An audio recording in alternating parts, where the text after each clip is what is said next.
what's going on, everybody? I got the belt out to start the show off here because the rookie of the year is here. What's going on, y'all? It's Friday night, August 12th here. I got to show the belt, begin the show here. How y'all doing? Press a 1 if you guys can hear me. Press a 2 if you guys can't hear me.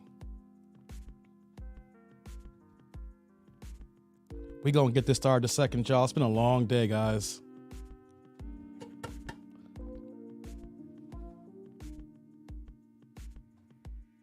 Okay, I got some ones here finally. Okay. We gonna get it started. We gonna get it started, y'all.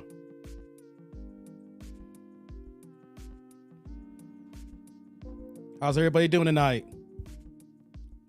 We gonna get it started, y'all. Just a little tired, y'all, but getting my bearings here. Just want to make sure y'all see the belt. Rookie of the year is here. The champ is here. Let's see here. We got my man Dale. Can't wait. We here. What's going on, Dale? Zoe, what's going on? Looking forward to your live show. That's what's up, Zoe. How you doing? Tito on the highway, but I'm tuned in. What's poppin', Tito? That's my man, 50 grand. He's the original day one. He has been rocking with your boy when he had 0 subscribers about 12 years ago. You want to talk about Die Hard? Tito. Show Tito some love. He ain't here every day because the man's busy in these streets here. He doing hard work. Tito, you my man. Tito, that's what's going on. What's going on, Cold Fusion? CF's in the house. How you doing? I'm glad you're here tonight.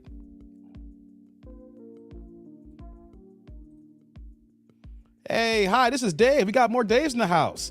What's good, brother Dave? Got a little delay in the orthopedic case, so I thought I'd drop in on you and the tribe. What's popping up, man? That's what I'm hearing here. I like that. I like that a lot, man. Hope you're feeling all right here in your orthopedic, man. It's Dave, the WBC Intercontinental Champ. Salute, Dave. Why I gotta be Intercontinental? I'm the U.S. champ right now. I'm in the United States. The champ is here. What y'all know about this belt, baby? Y'all wish I could have a belt like this. You know? Only thing I'm missing is a panky rank. You know what I'm saying? Dave had to fill his Moet. Sorry, a little late. No Moet today. No Moet today. Didn't get a chance to get to the store to pick some up. Mad at myself too, 'cause I actually thought about that, see? I was like, man, should I stop off the store and get this Mo? Hey, what's going on, Eric? Glad you stopped on in again. Hey, what's going on, Shaq? I sent you an email earlier, man. I hope you got it. I responded back to your email, bro. The heavy belt. Y'all hear that from the mic? Yeah, this is heavy, y'all. It's gonna be put down in a second. It's giving y'all a little bit of screen time with the belt. That's what we doing here. He got the belt. You got that right, Tito. 1. What's up, Rod? It's popping, man. Eric can hear me. That's what's up. Omega, what's going on, man? Have a good live. I'm at work tonight. I'll catch the replay. That's what's good, Omega. Hey, what's poppin', Steve? Tito with the extra ones. What's going on, bro? Hey, where's Sheila at? I don't know. She probably spent time for her husband, probably. We'll catch her on the next one if she don't make it. Hi, this is Dave. Can you hear me? Oh, we got the ones coming in. Yeah. Hey, what's going on, Roy Jones? Y'all must have forgot. Friday night fights. You must have forgot, Roy. Hey, I ain't gonna front. Even though Roy Jones couldn't rap, I was rocking that cut, y'all. Because he was knocking mofos out. So you had to get with it, right? Hey, look who joined in. Sheila's here now, guys. See, y'all was asking about her. There she is. What's going on, Sheila? Hey, Alan. What's going on? What's up, champ? That's what I'm talking about here, Steve. You doing great, Dale? That's what's going on, man. I'm glad you're here. Hey, as we get started here, guys, TDND roll call. City, state, zip. I need to know where y'all repping at. We got to do this every live stream. I got to know where y'all at. Y'all know what I'm talking about here. Chicagoland suburbs, 630 stand up. That's how I get down, baby.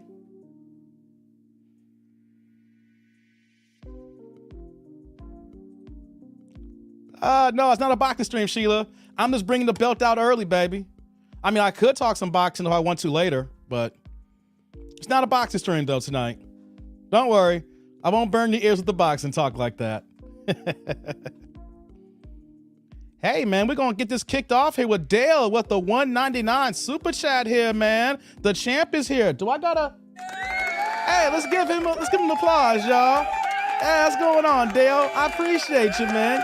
Yeah, that's what I'm talking about. Kicking off that 199, the $2 holla. Thanks for supporting your boy, man. Thank you very much. You know what? I got to put the belt down now, guys. Y'all see it. Let's get into this stream, y'all. I can't do a whole stream with the belt. Oh, boy, oh, boy, oh, boy. Let's get to a few more of these chats here, guys. We're going to get into it tonight. Yeah. Hey, what's up, Zoe? Glad you're here. Eric, thanks for the email, Dave, especially during a busy day for you. Oh, yeah, man, no doubt. I know I'm behind on all my emails. I'm so behind. Got your email and I'm open Sunday. Okay, I'll let you know, man. I'll let you know about Sunday. Dave, you snatched the belt from Charlie Zelenoff, son? I got it on my own, baby.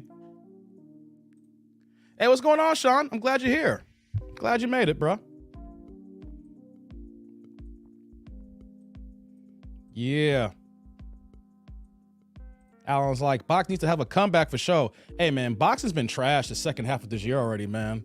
22 got started off really good. Man, it's like double wood right now. It ain't platinum, it's double wood. I can't even say shout out to boxing. Straight trash, y'all. That belt ain't cardboard or aluminum foil. How we made them back in the day?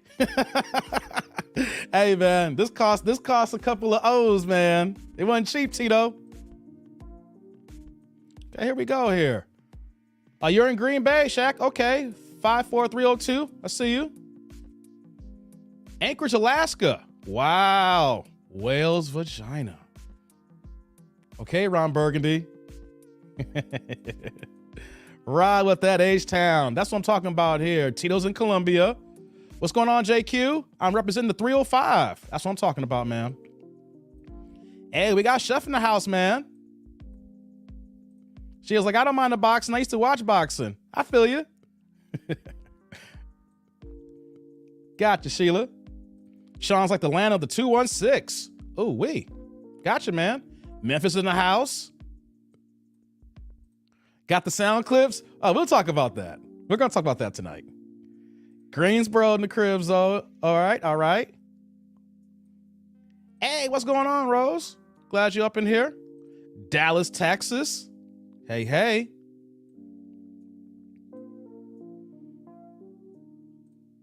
Unfortunately, it's spread to every sport now. It's like a plague, Rod Neal. Okay, y'all having y'all side. Yeah, because boxing is tripping.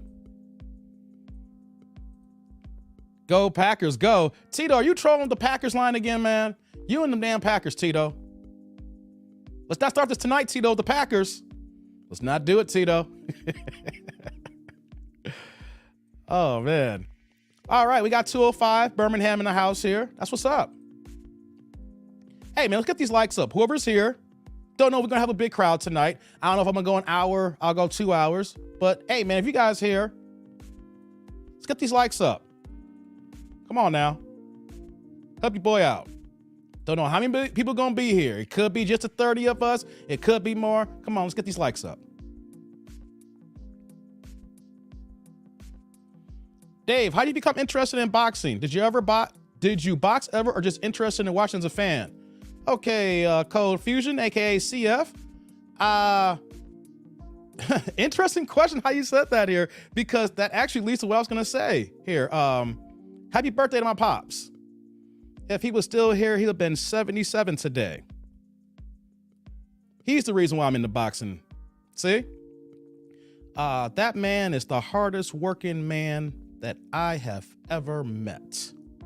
And him and my mom was married. I said this on different live streams, but him and my mom were together for almost 50 years before he had his heart attack. And he was there night and day. He was my coach for everything. One of the issues that he had, though, he worked midnights. So that's a hard thing to do when you work at midnight, you got a family. So on the weekends, of course, he would be home, but, you know, he'd be dozed off by like 7 or 8 o'clock, you know, maybe 9 or 10 o'clock, depending on the situation's going. But before he would fall asleep, you know, Saturday nights is boxing nights. You know, back in the day, before digital cable, before we had streaming, all stuff like that, we used to get the TV guide, right? And if you guys know any better, boxing would be promoted normally on the 3rd Saturday of the month, because when you get the TV guide, you needed time to promote the boxing fights. You didn't want to put a fight on that early unless it's already been promoted from previous months, right? So those Saturday nights, being about 3, 4, really, my pops, I was watching fights with my pops, I was 3 years old, 3, 4, 5 years old. I'm in my basement, and pops would probably be dozed off by the time the main event would actually come on, right? But the fact that you have kids, or, you know, you've been a kid, it didn't matter if he was asleep or not. You just wanted to be there next to him. So he'd be dozed off, and then I'll be just knee deep, just analyzing the TV, watching the fights, because I just wanted to know why he watched the fights, even though he dozed off. And then that turned into me being a diehard super fan. And before he passed away, one of the last times that we played golf, I remember this vividly. We were coming off the front 9 and going to the back 9. It was like around the 10th, 11th hole. And we were sitting back because one of his buddies was getting something to eat. And he had asked me, he's like, dang, how do you like boxing, but how do you know so much? And you know what I said? I said, because of you, Dad. And he looked at me, and I told him that exact story. And one of my earliest memories was he actually dozed off when, what's the fight? Julio Cesar Chavez got the gift decision, and they robbed Pernell Sweet Pea Whitaker. Never forget that fight. I was like roughly like 5 years old watching that fight, man. There are certain memories you don't get out of your head. So see, that's how I got interested. It's Pops. And it's irony that you asked that question, because today is his birthday. And I almost didn't want to go on. I was like, you know what though? The way I go hard on YouTube, it's the way that he moved before he was here, because that man used to work tirelessly. So I put in that same work ethic and dedication to what I do here. So long story there, that's why I see. Thanks for asking. Nice shirt, thank you. Hey, what's going on, Mike? Let's get that like button, y'all. Yeah. I ain't gonna lie. Boxing been wacky lately. Hey, the first half was on point, but the schedule got announced. Now, because we still ain't got Errol Spence and Terrence Crawford not announced yet, that's holding up the whole landscape of boxing right now, because that fight is literally holding up other fights right now. So either they announce that fight or they keep it moving. There's been so many rumors going on, but man, this second half, straight doo-doo trash.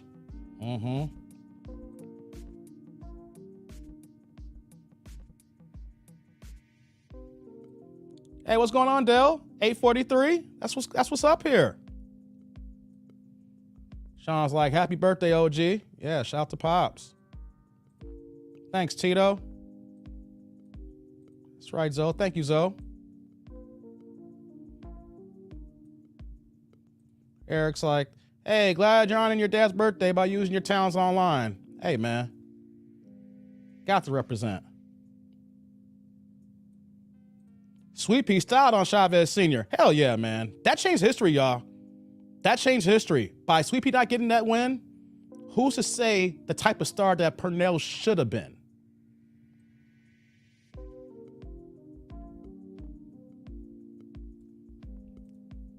Bottle of champagne for Pops. Maybe later, yo. I got a little break in the operating room action. Okay, y'all getting it in for real here. Eric's like, working's a good therapy, up to a point. Got that right. I know I work too hard at times. That's for sure. So as we get started here, guys, Let's give a shout out to all the new subs. Just cracked 12,300 today. We climbing, we growing, baby. So as we get started tonight, y'all, this is gonna be a Q&A. I don't have any reaction videos. I have some topics I want to bring up here to talk about actually YouTube and, you know, items like that, because we have people who are interested in YouTube. People are actually interested in content creation. And then you saw the thumbnail too as well. You know, if you have questions, the link is pinned to the chat here. If you have your cameras on and you want to click on it, you want to kick back and let's do the damn thing. Here, we can do the damn thing, guys. Real talk. So you can click on that link. We're going to discuss the channel, the changes that I've been making, what we're going to do moving forward, what actually occurred yesterday. You know, so like I said, we're talking about YouTube. We'll talk who have questions. Hey, dating. You know, the show is a relationship channel to a degree. We talk about modern women. We talk about dusty men. You know, we talk about all these things here, right? So I just want to point out there that the link is pinned to the chat. If y'all want to dial in, come on, dial in. You know, click on it, have your cameras on, well-lit area. If you're not in the well-lit area, it's gonna be some problems. You know what I'm saying? So I'll give y'all that opportunity here, guys. So tonight I said it's gonna be a Q&A here. Questions, discussions, things of that nature, right? Let me do this here. And this week, I went through a total transformation of my setup here, guys. Complete transformation. Just looking at the last chats here, guys. Okay. Just to let you know, there's been a lot of people that's emailed me. They're interested to get into YouTube, or they're already a content creator and they're not having as much success as they should. So I figure that this would be my first live to actually discuss it. I kind of did tidbits in other lives when I talked to Mikey when he's hopped on, like at the end of the shows, but by that time it's like hour 2 or hour 3, you know. I don't know how many people watched if you've been on those lives, you know, you saw that information. But if you chime in and out of those lives, sometimes you may say, I can't watch the whole 3 hours, Dave, or, you know, maybe you just missed that live stream. So we're gonna go ahead and start doing these things here and talk about them, because I get them all the time. The comments come in, the emails come in. I actually, one of the subs here emailed me to pay me to do a masterclass. So I said, you know what, guys? We got to get this going here now. We got to talk this out, you know, and see if this is something y'all want to do. Part-time, full-time, little hither and thither, to and fro, here and there, back and yonder, you know. Let's see here. Eric got a question here. Question, where you see yourself in 5 years? Man, 5 years. What's it? It's what, 2022 right now? So we're looking at 2027. God, dizzle, Eric. I don't go 5 years like that. I go 2 to 3.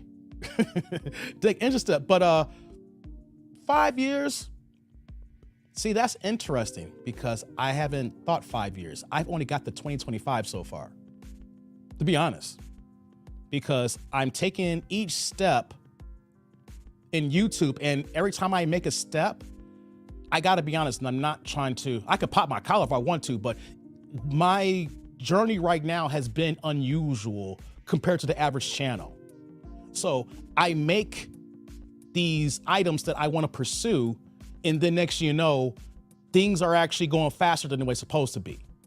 That's the only reason why. Like, I project into 2025 about, you know, how many views I want to have, the subscribers, we'll get into that in a second, my content, the content creation. Only reason why I cannot actually say is because me and Mikey have been talking yesterday, and I was talking today and in the discussion last night, and literally I got a curveball thrown at me of where I'm going to be. So everything is processing right now. Yeah. Thanks for that question, Eric. I just got to say that everything's processed because what happened yesterday, and me and Mikey have been in discussions on it, but it really solidified some things that's going to happen later. And I can get into that. One thing is for sure, for anybody who's going to start a YouTube channel, how you start is not going to be how you finish. How you start is key to building your audience, building your own tribe. finding your groove. But as we know how life goes, everything changes and weaves and things of that nature. Next, you know, you get a curveball for the good and for the bad. So what we're gonna talk about tonight is for like YouTube. Let's get it started here now. The major thing that kicked everything off was my camera. I got a new camera this week. It's hooked up, it's working right now. As you can tell, my lighting is a little bit different. I'm still working on the lighting. You see, I don't know if you can tell the picture, like it's a little bit more clarity, more dexterity in here. So let's do this here. Let me pull up my other camera here and we'll talk about it.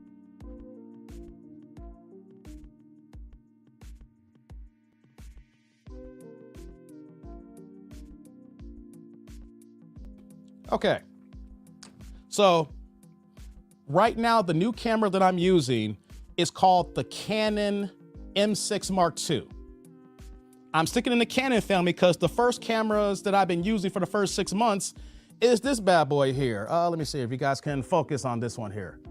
This one's called the Canon EOS M50. It's a damn good camera. You know, I'll put it out there. It doesn't have the lens on it yet, but it's a damn good camera. You know, if you buy the whole thing, the whole kit, lens, all the accessories, depending if there's a sale or not, it's gonna cost like over $600-700 for everything. Literally, brand spanking new if you don't get a refurbished one. But you just want the body itself, you wanna get a refurbished one, you're looking at like $425. So that was the camera that I was using up until this week.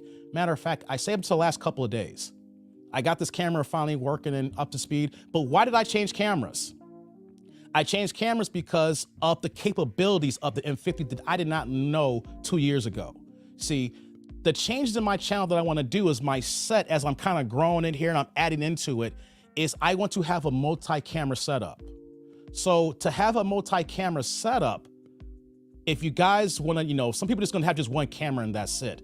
And because of my growth, I want to give a good experience eventually down the line. I know I'm going to have more than one. It's going to be 2, 3, 4 cameras minimum. Like people, you say you're going to be like Kevin Samuels. I want to have more cameras than Kevin Samuels. I want to add to the overall experience of the show.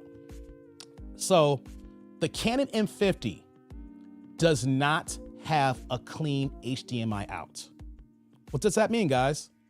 Well, if you're using a digital camera, mirrorless DSLR camera, the screen has all the functionalities on there. You know, your zoom, your aperture. I'm not gonna get too deep into cameras like that, but if you ever look at a camera, you see all the items on your screen, right? But when you're using it for live streaming, you using your HDMI cable to have the best connection possible instead of a USB. Just simple technology, USB, HDMI, you know you're gonna get a better signal. By using the USB, because I was doing that going directly to my camera, I didn't have no problems with that. Now I wanna use an HDMI because I have a camera switcher, all that info is on the screen. So if I was live streaming, you would see all that little janky there that would be unprofessional. And if I wanted to add more cameras, I would have that same thing in every single screen. And the only way that I can get rid of that is I have to take away autofocus and put it in manual. Now, this will explain something I've been doing here. Because of manual focus, the camera would act funny. So you would see sometimes light dimming because it couldn't focus on me. Or if my head moved a certain way like that and it couldn't catch me, then the whole screen would get dark. So I was literally looking in the camera and I was doing certain head movements because the camera's wasn't acting right. So what you thought was part of the show and some of my facial expressions and getting into the video was me focused on the camera so I could get more light in so it could be back to autofocus again on a manual setting. Oh yeah, I was doing a lot. I had a lot in my head with stuff that's not working right. So I literally had to jimmy rig some things to get a show going. So I dealt with that camera as long as I could. And I told myself, I can't keep doing this anymore because I watch videos the way that I want to think about how other people watch videos. Now I know I'm OCD because this is my video, it's my content. So I know that people do not pay attention the way I pay attention, but it was so much an eyesore, driving me crazy. And I was like, you know what? I gotta pay that cost, yo. So I went ahead and dropped the 850. And because I was originally looking at Sony's, but I was like, you know, let's keep it in the same ball game because with Canon, I have multiple lenses here. I have a 22mm lens I'm using right now. I have a 11 to 22mm lens, and I have a stock kit lens of a 15 to 45mm lens. So I have all these lenses here and I spent money already. Why not just stick with Canon just a little bit longer? All right, so that's the new camera right now. You can kind of see that I'm still working on my lighting. You see the little bit of purple here because of my lighting here. This camera literally changed the way I had the setup of everything I had here. Hey, what's going on, Sunshine? Glad you hopped on in. Let's see here. Oh, hold on here. Hey, okay, I got some on my back here. I'll get to you in a second, bro. I got you. So that's the first major expenditure that the last major expenditure that I did this week was this new camera. It cost me $850. So why am I saying that here, guys? Some people may think that, I'm spending a lot of money, right? I'm gonna get into the cost in a second because your boy's been spending. But here is what I recognize in all aspects of life. You get what you put into it. There are times you can get away with doing certain items, but then eventually the way I'm looking at this here, you gotta elevate and you gotta grow with it. I can stay the same, but I just know that if I'm watching content, I wanna see if I can get the best video quality possible, give you guys the best show. I still got some quirks to work on here, but I'm getting to that. So that's the major expenditure here. So that's $850 that you're seeing right now for that. And I had to get a new stand for it and things of that nature. So we got that in play here. Let's see, let me get to some of these chats here. King said, in the streets, I flashed a Canon like Kodak. Tito's like, Canon is the tennis camera. I think they did those tennis commercials back in the day, Tito. Yeah. Can you type the exact camera in the, oh yeah, here we go here. I'll put it in here for you right now, what I'm using right now. I see you guys in the green room. I'll get to you guys. I see y'all. Canon EOS M6.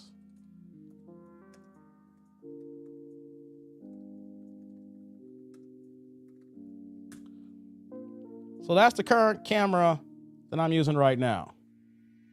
Now, there's probably better cameras right now. The reason why I'm using the M6 right now, I use StreamYard to broadcast these videos here. And StreamYard only goes as high as 1080p. So it doesn't matter if you have a 4K camera, you got a 5K camera, you got bank, and you spent $4,000 on some top quality broadcast camera, it don't matter. StreamYard's only gonna get you at 1080. So this M6 here is possibly, from all the reviews, the best live streaming camera that you can use at 1080. It's better than the Sonys. And Sonys, the A7s, I believe, and the A6s are one of the top of the line cameras in the market right now. So the reason why they say that though is just fresh out the box. All you gotta do is plug the lens in, put it on live streaming, turn it on, and boom. You don't have to do any changes if you are a complete novice to know what you're doing. And then when you get into it, the color scheming patterns are better on Canon than they are on the Sonys. Now, every people might got their preferences that you may like certain manufacturers differently, but as far as the way it works, as the engine, that's why I chose this one here. So that's one. Number two, I'm gonna go to the next part here and then I'm gonna get to the green room. Then we got a couple of guys here hanging out, so I'm gonna get to that in a second. So we got the camera here. The second thing that I did here is I swapped out my HP laptop. I said, I'm done with the HP. I'm using that just for miscellaneous things. I got my MacBook Pro here hooked up. Yeah, I had to get rid of that. I moved it out here. I can already tell right now, just by me moving and navigating, I should have done this a long time ago. I bought the MacBook Pro, but because of my camera had issues. The Canon M50 has issues using Mac. Plain and simple. It's in beta for downloading the app to use it for a one camera, but for a Mac, I couldn't even use it properly. It had so many issues. That's why I stuck with the HP. So I had to make sure that I got a camera that works fully functional with a Windows device as well as a Mac device. That is very key, guys. You just can't just say, oh, I like this camera here, let me go ahead and get it. You need to do extra research depending on how your setup is. Mac and Windows, as you know, 2 different OSs, 2 different platforms, but you have to make sure they are gonna work right for what you're using here. Otherwise, you're gonna be buying a lot of shit and a lot of shit ain't gonna be working. And I learned that the hard way. Buying stuff, not working, sitting in the back, the aches and bruises that keeps going on, man. So, The hub of my setup here is the MacBook Pro. My eyes is the Canon M6 here. I'm gonna take a break here. Let's go ahead and bring someone to this. Let's bring a few people on the screen here. So let's do this here. We have what up, Mikey. man? What's going on, everybody? Hey, and I got one more here. I'm gonna bring everybody on here, and we got my man Shaq in the house here. Shaq, what's going on, man? What's going on, Mickey? How's it going, Dave? Good, I'm good, man. How you doing? How the fellas doing tonight? Oh, we good, man. I'm good over here in Green Bay. How about yourselves? Good. Good. Can't call it. Let me go to you, Mike, here, since you came on first, man. What's popping, man? How you doing? Nothing much, man. Just woke up. Got your message. Woke up. I woke up when you messaged me, man. So it's all good, man. You know me, man. For real? Damn. Yes, sir. But other than that, man, it's good, man. I mean, so it's nice that you're doing this, you know, for people that are interested. I mean, I actually Dave, you know, hi, this is Dave is actually starting his own channel, so I actually brought him here. Really? I said, hey, you should definitely, you know, stop by this particular episode, especially, you know. Okay, yeah. Okay. And Shaq, what's going on with you, man? How you doing, man? I'm good, man. I'm good. Just, you know, hanging in there. Kind of like how you had your belt. You know, you gotta represent. So Man, get that shit out of here, man. You don't fucking Packers over here. You know what? I knew they would get somebody. Hey, here's how I was gonna go down here, right? I'm really hold on, where's it at? This is how I feel about the Green Bay Packers, guys. Here we go. Are y'all ready for this? See, I was gonna say something about it, but then I was like, it ain't my channel. You know, when I saw Green Bay, I was like, oh man, just messing with you, man. Hey, this is how I feel about the Green Bay Packers. The Green Bay Packers can kiss my and you know what? They can keep that green because you know what? They are the worst ugly looking uniforms that I have ever He's killing it over here. He's killing it. All right. Enough. And you know what though? And this goes out to Tito too. Tito, because I don't. Okay? Now I know what suit to wear when I see you, man. Oh, hold on. What? Hold on 1 second, guys. What'd you say? Go Pack, go. Oh, Cold Fusion. Fuck them. He's getting. That's the only part you didn't bleep out. Yeah. I let the button go early. The dumb button got off early there. Oh man. But yo, man, I was just like, yeah, I might as well, you know, steamroll over some people. Let's do it for a good old Friday fashion wake up. But yeah. Oh man, but how you guys doing? How are you doing, Dave? Oh man, I'm maintaining here. I'm gonna get into a little bit later here, but I figured just, you know, I thought I'd do a lot of different videos and I wanted to do something a little bit different on a Friday night. You know, I wanted to speak about the new stuff. I told Mikey once I got the stuff that beginning of the week that I was gonna do a live stream. I said the next live had to be about the setup and about YouTube and things of that nature. You know, because I get these questions all the time. You know, everybody wants to be a content creator at some form of fashion. Sometimes want to do it for part-time, want to do it full-time. They tire their job. It's like, yo, man, YouTube looks cool. You know, I'm gonna let everybody know. I'm gonna tell you how my setup is, and I'm gonna let you know that it's actually hard. No, some people it's easy. I should say this better here. It's easy and hard, if that makes sense. Because I'm a person that can talk for hours. I'll just go ahead. Give me a subject that I know, and I'm good. But you know what though? There's a lot more to this game, guys. You know. Oh, yeah. You know, the equipment that I'm talking about here, the aches and pains of the little things like that. What happens when you just get a fucking brain fart and you don't know what kind of content to do for the day or for the week? You know, here's another thing, guys. You have to niche down to find your area. But what happens when you hit that one Tuesday and you're tired of your own fucking niche? Mm-hmm. See, people don't talk about that, right? That people see you every day and they do these videos and you don't know. There's a couple of days where I said, I'm done with YouTube. I'm literally saying shit, you know? So. Oh, I hear you, man. Yeah. So it's a lot that goes on with this here. So I just wanted to bring this to the forefront and talk about this here and the things that I did last night as well. I'm gonna get to last night. You know, I was able to talk to a big dog last night. You know, I felt good to speak to a big dog in YouTube here last night. You know what I'm saying? So I'm trying to hopefully he's able to help me elevate and then I pay it forward as well, help people behind me. So that's the game plan here tonight. That is Awesome. Yes, sir. Yes, sir. Here's what I'm gonna do, guys. I'm gonna drop you back down to the green room. If you guys want to hang out, and if you got questions, I'll bring it back up. Yep. If you guys drop, then I get it. no problem, man. Take it away. Awesome. Sounds good. All right. Thanks, guys. I'll just keep you in the back for a second. Sure. All right. That's Mikey and Shaq. They're hanging out, man. Appreciate them. Yeah, so Shaq, we'll talk offline about this weekend. We'll get into that. Hold on, let's see here. We got Alex Wilson. It's been a Saints LSU fan myself, but not a Louisiana fan. I live there, and I'd rather stay in Tennessee. Well, actually in PH now. Okay. What's going on, Alex? How you doing, man? So, yeah. So we talked about my laptop here. I don't need to go into details about a Mac. Y'all know about Mac. Most of y'all got iPhones, iPads, whatever the case may be. So we don't got to go into that. Why go into details about a laptop here? Talk about the camera. The biggest one, the thing that I had to do, that I've been waiting for, I'm going to put in the chat here. This is what I bought here. So you guys can Google it. And plus, these keys are so sticky because it's brand new. I could type like 80 words a minute. This thing got me typing like 10.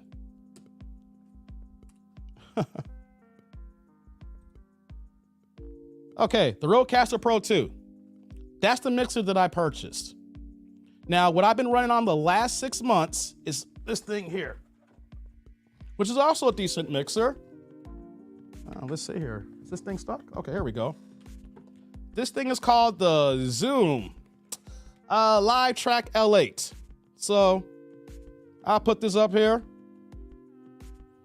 This is the old mixer. I still keeping it. I just feel at the top where I'm at in YouTube right now, I wanted a better mixer. So I posted what I actually purchased, was actually the Rodecaster 2. Now, there's nothing wrong with the Zoom here. It does a lot of great things, right? But it's really punchy. It's manual. It's old school, you can say. You see how it looks? It gives that old school look for a mixer. And if you guys Google the Rodecaster, that's top of the line for what we got going here live stream. And there's other mixers that, like, if you want to go to the professional grade, you got to go. But no, if you're a content creator and you're looking to, have a lot of bells and whistles to you, this Rode here, I can't pick it up. I did pick it up on another live stream. So you guys can Google it, take a look at it. But I originally had the Rodecaster 1 2 years ago, right? When I first started YouTube with my fellas, and out of nowhere, it died after like 7 months. Oh my God. It really, and I had my boxing channel going, and the boxing channel was kind of picking up steam. But everything happens for a reason, right? I had the boxing channel, getting some okay numbers, just trying to start making some mistakes. And then all of a sudden we started reaching out to other, areas, and then some local fighters and, young up and coming fighters were contacting us, and we were getting interviews. And then out of nowhere, that's when the mixer died. And then if you guys know anything about boxing, summer is the worst time for boxing. So it was kind of cool that there was no content for me to make, because as soon as July hits every year, that is the downturn for boxing. July, August. That's why we say boxing is trash right now. And then you got the fact that this fight's holding the thing up. So I literally went back and forth trying to figure this thing out. But what we had last year during the pandemic, last 2 years, we had a chip shortage. So for them making Rodecasters, I couldn't get a new one. So then it got to a point, so I need a backup plan, because it was gonna be like months before I got a new Rodecaster. So that's why I got the Zoom L8 here. And I've been using that ever since. And so the thing about it though is, you guys understand, like, if you ever have something that's top of the line, top quality, let's get to your car for a second. Like, let's say that your favorite cars are a Benz or a BMW. I'm a BMW man, right? I think I've owned 5 BMWs, at least currently drive one right now. I know that's just my thing. I know the handling. I know how they work. That's my thing. I love the sports handling, and that's just what I get down with. But you know what though? I bought my mom's a brand new, she's old school. I bought her a brand new Nissan Altima. She don't want no bells and whistles, but I got her a top of line Altima, right? And I drive that, and it's like, it's a brand new car. It's nice. And Altima's not a BMW. And that's what the Rodecaster is. The Rodecaster is my BMW, and that Zoom is like a Honda Accord. A Honda Accord's reliable. Get you 200,000 miles, right? But you ain't buns glazing in a Honda Accord. You know, but the Rodecaster gets it going here. So you guys can Google that. You can see all the settings here. I got a little bit more bells and whistles, guys. I got a little bit of bells and whistles here, you know? I'm gonna do some things when, in the live streams here, you know? I can go ahead and play along with it here. What do we got here? You know, let's see. How do I sound right now? Go ahead and switch this up.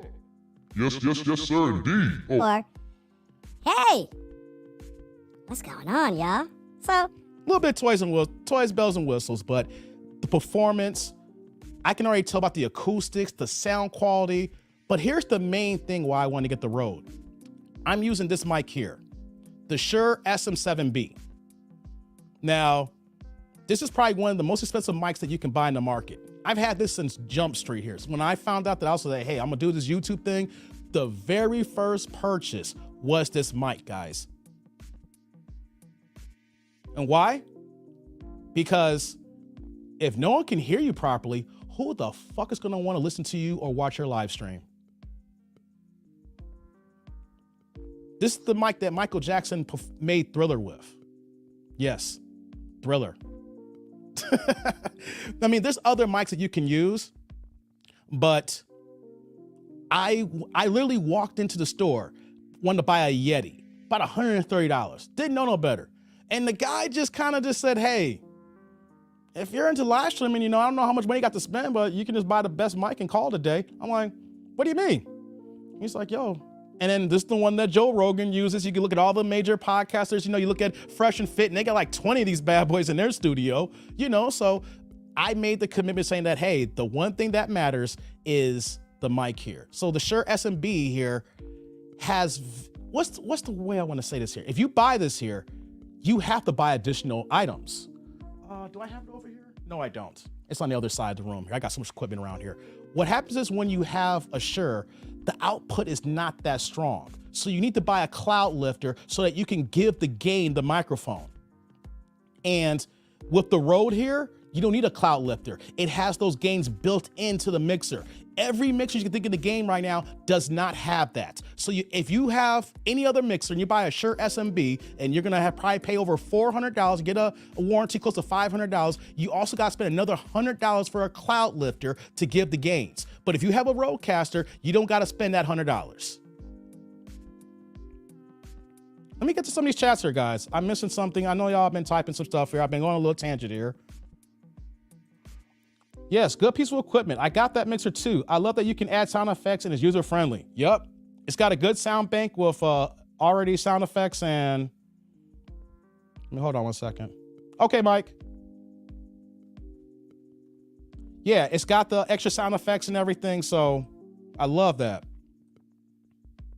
And what are you saying here? And that it has the phone hook up through the Bluetooth. Yeah, you can, if you want to have people call in, have Bluetooth, and you know, you can bring them into the live stream. You know, if they can't come in on there via phone, I mean, through their YouTube, whatever the case may be. So yeah, the Rode has a lot of capabilities that I haven't touched in almost a year and a half. So I'm getting back into it because literally the last 2 or 3 videos have been on this setup right now.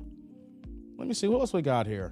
What's going on? Alex said, my wife bought me the Rodecaster Pro 2 for my Roland drums, guitar, keyboard, workstation. Works pretty good so far. Oh, that's what's up, Alex. Let me know any other tips you may have with using it. What you saying here, Mike? I glazed a lot of buns on my Honda Civic. Oh, I know you did, Mike. I remember that. Hey, Mike had a bad Honda Civic back in the day. Yo, how did you do that? Oh, that's just one of the sound effects on here, Rose. Let me see here. Let me go back over. Yeah, so I got mad sound effects on here, and I can add more later, you know, guys. So just having fun. I can sound like a transformer. You know, I'm over here sounding like this and giving y'all a nice little robot noise. You know, just little toys you can play with. Or I can act like I got a megaphone, and it's going out of store. We're going out of business. You know, so you could best believe when I was hooking this up here, I was having a lot of fun with the megaphone. Yeah, you got these sound banks here, and it's pretty cool. You know, or I can sound like a monster. like this right here, monster status. Yes. So I got that here. Let me see who's in the chat here. Hey, what's going on, Jay? Glad you hopped on in. What kind of speakers you got? Good question, Tito. No speakers yet. I was literally looking online for some monitors. Everything is going through my headphones right now. And I got another set of headphones that goes directly to the road as well. So I got earbuds as well as headphones right now. So no speakers just yet. So, actually, Tito, I was looking at monitors yesterday and the day before. And at my current pace right now, that might be the last purchase until I get my next camera. So no speakers just yet, Tito. Good question, though.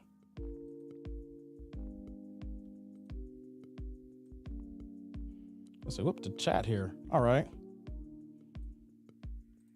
It's sure a good mic. You got jokes, Z. Yeah, you saying encouragement. That's what's up. Quality over quantity. That's what I live by. From tools to music and people. Facts. Tito says, Tdnd that mic was a very important scene in the movie Hustle and Flow. Hey, good memory, Tito. I forgot about that scene. Yeah, they made a big deal about that, the microphone in the movie. I didn't even think about that with me saying that here. Hey, man, I rock with you, Tito, on that one. She was like, but wait, there's more. Yes, yes. She's like, you can use a megaphone calling all Big Shirleys. Oh, let me do that here then. Hold on. Calling all Big Shirleys, calling all Lizzos. Get your ass in the gym and lose that motherfucking weight. Get your ass out of here. All Sheilas. Sorry, Sheila. I was looking at you're the next one here. I didn't mean to talk about you. My bad. I was talking about you. My bad. You're the next person that was up on the chat here.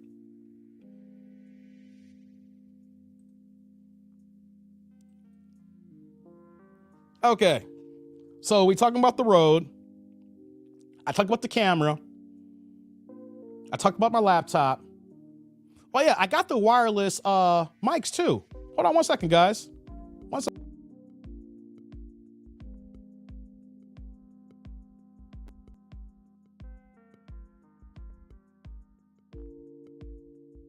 All right. So for when I'm traveling, I'm sticking with the Rode company here. So I got the these are actually two pieces here. So this is the Rode wireless mics here. So I'm gonna be using these. It's actually the wireless GoPro. And I don't know if I can zoom in. It ain't zooming. There we go. So yeah, I've been spending money, guys. I'm serious about this YouTube thing. So I got the wireless mics here. I'm using that because my old Canon camera is now transitioned to be the vlogging camera. So I gotta do a lot more traveling for work coming up now, as well as my other stuff going on, and me and Mike got big plans. So I said, I need a travel camera. It's like, what the hell? I got a new camera. I'm just gonna turn the camera into a glorified heavy duty bad boy here. So with my iPhone and the old Canon, when I go out of town, doesn't mean that the content's gonna stop. It's gonna keep going, baby. Not just because I get to the hotel room and I do my setup here. Hey, when we moving and we traveling, we vlogging, we in the airport, you know, we in different cities, you know, whether it's New York, Vegas, Mike, the Philippines. Yo, we gotta talk about that. We gonna build that up, y'all. Y'all just don't know. Been a lot of drama in these YouTube streets about the passport bros. And me and Mikey gonna have to blow this out the water. You know what I'm saying? So, yeah. So that's gonna be the travel camera here. I got the wireless mic here. I told you about the mixer. So what else is going on here, guys? So much stuff going on. I got other stuff there. I'm not gonna talk about that tonight. There's other stuff I can't tell you guys right now. I gotta hold that close to the vest here. Let's see here. Okay. Oh yeah. So the biggest hurdle was getting all that stuff set up, guys. Oh yeah, the A10 Mini Pro. Let me put this in the chat here, guys. Almost forgot. Let me see here. Where are you at? There we go.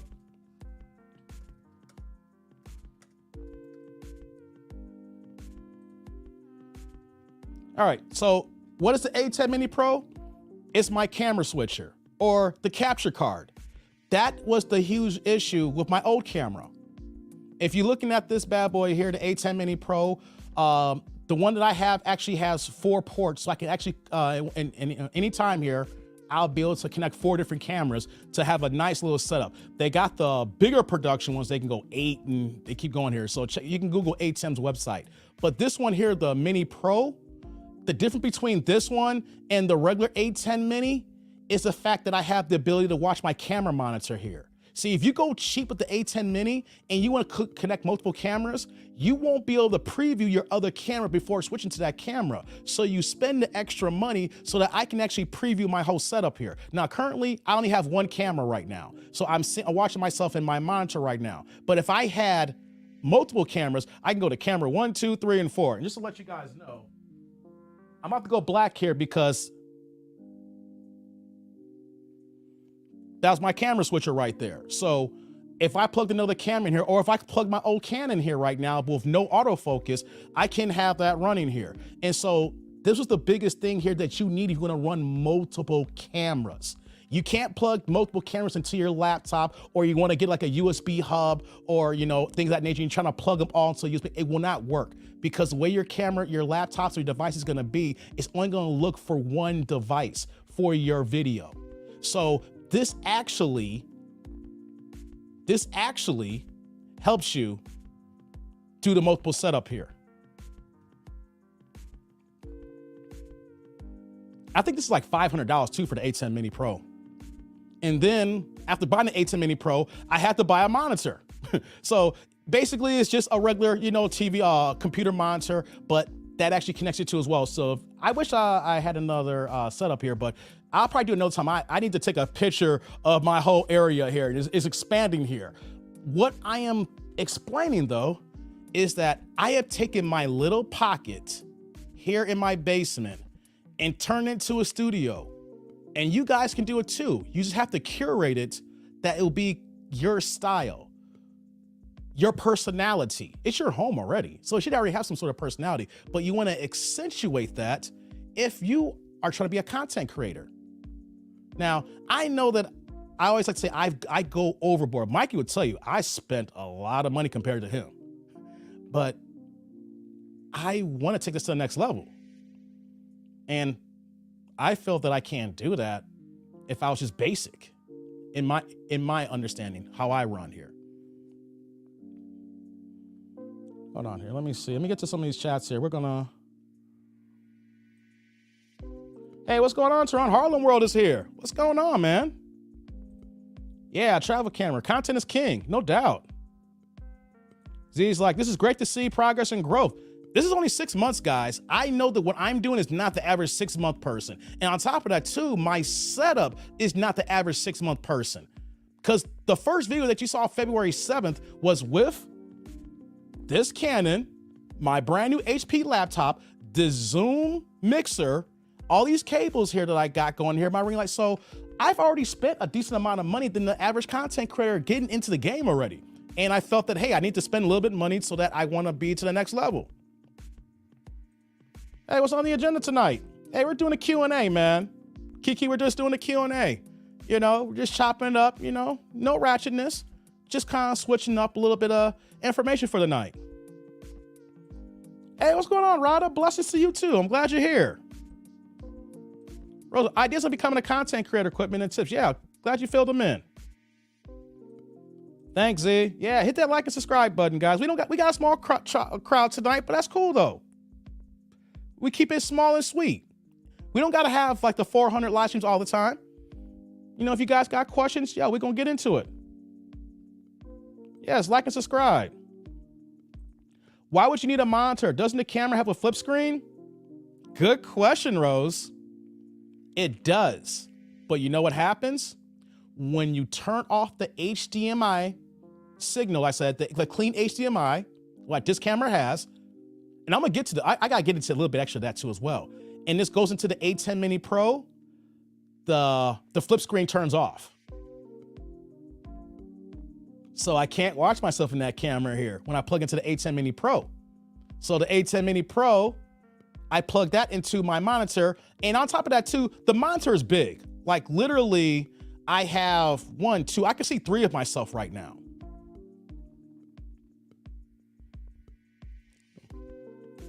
Dave like looking at himself. Hey, what can I say? I'm a good looking guy, Roy. Who would not want to look at this? Let me stop. So yes, Rose. So yeah. So whenever you use a capture card, the other features of your camera is going to get turned off. So basically your camera is just turning to just a live stream, a live feed just coming in there. And then everything's being taken over by the A10 Mini Pro, my hub, which was the MacBook Pro, and then I'm watching everything on the monitor. So that's why that has to happen here. See, when you start introduce this thing that being content creators, you start introducing new equipment and certain things happen you're not don't know about because you may not be an AV guy, audio and visual. So these are little things that I'm learning, by the way here, slim here and there. Oh, what the hell's going on here, So yeah, introduce new equipment, certain functionality changes. What's going on, Ziggy? Thanks for the insight, Dave. I'm converting my music studio to a podcast studio. This info is perfect timing. Oh, no doubt, man. Appreciate that. What you got here, Rose? Another question. Can I have a split screen on my iMac, or what kind of monitor is needed? Let me see how I can answer that. Are you talking about you want like your iMac, you talking about your actual screen is small and you want to have a bigger screen? Is that what you're talking about?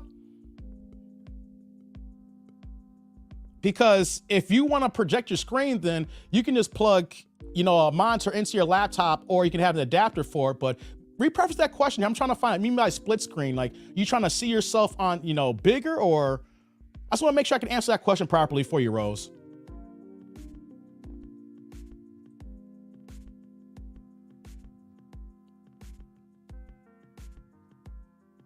Alex like, Dave has more women in his chat.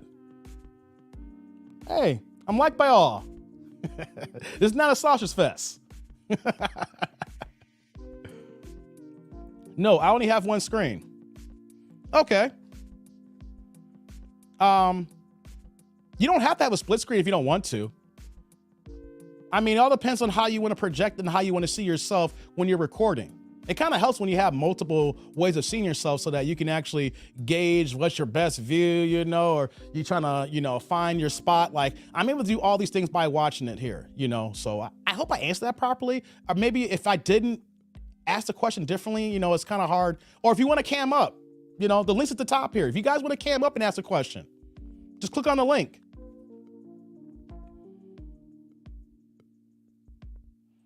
Kiki's like, what RAM do you have on HP? Man,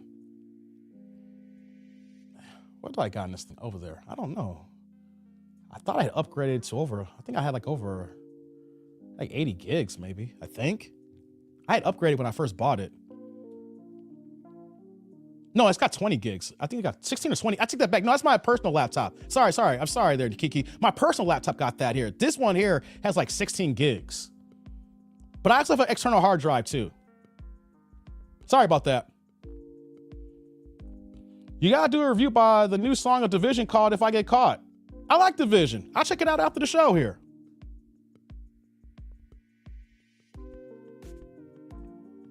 Maybe explain to her that you use StreamYard. I'll get in the StreamYard. Mike, thanks for that. If you take a picture of your setup, I'll understand better. Okay. I have to do that.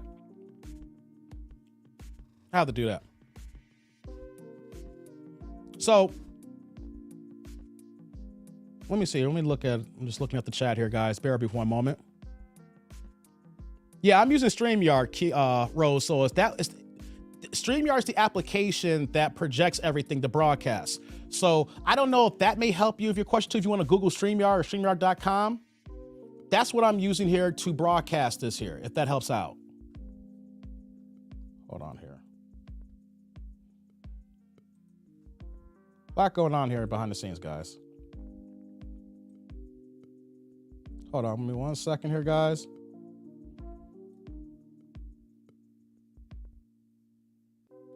Okay. Okay, here we go here. Okay, that's what I was missing. Okay, let's get into that here. Hey, what's going on, Manzel? Glad you're here. So, StreamYard is a browser-based application that allows you to pre-record your content, or you can go live stream like I'm doing here right now. I gotta say, it's probably one of the easier applications to use in the market right now. There are so many other items that you can use, like my A10 Mini Pro. If you guys Google that actually comes with a built-in software for me to live stream. So if I want to turn on StreamYard and plug in through my A10 Mini Pro, I can do it. But you know something though? It is fucking clunky and it's hard as hell, you know? There's other things that I can use as well to broadcast, but StreamYard is very, very easy to use, simple, intuitive. If you're a novice, you are someone who's not crafty on the internet, all you know how to do is go to worldstar.com and look up porn. You can use StreamYard. If all you do is go on Pornhub every day, you can use StreamYard. But very easy. I will say this though, for StreamYard, you have to have a dedicated secure internet connection. You cannot use Wi-Fi. Here's the thing, you can use Wi-Fi, but if you do, you know what's gonna happen? Go to Kendra G's channel and watch any of her videos. She uses StreamYard, but she's on the Wi-Fi. And what do you see all the time? Her signals is always going up and down, is bouncing, is not acting right. She stopped streaming and started back her shows. She's actually done it completely, and then opened up a new stream and created a new session. It is too inconsistent to use Wi-Fi in this line of work. You need to have a straight dedicated connection from your device to your router. Otherwise, you're gonna see your screen going from 1080 to 720 to 480, or you're gonna see blurriness, or it's not gonna stay consistent. Now, if you guys remember, when I was in Vegas in May, let's see here, Kevin Samuels died when I got in town Thursday. And Friday I did my live stream, and it was so choppy. When I was by myself, I was cool. When I added people, it was so unstable. Why? Because I was on the hotel Wi-Fi. Now I know that Saturday night when I had a different room, you know, I had better Wi-Fi, but even though the Wi-Fi was better, but the whole idea that for your experience on YouTube, for you to have a good show, you need a dedicated connection. No one's gonna wanna watch your show if your signal's going in and out. No one wants to stay and rock with you and support you if your stuff keeps dropping, if it gets blurry, if you have these issues. People will rock with you for a minute, but after a while, you're like, all right, let me watch another video, or let me follow somebody else here because this guy's having, or this girl's having issues, and I just want to be able to watch this 5-minute clip with no issues. I want it to be the person should say, my device is the problem, not yours, content creator. You're giving me a service, you should be good. So for StreamYard, you need a dedicated connection. And it even tells you before you launch into your session, it tells you you should have yours wired in for the best experience possible. So StreamYard, let's talk about pricing here. StreamYard can be free. You can use the free version. You know the problem the free version is? You got that damn StreamYard banner in the top corner you can't get rid of. And you wanna know something? If I see someone with that StreamYard banner, I know you're using the free version and I'm not watching you. I understand that people need to get started, but if you wanna be serious about doing this here, the freeware should only be those if you can't afford to go streaming. Like if you're in your 20s, I'll just preface this here. I shouldn't talk about where this crowd is in their mid 30s and 40s and 50s and up. I have the middle class crowd here. Middle class to older. No, middle age to older. So you're already in your careers. You have a job. You might be a little bit more secure than someone 20 years old. So the freeware, no, you can upgrade to the next one up. That 720, I believe is like what, $20 a month? You can do that one to start off with. At least it gets you to 720p. You get that StreamYard logo off the corner there so you can put your own logo up, and you have a little bit more tools and options. Now for me, I have the top plan on StreamYard and I paid a yearly fee. You know, on top of that too, it just came up. My American Express card just got billed over $400. So it's like what, it's like $450, Mike? Something like that, like $450, $460. So it's not cheap to have the full experience of StreamYard, and then I paid for the whole year because here's the one thing, guys. Even if you think your money's tight, but you really want to do this, you might want to spend money to save money in the long run. Because when I pay yearly, I save like 25% from the old plan that they had like a year and a half ago. So I'm grandfathered into a clause, I think it's like 25% off than if you paid monthly. So you can pay the top plan and pay $49.99 a month, or you can pay by the year and knock off 25%. Why do you want to give them extra money when you're a new content creator and you're trying to use your resource to the best of ability, not giving away money?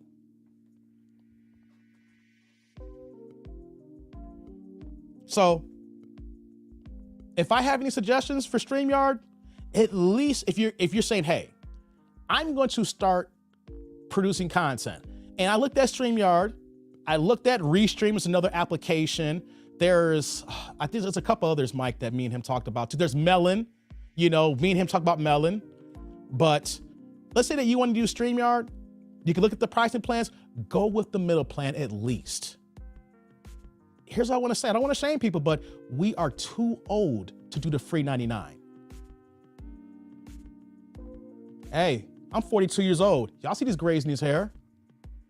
Come on, I keep my locks done all the time. If I spend money to keep my hair right, you see these pictures in the background, these ain't cheap. Ali ain't cheap. LeBron, Jordan, Kobe ain't cheap.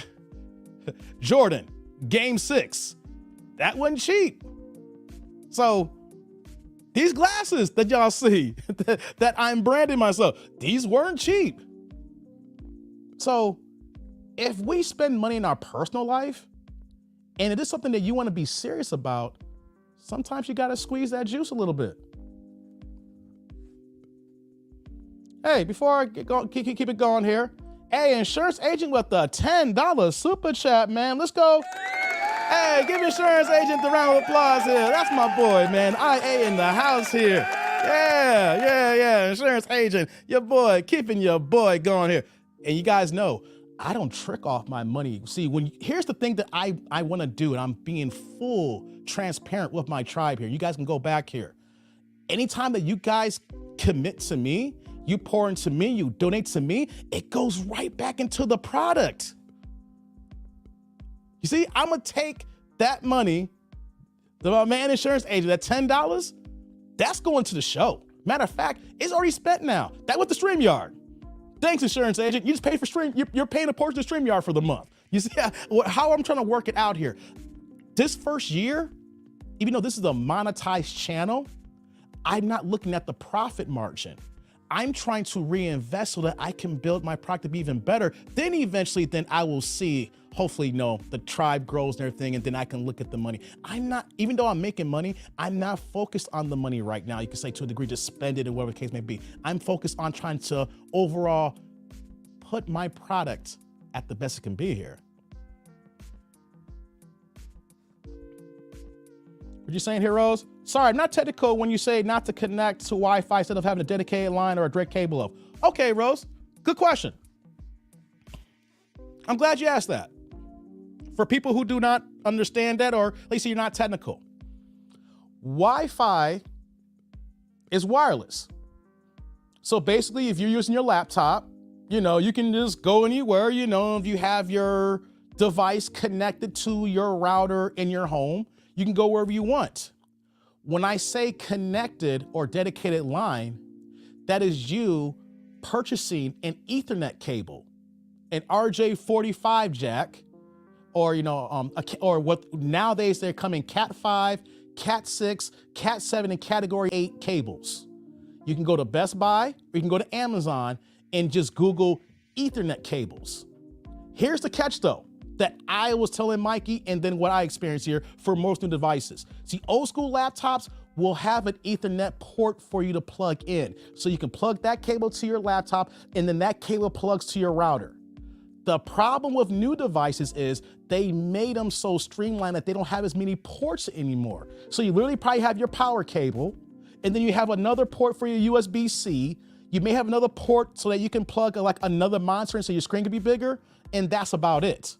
So what's gonna have to happen is, Rose, is if you go on Amazon or go to Best Buy, whatever your store you wanna buy equipment at, you wanna look for an Ethernet cable adapter.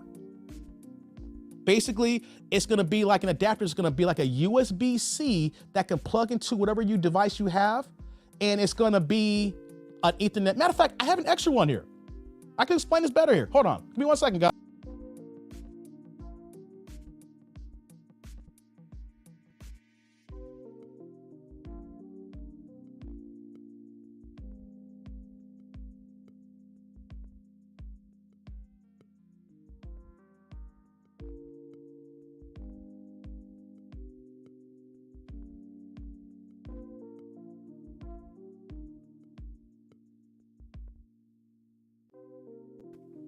Okay.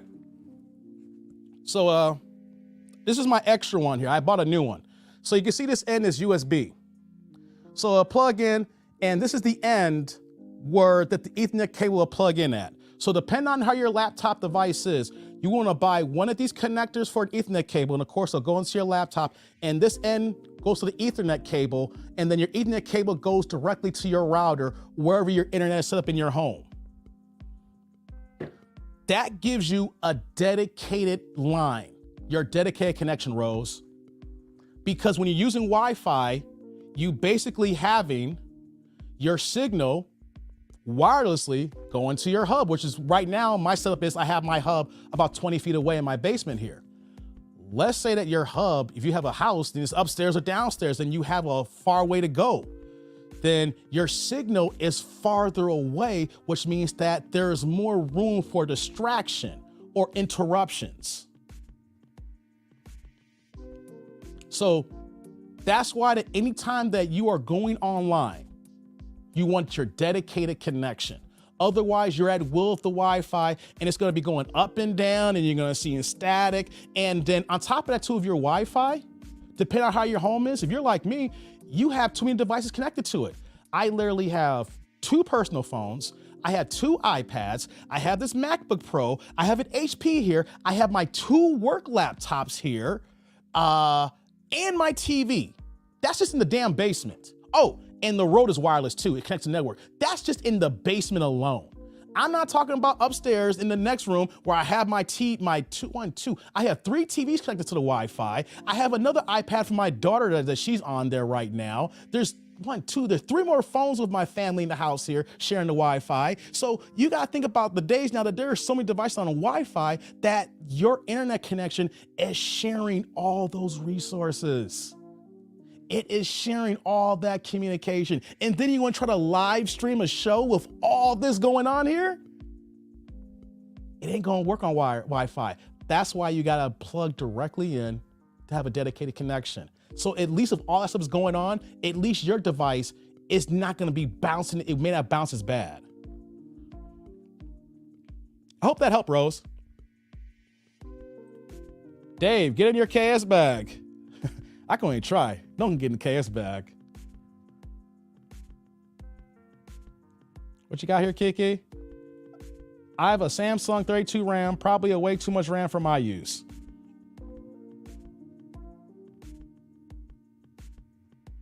Eric's like, that dude named Dave is well connected. Thanks, Eric. Okay, got it. Understood. My computer is in the opposite end of my apartment from my internet setup. I only use my internet from my iMac and my phone, and that's it, but I still get it. Cool, Rose. Glad I can help you there. So we talked about StreamYard. Let's see here. I talked about my laptop. We talked about the camera. We talked about the road. We talked about the backup camera. Let's see. We talked about the old mixer. What else we got going on here? Let's see here. You know what? Let's talk about last night, guys. Let's talk about last night. See, me doing this content creation thing, I didn't expect all this to happen. I talk about, just a quick recap, last September, I was watching a live stream from the lead attorney. He had the book, The YouTube Formula. I took that book and ran with it. And so here we are today, right? So I've been getting a lot of emails. People ask me to help them out with YouTube. And I didn't think I'd be in a place to help others with YouTube. Like I'll give them tidbits here and there, but when you're so focused on your channel, you don't, and initially you don't think about others. I didn't think about collaborations.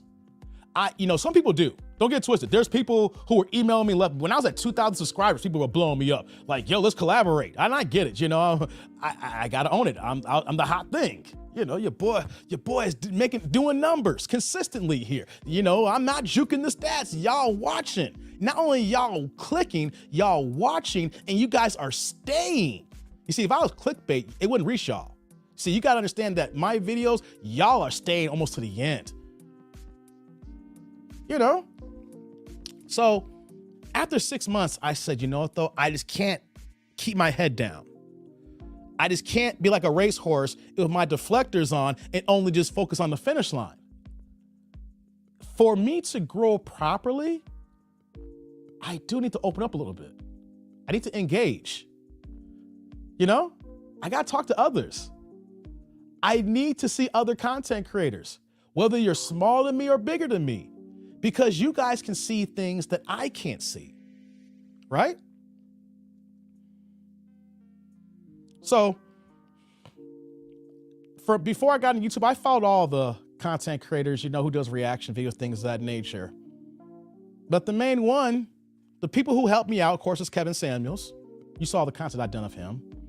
I talk heavily about Tdnd because I hired him as a life coach, and the couple of sessions that I had with him is the reason why I'm here today. So anybody could have any kind of feelings you may have about Anton, but you gotta understand, he indirectly helped change my life. So y'all can't say nothing. You can't say no shit about Anton, even if you don't align of his politics, whatever case, but y'all can't tell me shit about him. I ain't here if he didn't do what he had to do for me, right? So it's Kevin Samuels, it's Anton Daniels, but I just mentioned his name earlier, the lead attorney. He was the one that introduced that book to me. So I've been following him ever since. Now, he hasn't been on YouTube as much lately because he's starting to transition himself to Locals. Now, Locals is just like another application like Patreon, where that content creators are able to have more freedom to do the content that they want on a subscription-based model. Now, just a quick tidbit about YouTube here, if you guys are wondering, when you're monetized, we get 55% of the ad revenue, YouTube gets 45%. So the split's in our favor. But when it comes to supers, we get 70%, YouTube gets 30%. So the supers go more in our pocket than the ad revenue. Right? But when you go to an application like Locals or Patreon, then you're basically telling your subscribers, hey, look, you don't got to give me the $4.99 super chats anymore. We appreciate them. You don't got to give me a $10 super chat or the $20, $50. All I'm asking for is $4.99 a month, and you get all the content. We don't got to worry about the YouTube guidelines. So Lead Attorney has moved a lot of his traffic to Locals. And then late yesterday around, 7 o'clock, sent a blast out. Say, hey guys, start a mastermind class in about an hour and a half on Zoom. So I hopped on it. And I got to talk to the lead attorney for the first time last night. Oh, yeah.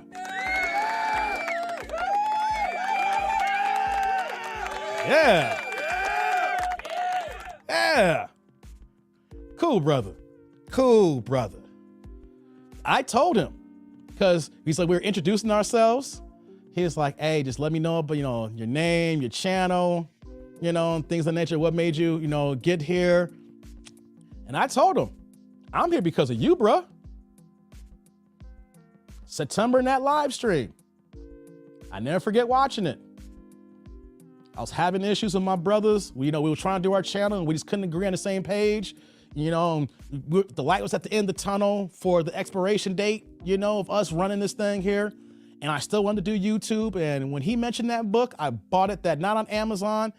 It got in the middle of the next day. I read it in a day and a half. And then I created my channel that next day to make sure that I had my channel in place. And then the next several months, I just curated my area so that when I dropped my first, talk to Anton, of course. And after Anton, February, dropped my first videos. So your boy was talking to the lead attorney last night for about 2 hours. Oh, yeah. Yes, sir.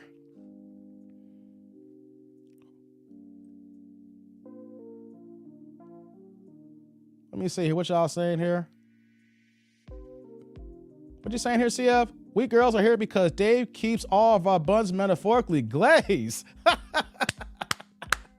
I like that code. I like that. I like that. Yes, yes, yes.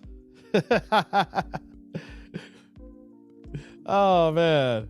What you saying here, Kiki? We don't collaborate with Sunshine Shoulders. Oh, wow. You got beef with Sunshine Shoulders? I don't even know what Sunshine Shoulders content is. I gotta be honest. What's good, homie? Checking in from the VA. Hey, what's going on, man? So the idea of last night's mastermind class. Lead is taking his resources and basically he was just giving the synopsis that in every demographic in entertainment or business, you have these mastermind groups where people who are small or big in their businesses or middle, whatever the case may be, and they collaborate. They join like the Avengers, that they can talk about items in YouTube. What is helping them out? What problems do you have? Can someone over here with 2,000 subscribers can help somebody with 12,000 subscribers? Hell yes. Can someone with 500 subscribers help someone with 50,000 subscribers? Hell yes. But what about paying it back? What about the people who have 25,000 subscribers, 20,000 subscribers, helping out the people who only have 8 subscribers just trying to get in? Maybe you only got 50. Maybe you have 400 subscribers, but you got your watch time of 4,000 hours. That's what the course is, what Lee's trying to build here. And with this mastermind here that he's putting together, he's gonna assemble some of the biggest content creators in Black YouTube. He said that, of course, we're gonna be doing this here, and then he's gonna bring in MTR. Y'all know who MTR is. Viewer tutorials and reviews. Yeah. He's gonna be in there. Poor Man's Podcast Reacts. Hey, if y'all saw my earliest videos, some people said I was ripping him off. But I was watching him the most, and I was like, yo, I'm gonna get into it. So what happens is when you're a content creator, don't be scared if you see someone you like and you take parts of theirs to do your own, because eventually then you're gonna get into your rhythm, you're gonna get into your flow, you're gonna get into your bag, and then your personality is gonna come out, and then you're gonna be able to do what you wanna do and able to host a show and, and then create content the way you need be. But you are gonna copy someone in the beginning. And I copied our poor man, I ain't gonna front. But as like the 15, 20 views got by, I started getting comfortable and I started getting to my own bag and I started feeling good about myself.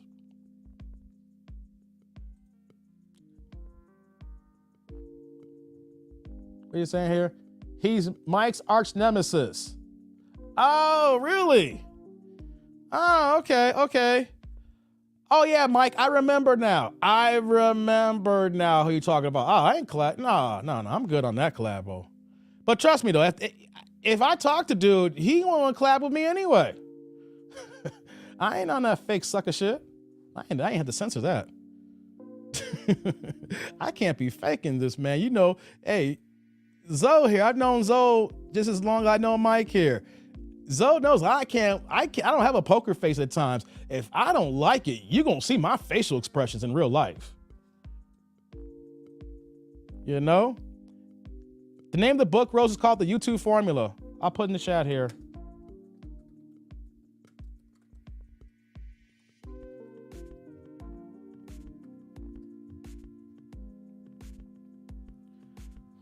Speaking of that YouTube Formula book, let me make this one point here. I had brought this book up in the mastermind class last night, right? Because Lee brought it up and he was like, yeah, it only cost like $19 for the hardback. And in the chat, they were like, it's $4.99 for the audiobook. I'm gonna buy the audiobook now. Don't buy the audiobook. Don't buy the audiobook unless you're planning on buying 2 copies of the book. You want the hardback or paperback book, the physical copy, and then you want the audiobook as well. Unless you plan on buying both, don't just buy the audiobook. You know why? Let's get these likes up, guys.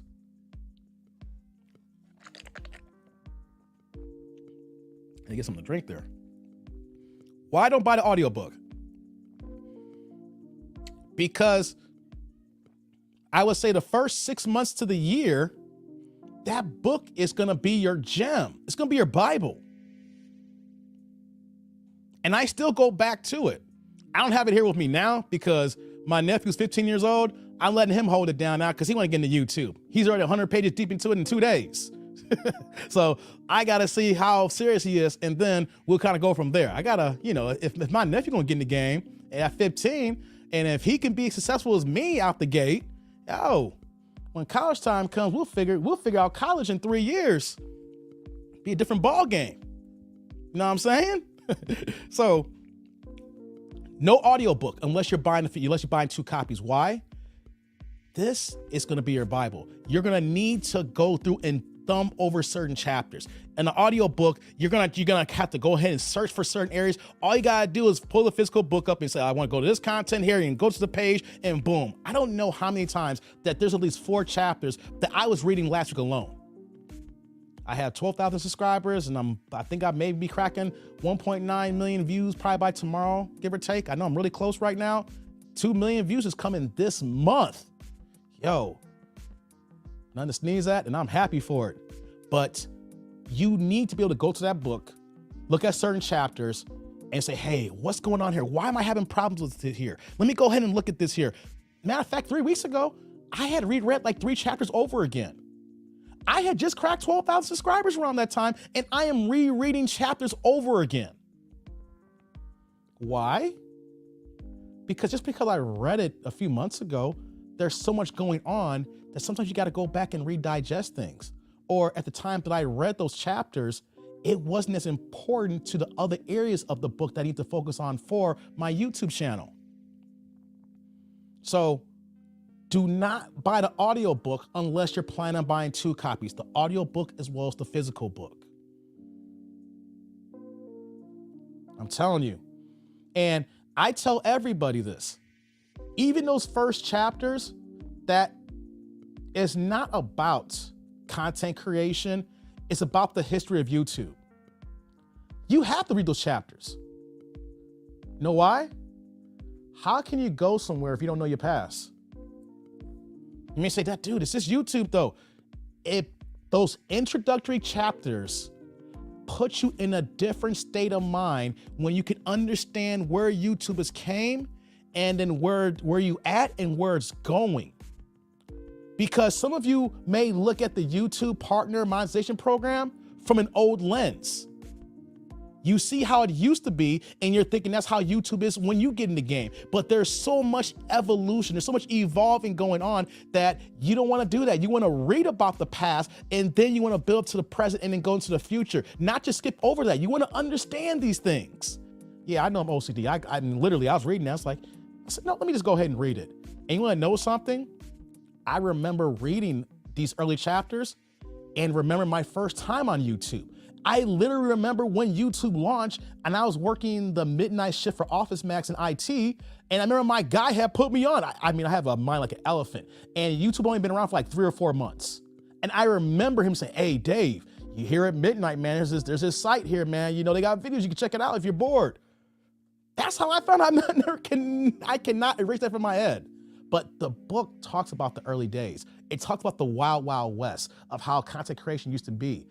Also, reason why I'm saying you gotta read these early chapters, because before I got this book, when I was doing my old boxing channel and I was doing content with my friends over a year ago, I was doing things that was not, or I wanted to do things that was not gonna be successful into doing YouTube. So when I read these early chapters and I understood, I said, oh, okay, my mentality of wanting to do this was because I've been on watching YouTube since the beginning, and for some reason, mentally, my mind was thinking this here. But in actuality, it doesn't work that way. So that's why I'm saying when you buy this book, you need to read every single chapter. Do you have to? No, but why don't you take it from me? I dropped my first video February 7th. Here it is, August 12th, what, 12,300 subs plus, 1.9 million views. Yo, my click-through rate is through the roof. If we want to talk about, how you get paid for monetization with your RPMs and your was it CPM? That's a whole nother discussion here when we want to talk about the payments and your niche in YouTube and how you get paid, because there are some people on YouTube, like I said, who have 1 million subscribers and only making about 80,000 a year. Seriously. There are people on YouTube with maybe you see them with 700,000 subscribers, they probably make about 100,000 a year. And you want to know something? If I don't even get another subscriber, not even in this full calendar year, I can compete with those guys. Yeah. It's all about your niche, the content you're putting out, the frequency you're putting your content out, and being you, being original, being yourself. Yeah.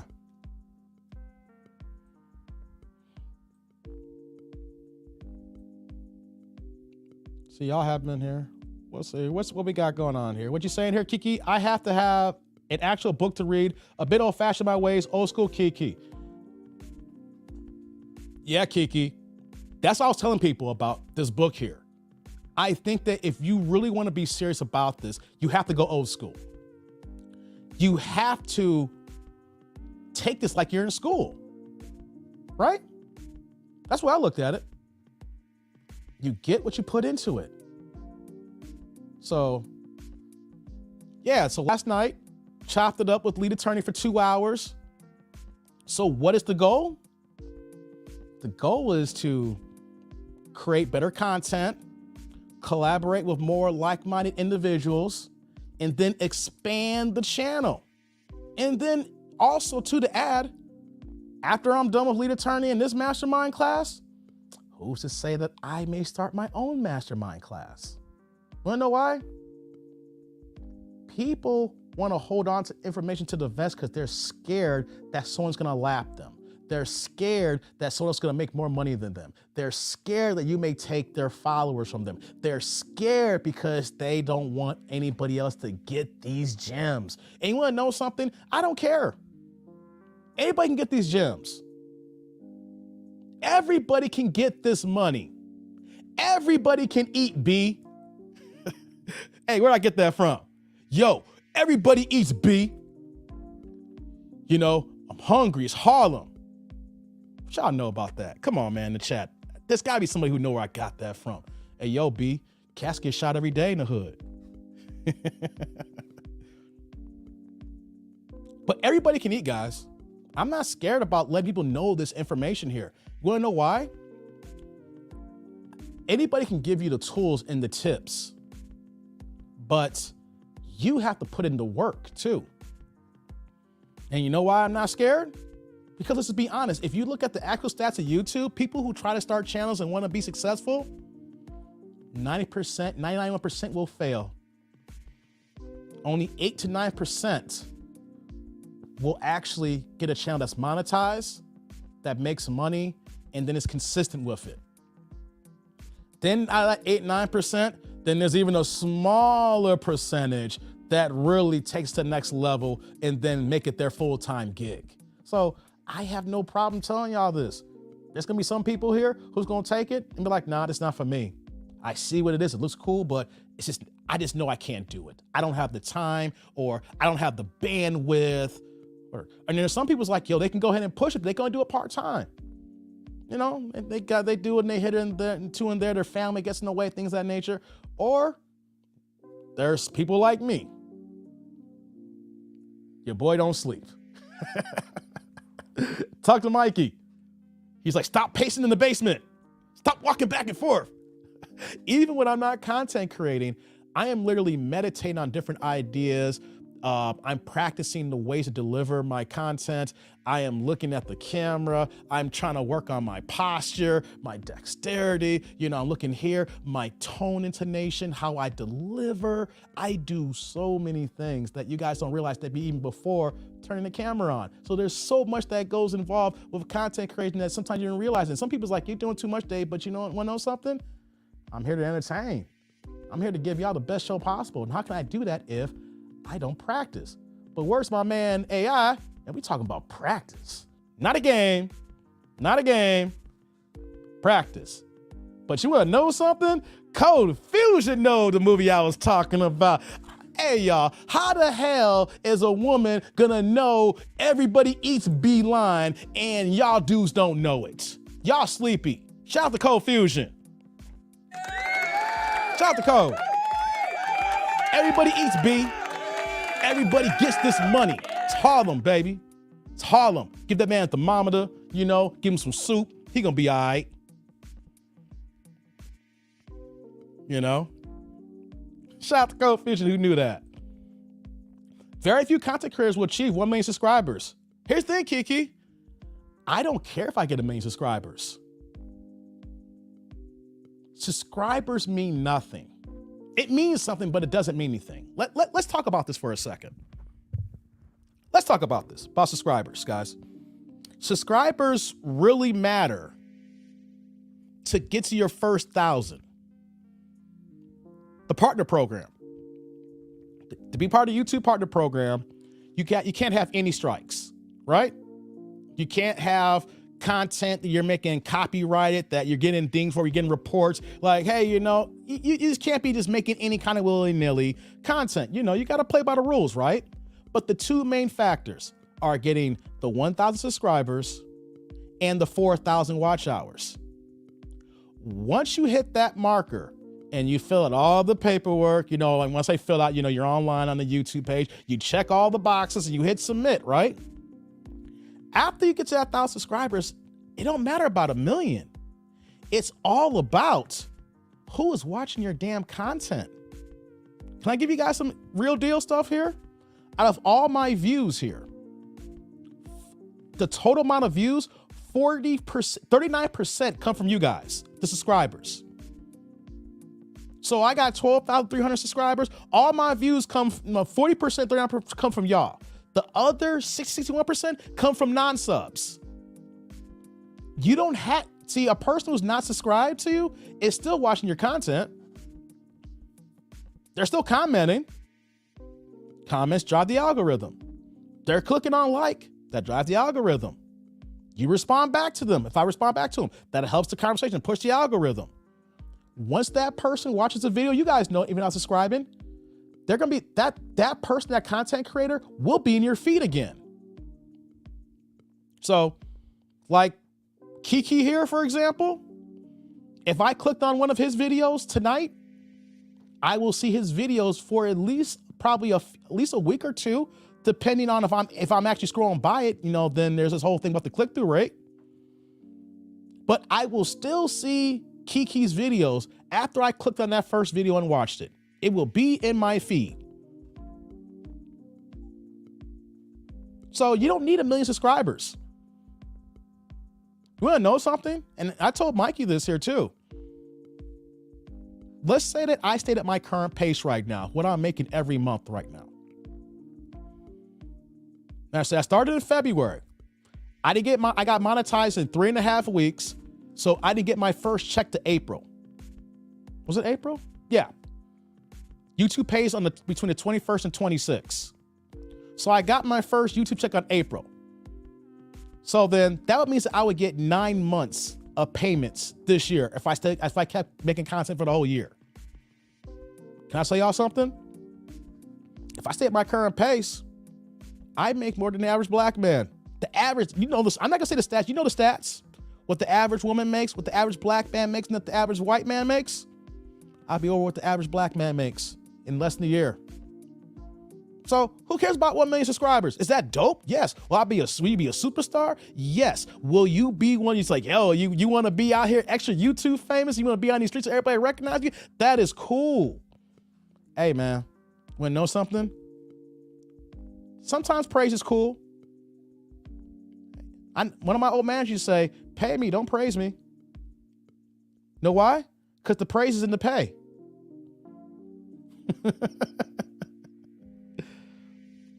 The praise is in the pay. Hey, man, I would like to be a low-key content creator at 25, 30,000. And if I'm making more than someone who got 1 million subs, I'm winning, baby. I can walk down the street. I can go drive my nice car. I got money in the bank. So why I'm speaking about this, guys, is it doesn't matter if someone has 75,000 subscribers, 300,000 subscribers, 600,000. It matters. But if you're making great content, the YouTube algorithm, if you're following all the steps, it's gonna place your video in all the hands here. You're gonna get more views than them big dogs. Yeah. So don't worry, guys. 1 million subscribers is dope. Don't get it twisted. If I got there, I ain't gonna turn nothing down but my collar. You know? If I get to 1 million subs, man, when we get there, you're gonna call me the algorithm assassin. You know, but hey, right now, I'm a junior algorithm assassin right now with 12,000 subs. Boy, I tell you, you know, just because someone got a gang of subs don't mean that they making a lot of money, guys. What you got here, Kiki? My 2 short videos were made out of boredom. Hey, it be that way sometimes. I swear I think YouTube owns that nude cam spam. I think so too. They tripping, man. Thanks for getting those out of here, guys.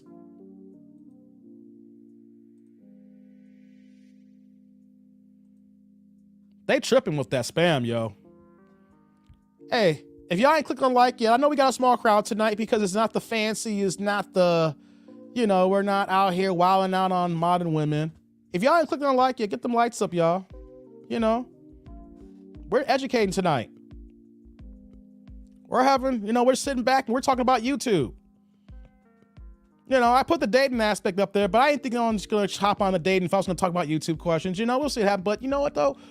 What we want to talk about here is you guys can literally figure out how to create your channel and, depending on your status, make a few dollars just by camming up, turning on, and boom, you could do an hour worth of work and you can turn that into a $50,000 a year.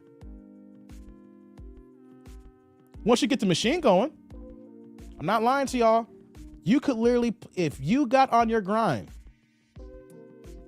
and then once you got everything set up, you can make 50 a year, just put an hour a day. I'm telling y'all ain't hearing me. Come on, where them questions at? Y'all ain't hearing me. Why are we talking about this here, y'all? Because we're living in a society right now that we in a recession. I don't care what anybody says. We in a recession. Remember last year, the Great Resignation? Remember the Great Resignation, guys? Everybody quitting their jobs, getting more money. It's like, yo, everybody hiring, they can't hire enough, you know? And what's going on right now? Them same people can't get a job right now. They hurting.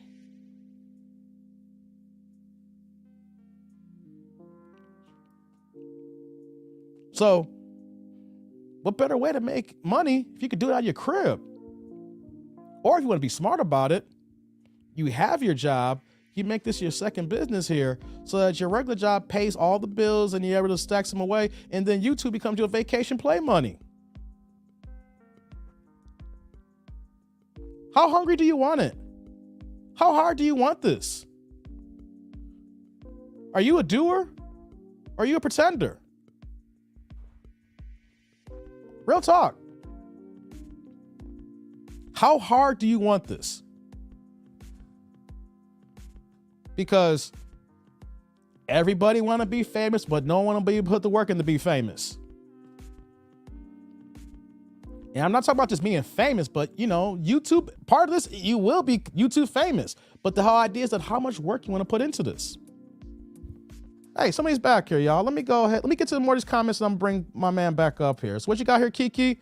I created this channel for hiking videos, but it's a very crowded niche. Thinking about creating a separate channel for my lectures, political and social theory, boring to most people. I hear you. Hey, don't worry about the niche being crowded. Just the black manosphere. How crowded is the black manosphere right now? I came in February and I got 12. Don't worry about crowded space. Worry about how you fit into the space. And do you see yourself on top of the space? Because if you feel that you can be on top of the space, Kiki, it's all about your work ethic, consistency, how much videos you put out. And then from that point on, it is what it is.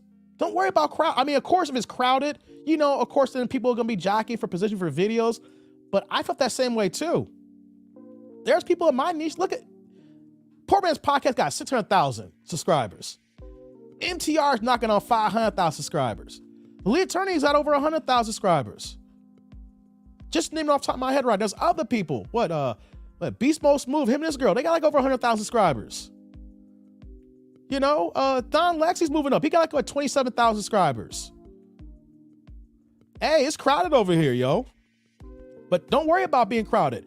Run your race. Don't worry about others. If you putting out dope content, the people will see it. The people will find it. YouTube will put it in their pockets, in their hands. If you follow the algorithm rules, do what you're supposed to be doing as far as how YouTube works and operates, and then you will see the results. So don't worry about that, Kiki. Don't worry about being crowded. If that's what you love, if that is your knowledge base, yo, man, just put the work in. And, it may not be 6 months for you. It may take like 8 or 9 months, give or take, maybe a year. But the point is, though, is that don't be scared about what other people are doing. Only focus on what you know how to do best. You follow the rules, and YouTube's going to see in the back end how that works. And you know what's going to happen? YouTube will put that video in someone's face, and then eventually they'll click. Then the next person will click. Then the next one. And the next you're going to be trending. Next you're going to be in the recommendations. And the next you're going to be like, damn, I got my first 1,000 views. And just kind of avalanche from there. So I get it, bro. I get it. But don't give up on your niche. If you want to start your other channel, that's cool. But if hiking is your thing, hey, man, someone will find you. I'm going to bring my man back up here, yo. We got some things to talk about, Mike. We got some things to talk about. Let me bring Mikey back in. What's up, man? Hey, what's up? Hey, before you say the thing here, right? Mm-hmm. This is the reason why I had to get a new camera, guys. I'm able to relax when I live stream now.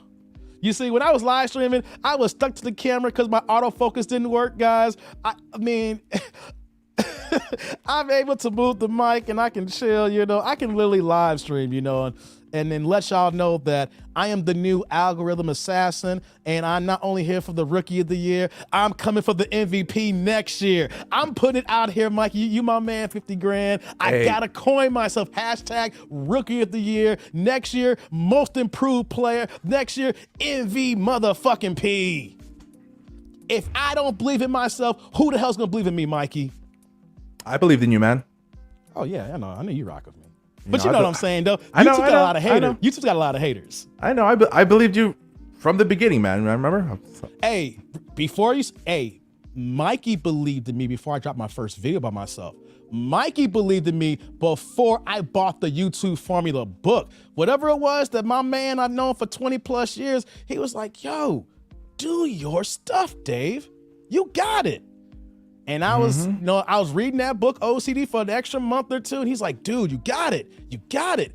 Mikey's you gotta have a tribe. You gotta have your wolf pack. You gotta have someone in your corner. I know it's hard, like you can do it on your own, but that extra motivation, hey man, you gotta have a cheerleader. You gotta have someone on the outside that can see your talent outside of yourself.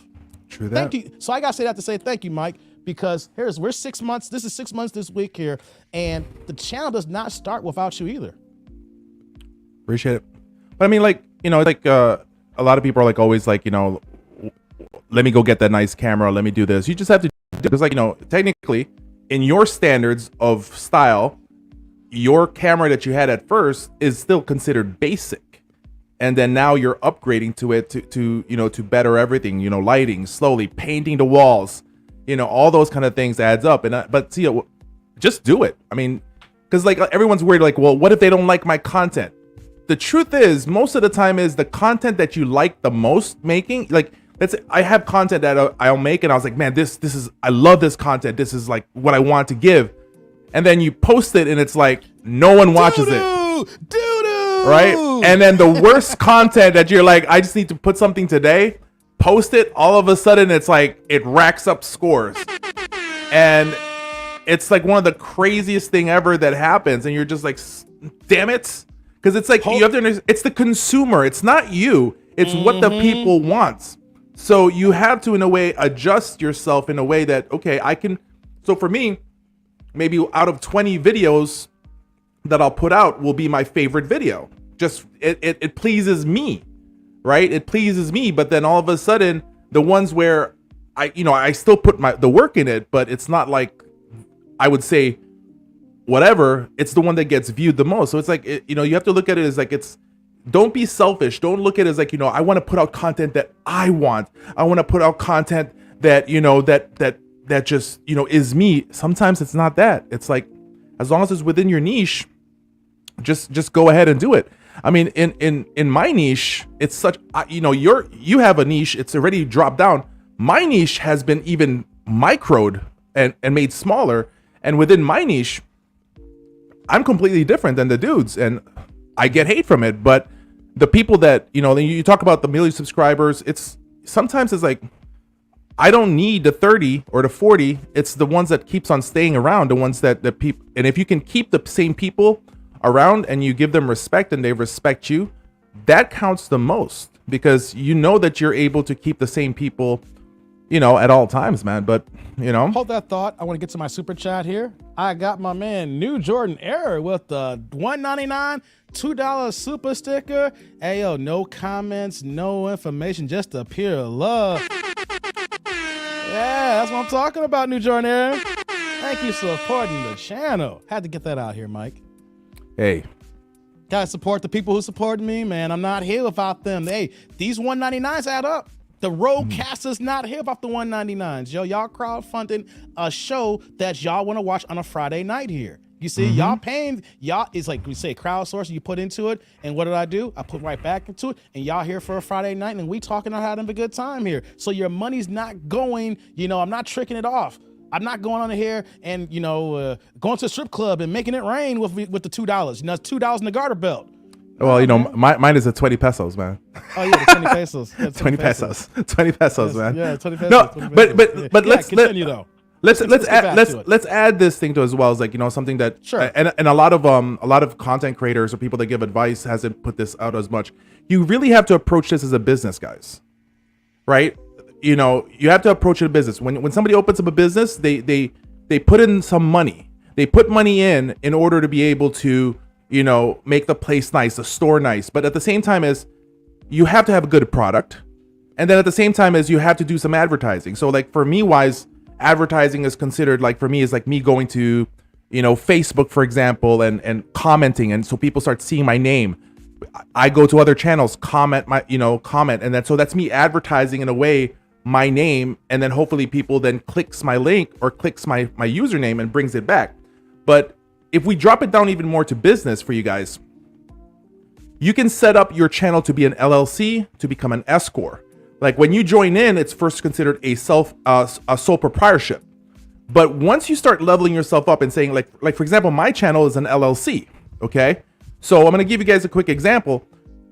Me, for example, I can go ahead and write off my computer. I can write off.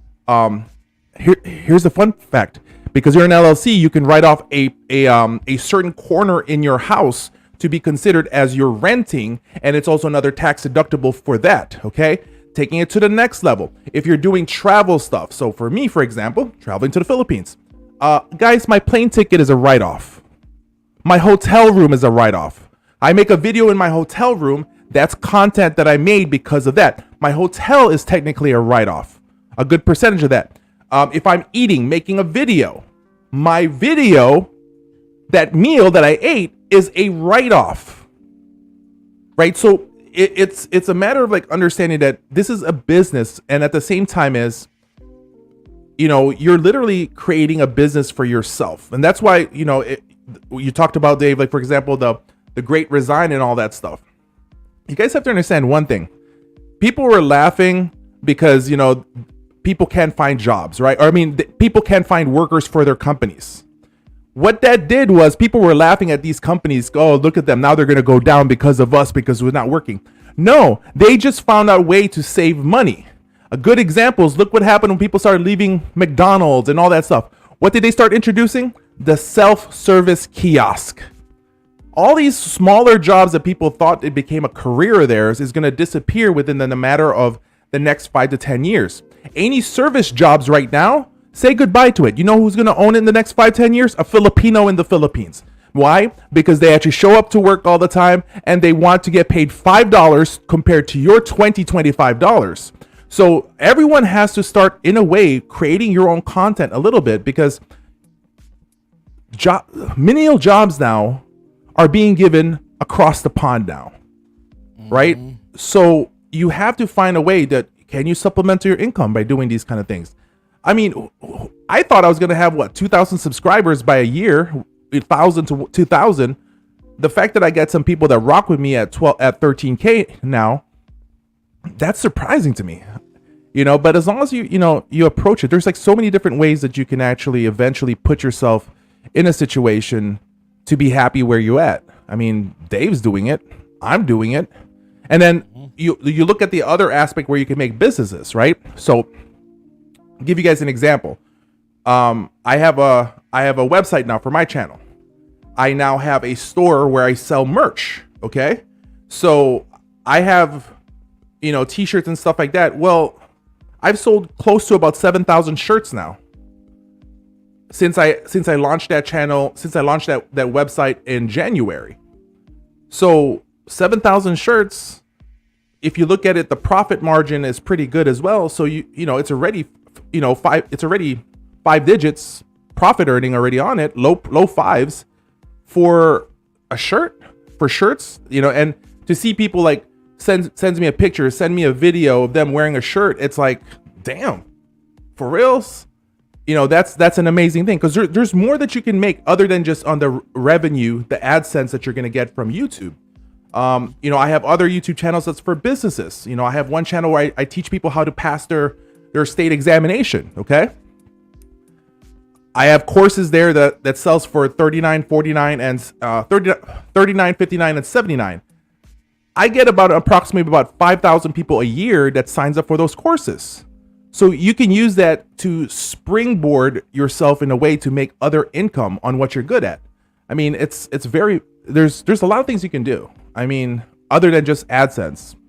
And it's cool to get recognized as well. I mean, it's the craziest thing. I'm sitting in the Philippines and somebody just approaches me and be like, dude, I like your channel. I'm like, huh? I had an Australian guy approach me and was like, he likes my channel. He's been watching. And I was like, what's going on? So it's like, I mean, you guys just have to like really start looking at it, and don't think that if you don't, some guys are like, what, but people might find me boring. I'm fucking boring. Hey, Mike, people think I'm funny as hell, and someone thought I was a comedian. I had no idea I was funny. I know I could be goofy at times, but you'd be surprised what actually comes out when you're by yourself and then you honing on your skill set, and then next thing you know, everything is coming out. Like Mikey's, like the first YouTube channel was me and 3 of my guys, right? So of course, I am not going to showcase everything because it's a team and we're sharing it. But once I came on here and I'm started talking and everybody, some of my stuff's like, yo, you use stand-up, Dave? I'm like, never stand up. I don't want to disrespect the art form like that, but the fact if you think of me in that form of fashion, yo, thank you. I never looked at myself as being a funny individual. I'll be goofy and crack a dumb joke here and there, but man, people are in my comment section saying that, Dave, I'm cracking up here at work. I'm like, oh, wow. You know what I'm saying? Hey, hold that thought here. I'm gonna get so many supers here.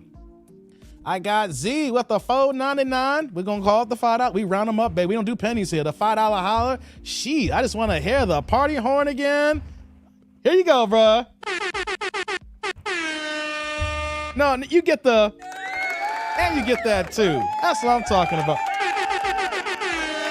Yeah. See, I got the cheap soundboard, so I don't have that. Hey, we're not done yet. So we got Sheila with the $1.99 super sticker. What's the up, $2 Sheila? holla. Hey, no comments, just straight love. Representing Illinois, though, man.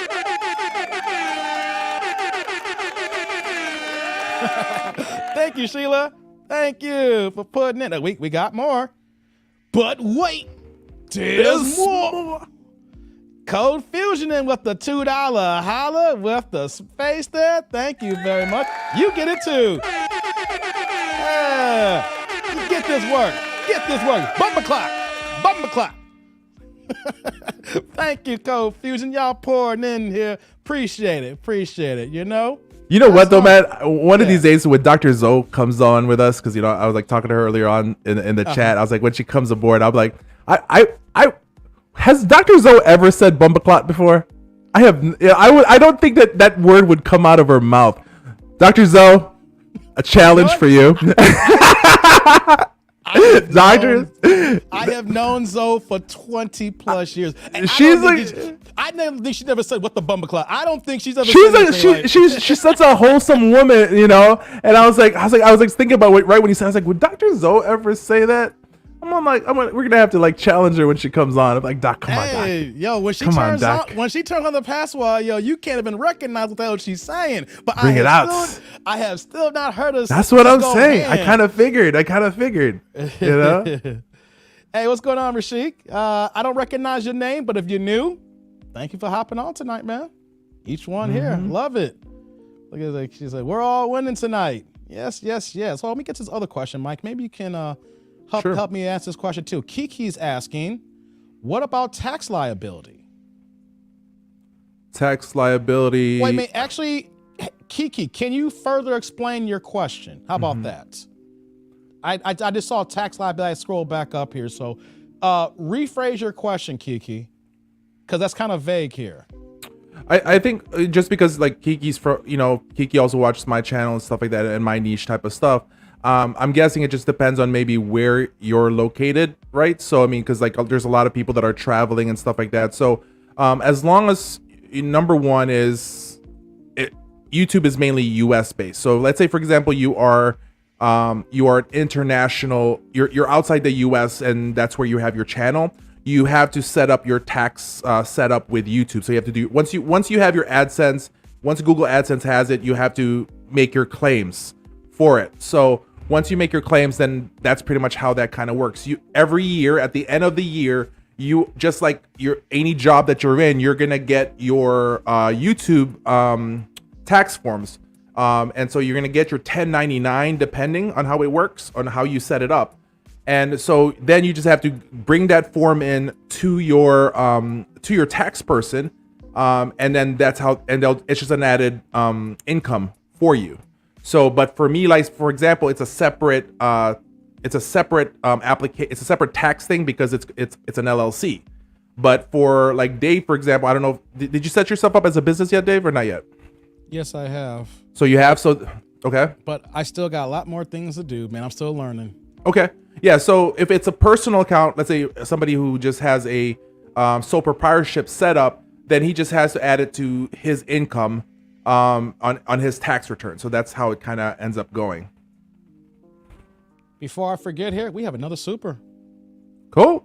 My man. Oh, shit, Brent. What's up, man? He's here supporting Utah in the house.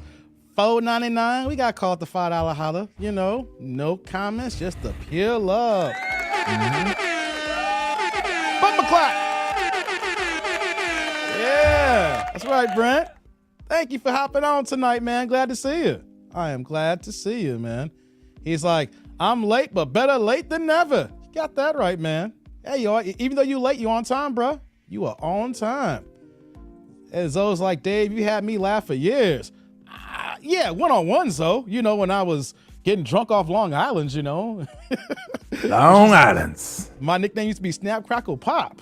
Because that's how I used to act up when I'd be in them streets back in the day. Snap, crackle, and popping on that ass.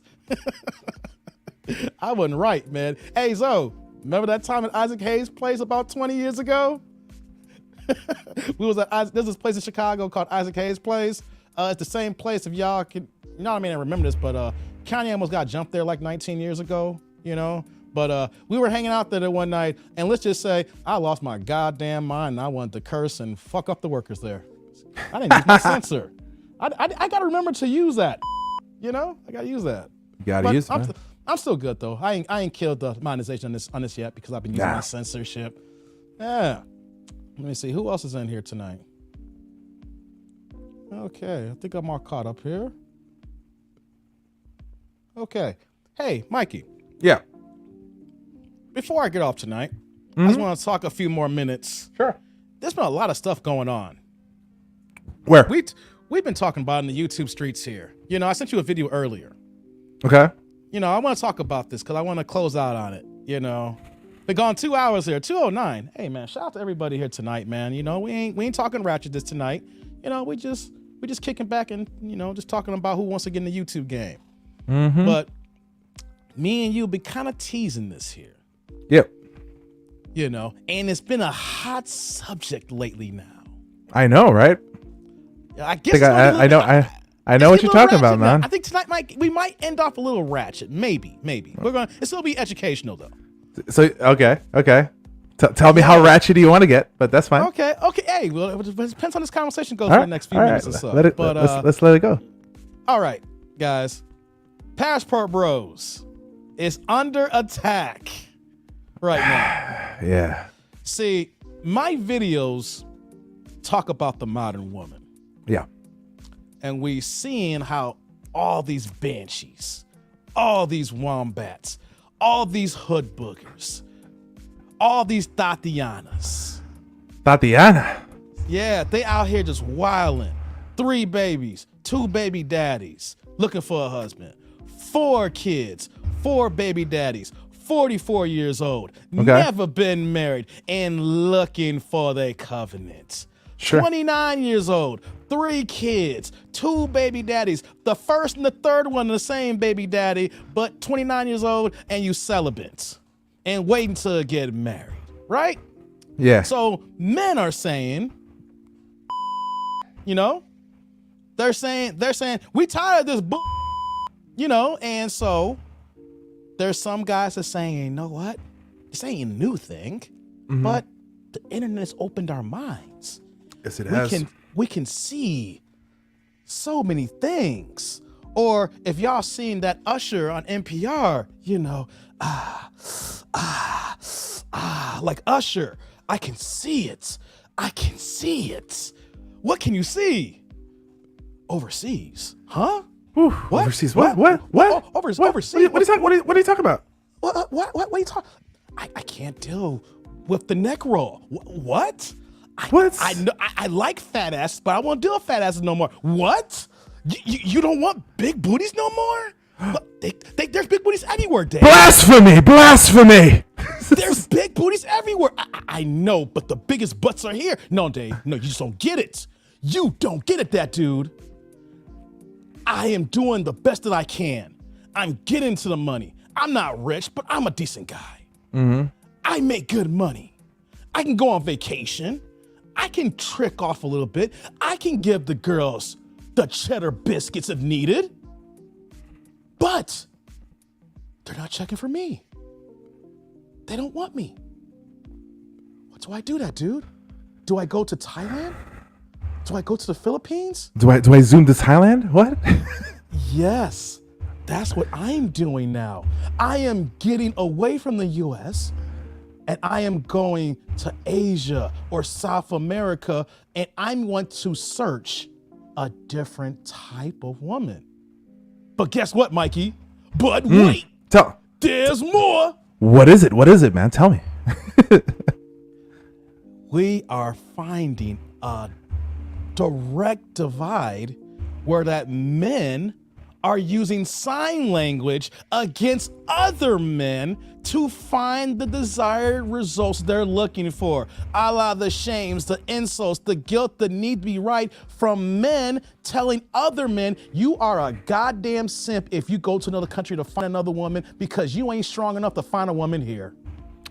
Yeah, well, here's the thing. I mean, I gave you a few keywords on this the other day, and yes, you did. I think the problem with there is number one is where is it coming from and who's their god. So when I'm talking about that is like who are they following? Like who's the red pill person they're following? Who's the guy that they're following? Is it the Fresh and Fit in the Miami? Is it alpha male strategies and stuff like that? And who are they following really?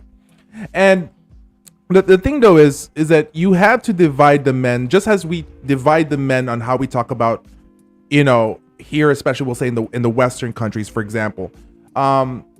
You have to look at it is that each man is different, right? Because there's a lot of risk also for guys going abroad. There just is, because what happens is they mess up in their heads what it's about. Like, there's that one famous video that's going on right now where this guy talks about, I can't wait to just go back to Brazil because the women give attention to you over there. There's a guy that made a video showing us, see, all these girls are giving me attention in Thailand. Here's the thing. You cannot confuse attention because of money towards attention as a person who really can pull girls. Now, for the guys that looks at guys who goes abroad as simps, are there guys that goes to other countries who are simping? Of course. I mean, simping happens all the time. I don't want to. I'm glad you Sure. said that word simp. And I want to say this on my live show. I've been saying it in comment sections, but I swear, some of y'all on YouTube are just fucking slow. I had to let that go for the algorithm. Some of y'all slow as hell. Like, you watch 200 videos, and then the one video I simp is like, see, Dave, I knew Dave wasn't red pill. What the goddamn wrong with you guys, right? I say it because I use the example of me over exaggerating my character of simping. It's because I am showcasing what the majority of men might do in those situations with a little bit of banter and facetiousness involved in there, right? So we all simp from time to time, guys. It all depends on the level of simping you're gonna put in. Is it over the top, or that you making yourself hazardous to your life?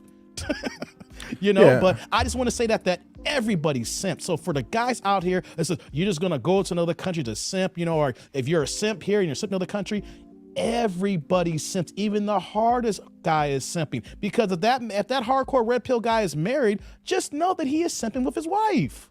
Yeah, so I think that what needs to happen is I think a lot of men needs to stop even just using the term simp unless we can match it to what it is, right? So it's like It applies. Yeah, so like, there's the difference between admiring a woman compared to simping, because admiring is saying that, she's pretty, she's beautiful, I would give her attention. Whereas to simping, it's meaning that you're pedestalizing her, and you're also losing value in yourself. How do you lose value in yourself? Well, it's because you're giving money. So I'll give you an example, right?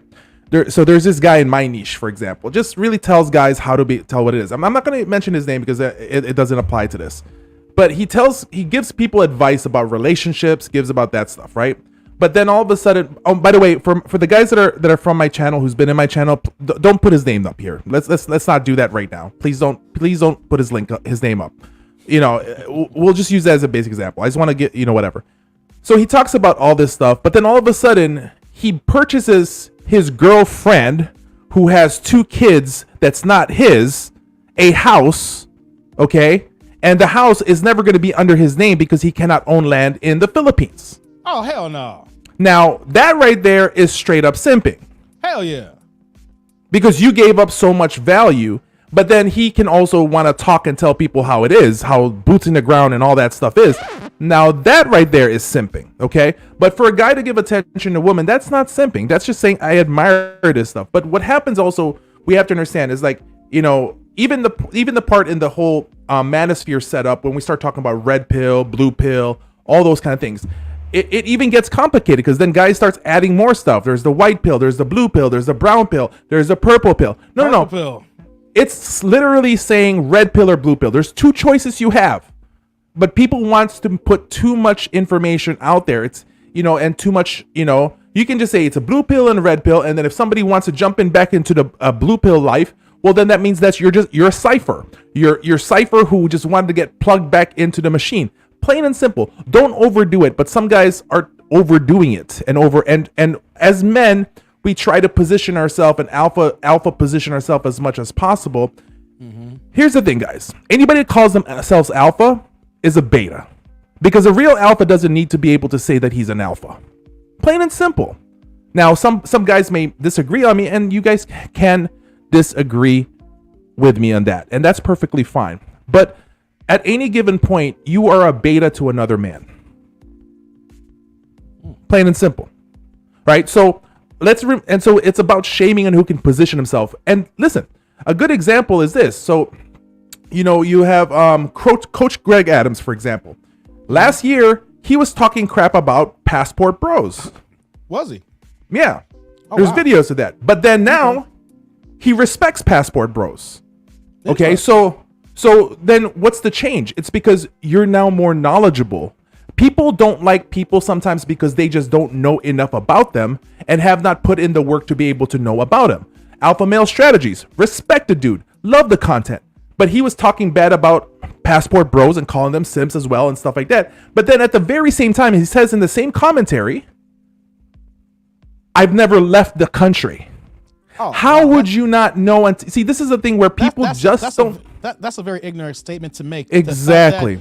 that, it's one thing to have a personal bias, but state that off the rip. I don't know anything about this, but I need to experience this. But this is how I feel from my perspective here. But don't disrespect or shame other people when you have no knowledge of that. That's just asinine. It's one thing if you've experienced that lifestyle, or if you've went ahead and wanted to test those waters, or just go out there and then you come back and it's like, hey, I've been here, and I've been here. Here's how I can talk about this now. But if you have no knowledge of even leaving the country, how can you even speak on it? Yeah, and the first set where you start having problems was then you in the red pill community is where you then start having hatred towards PUAs, pickup artists, and stuff like that. And I was like, how could you when they invented it? Right? Oh, but wow. but because you then all of a sudden look at them and say, look at these pickup artists, they're using tricked words, they're using this psychological tactics, this and that. They invented red pill. That's what, because they were the nerds of the original red pill community that used the talk about it. Now here's the thing. If you look into the pickup artist community, okay guys, you can't hate all of them. Because a lot of them do the good, they can do it. But see, the thing though is they're hated on the most because a lot of people don't understand that you have to divide it among what group are they in. What group are they in really? Are they the guys who really can pull girls because of the knowledge that they have, how they can understand basic things, understanding body language, all those different things?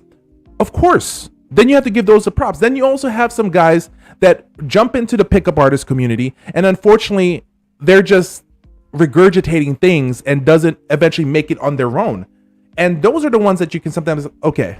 But then there's the guys who do it, who don't accomplish anything, but they make the whole system bad or look bad. And then you have guys who are naturally, I'm not to say it, real misogynists who does the pickup artistry and really use it to take advantage of women. Like me, I've always been red pill for a long period of time, but here is the thing. I still respect women.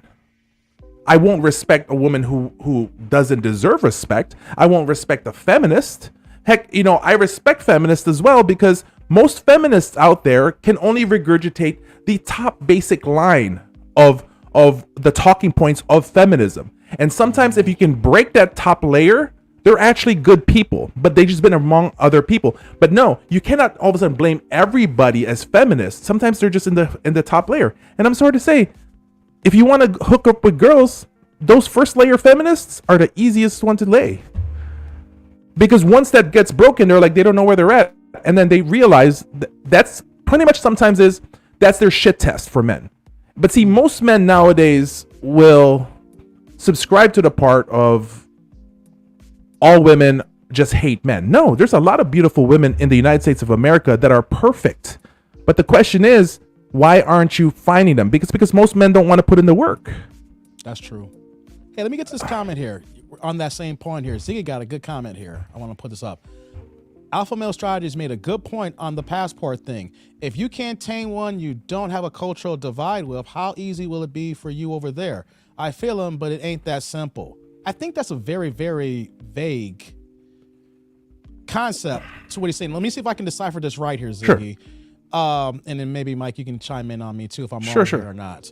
So the cultural divide. So how can you handle a woman in another country if you can't handle women here? Is the way I'm reading this right? Sure. So I definitely understand that. So for me, I can easily say it's before the situation I was in now. It doesn't. It's that's surface level.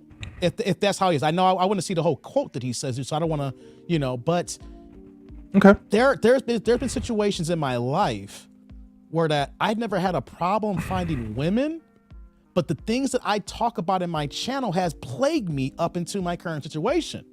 So just because that it's hard here, and it says how you gonna adjust elsewhere, it's called adapting.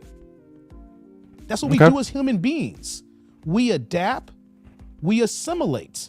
And if you want to put the work in, then we'll see the results down the line. But if it's just as vague as if it doesn't work here, it can't work over there, I don't subscribe to that notion. Yeah. So let's look at it this way. So he just admitted also that he's never been outside the country and did that stuff. So he cannot even speak for the. Actually, can you put that back up, Dave? If you don't mind. So he cannot really speak on this matter. Let's just be honest, right there. Right. That's true. So right there alone, his quote is done. It's zilch. Now Good let's go ahead and play. Let's say, for example, somebody has gone to another country and done that, and I have. Okay. Each country is different. So, in the West, it's going to be a lot more tougher because there's more requirements. We can just go ahead and do the 6x4s that a lot of women are subscribing to nowadays, right?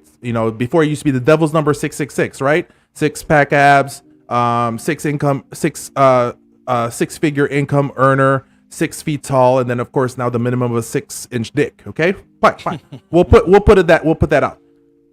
So if you go outside the country, one thing that a lot of passport guys will look at, okay, is understanding the fact that a lot of women outside the United States, and of course we're not going to include Canada in this one because Canada is even worse than the United States. Shout out to Jordan Peterson, for holding it down over there. But if you go to South America, if you go to especially Asia, the big difference is the fact that femininity is still actually pushed. Not saying that there's no feminism in those countries as well, but even though that there's feminism that are there, what ends up hold on, let me just take out the nude people out. All right. Thank you. So, even though there is feminism exists, and feminism is everywhere, guys, just to let you guys know, their femininity rating is still higher. So the fact that women have a higher femininity rating outside the country and into the, like, let's say Asia, you have, of course, higher chances to be able to actually have an opportunity with those type of women. Of course, avoiding the type of women that are pay to play, that are, those type of women, avoiding those types. So, that's where that quote, I understand where he's coming from. I understand but the thing though is, have you interacted with women internationally more than the typical vacation that you're in? I've gone to Medellin, I've gone to the Dominican Republic, I've gone to the Philippines, I've gone to South Korea. So it's like understanding that, yeah, I get his point, but you don't know until you've been there, and you don't know until you've actually stayed more than just a 2-week vacation at a particular facility, particular country, that you're able to interact with the local people. Good points, man. Good points. What I want to do for my channel here, I'm gonna still keep doing the reaction videos, right? I gotta put them out there. There's so much content out there that keep y'all laughing, keep y'all rolling, and I use everything for a teachable moment. Like I had people coming for me for that one video I did yesterday. This is a skit, Dave. I said it's possibly a skit in the damn video, and y'all, I swear, I gotta say this at this part of my point here. Y'all are deaf as fuck. I hope whoever's watching, I went out some people in the comment section, it's a skit, he's going in on it. Well, if you watch the goddamn video, I said this is probably a skit, but let me use this as an application here because it applies, right? God, I swear, there's people who just want to see a video and they comment just to comment without even fucking watching it. And that's why I read a whole bunch of people ride fucking act yesterday. I said, did you watch it? Did you hear me say it's a skit? So I say all to say, yeah, the reaction video is still gonna come. If it's a skit, I don't care. I'm gonna play it out and put application to it. What I'm gonna do is we're talking about the travel bros, the passport bros, but I want to showcase a leading up of when you're traveling for men, we need to travel more. We need to showcase that life is bigger than your current town. Like here in Chicago, there's people who ain't been past downtown. It's a goddamn shame that you've been to Sheridan, but you ain't been up further north than that, on the north side. So these next several months, since I now have me an official, travel vlog camera, I'm gonna be, that dude gonna be in the streets here, you know what I'm saying? But we're gonna showcase, guys, that you guys can't just sit on your ass on YouTube and talk shit about women and have no action. We have to get out of our own way and start pouring into ourselves so that we can get more options and then be able to further ourselves. So of course it starts with me, with my work now open up. I'm gonna be traveling across the US here the next few months here. I'm gonna go East Coast and show my content. I'm gonna go West Coast and show my content. We're gonna be traveling in between. I gotta make this work here. I'm trying to make my schedule here so you guys gonna be seeing where I'll be going to next eventually now. The whole idea is that, Mikey, we're going to showcase not just domestic travel. We're gonna be one of the few, me and you, in this red pill space, however you wanna call it, the manosphere, that, okay, dating coaches in the US who wanna shame men. We're gonna talk about regular travel here in the States and bring content to that people do, but we're gonna do that. And we're gonna show the contrast because, Mike, I'm coming to you to the Philippines. There you go, man. I've been talking about teasing it, but you know what? It's fucking gonna happen. I'm going. 3/23/23, baby. Y'all heard it here. We're putting it out there now. It's August 12th. It's my daddy's birthday. All right, my dad would be proud if I told him my ass is going to the Philippines. I'm gonna travel and I'm gonna show some content. So here's what we doing, guys. Here, it's August 12th. Me and Mike, or I'll say Mike and me. I should say that. This is Mikey's wheelhouse. I'm along for the ride. This is your channel, man. This is channel. Me and Mike. Yeah, okay, me and Mike, right? We're going to showcase the passport bros from a different angle and lens. Not like these dating coaches who ain't left the country. Not these dating coaches who want to shame other men and act like these banshee women. Not these hood booger women, okay? We're gonna showcase that we're gonna give all spectrums here so that they can't disrespect the game. Everybody can win. You ain't gotta disrespect other men. So we're gonna do something a little bit different.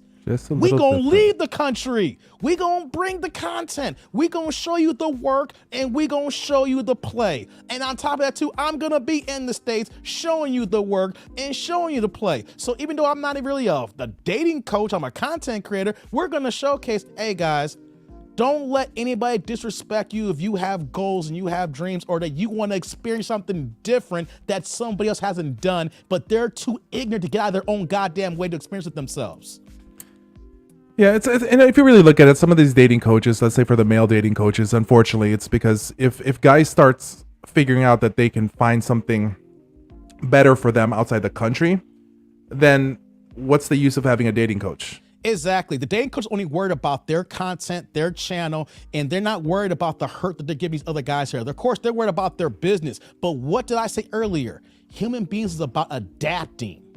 It's about life. It's about change. The only constant in life is change. That's the only thing that's constant. So if you're a dating coach and you don't like this, why don't you expand your reach in your content? Add the domestic with the international. Why don't you do that? Because that's what we're gonna plan on doing. We want to showcase both. We're not a coach, but we want to showcase both sides. Okay, guys, you have a problem dating in the States here? Let's show content. Let's show real content, not no fluff. And on top of that too, we're still gonna talk about, you know what though? I don't want to go overseas, Dave. You know what though? America's my home. All right then, we will still talk about America here as well. But we're not gonna shame you guys. We're not gonna insult you guys. We're gonna have these tough conversations. We're gonna put it on the table.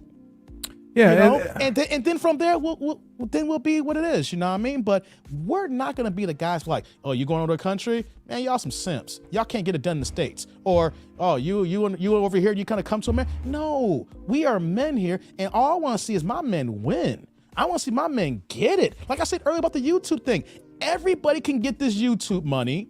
So that means that everybody can make an attempt to be happy. Yeah, and it's funny is like when they say that stuff when somebody, you know, I've had that said to me several times where guys would say something like, you know, you couldn't make it in the US, and I'm like, well, have you seen my resume? Right. So I'm like, Right. you know, even my worst issues. Look at my resume. All the issues I had. Hey, some guys would love to have my resume with the shit that I talk about my resume. I'm like, you know, have you seen my resume? And so, Oh yeah, Mikey's resume got me beat. And so it's like sometimes some guys, unfortunately, you know, that's just the talk. That's what they see other guys. Their alpha is talking about. So unfortunately, that's how they're gonna talk. And the unfortunate part about that is like, look, and I'll be honest, there is danger for some guys leaving the United States. And the most dangerous for guys leaving the United States to go to another country to enjoy women are guys that are actually real simping, or guys who don't who do have social communication problems. Not that good. It is bad for them, and you know they may get stuck in a different realm type of setup, and then they all of a sudden they go to another country, then they get the attention that they're getting, but they don't understand it's paid attention, which you need to understand that paying for pay to play type of attention, you should not, you know, internalize that, because that's not real attention compared to real women that you meet who are good people, workers, you know, professionals and stuff like that. That's completely different. So people mix that up, just like how we sometimes mix just like a passport bro type of a setup. But Mikey, I can make that same argument. Not the last trip that me and you went to Vegas for. I can make that same argument for men I've seen in Vegas. Mm-hmm. So I just want to give that counterpoint. What you're saying is so true. There's going to be some guys who can get some situations. I've seen the same in Vegas. Yeah. So I mean, like, I want to give that out to the men who on that opposite side saying, yeah, Mike, that's what we're talking about here.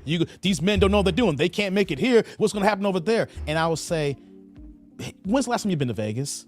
Dudes get taken for their shirts every night there. It can happen. And I understand it's a different culture, so you may not understand it. The point I'm driving is it happens here. It can happen anywhere. Yeah. So the best way to kind of even take it even to the next level, and this is what, like, you know, when you and I have been talking, like, we need to explain it better for men. We really need to divide the different types of men out there that could tolerate it. So here's the thing. It's hard to kind of use it, like if you've dated a Latina, if you dated a black woman, if you dated a Pakistani. I'm putting on my resume to let you guys know.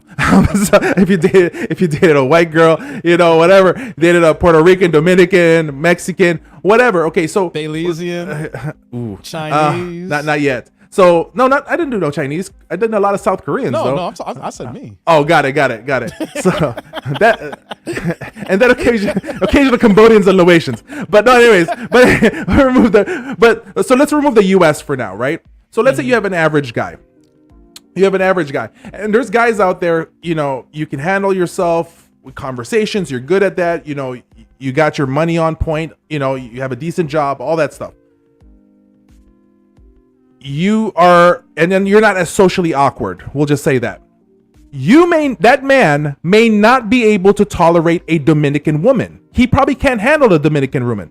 He definitely cannot even handle a Colombian, especially. Because you have to understand, with South American women, they need a more alpha-ish, machismo type of a man that can handle them. That's one shit test that they will do on you, and if you can't, they'll walk all over you, no matter if the money is flowing.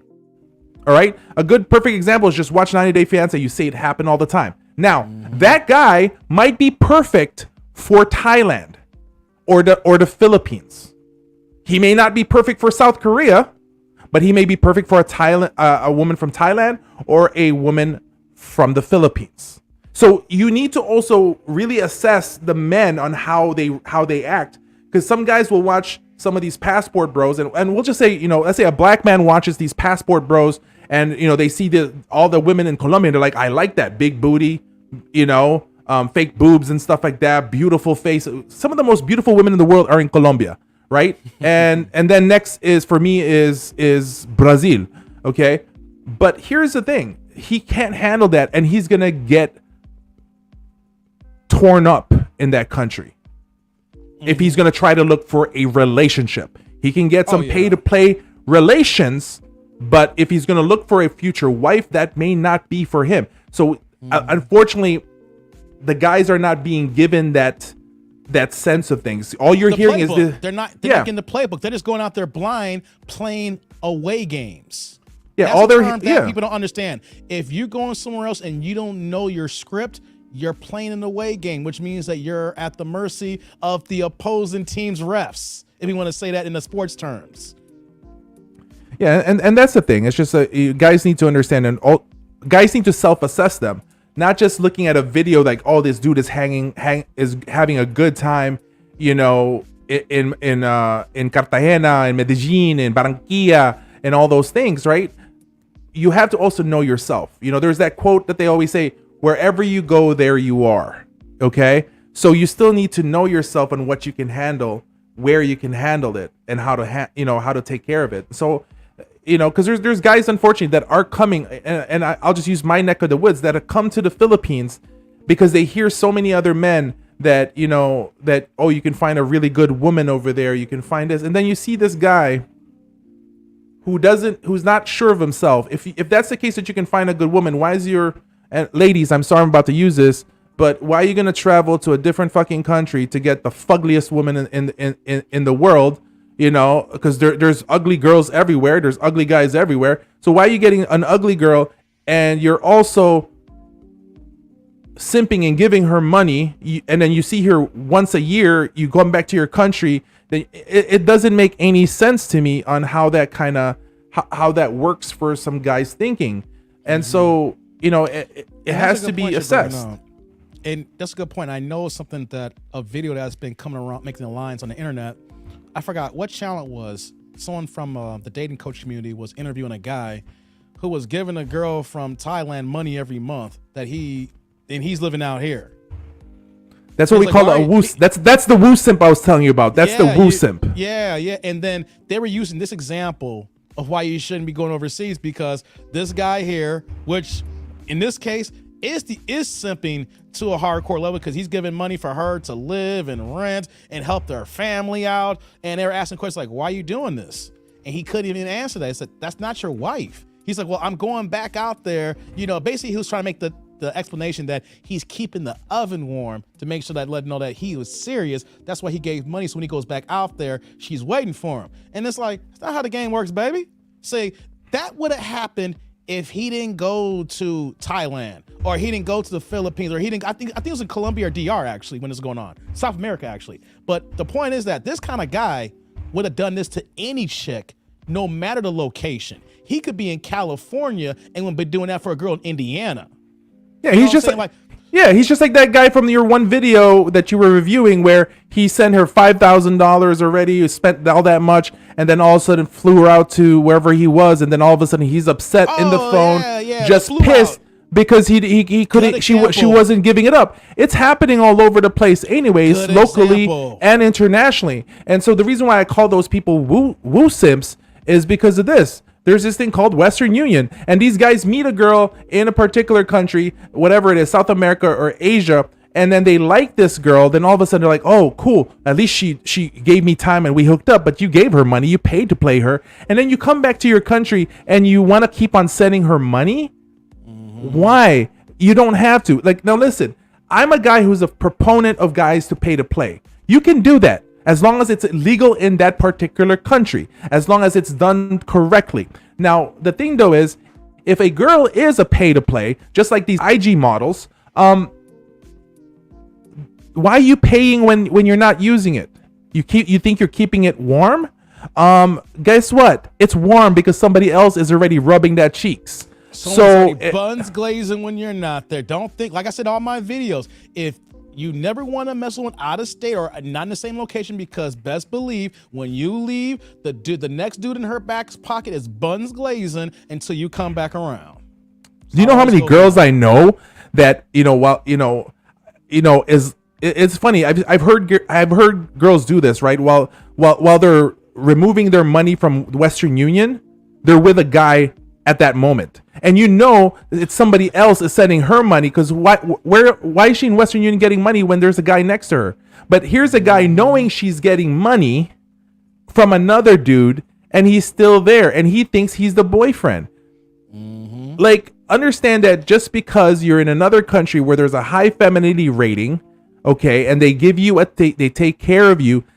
If you're dealing with these type of women that are pay to play, don't try to get into a relationship with it. It's like, why would you all of a sudden, we all know the good old adage, you can't turn a 304 into a housewife, but yet all of a sudden you go thousands of miles and you think you can turn a 304 just because she has a little bit femininity on you?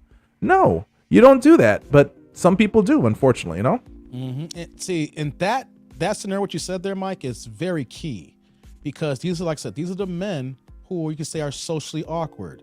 These are the men who, like we're talking about here, not it's getting as much attention as the women here in the States here. So they're gonna act like that no matter the location they're gonna be at.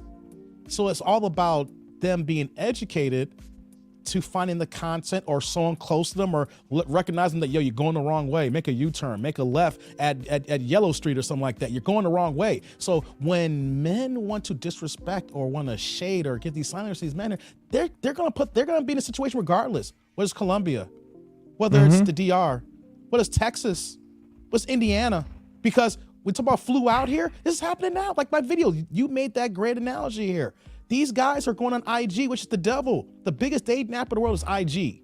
And these guys are seeing these women with the blue check marks, and then they simping all over them, sending them money. They may get a nice little video of them being butt naked, not knowing that girl recorded that video for 20 other dudes and then cashed in on that. She's like a YouTube content creator on the low in her DMs. You know what I'm saying? Making money off these videos. And then they're sending this money, and then they're talking, and it's like, yo, when you get here, this is going to happen. We're going to do X, Y, and Z. And then they fly them out and nothing happens.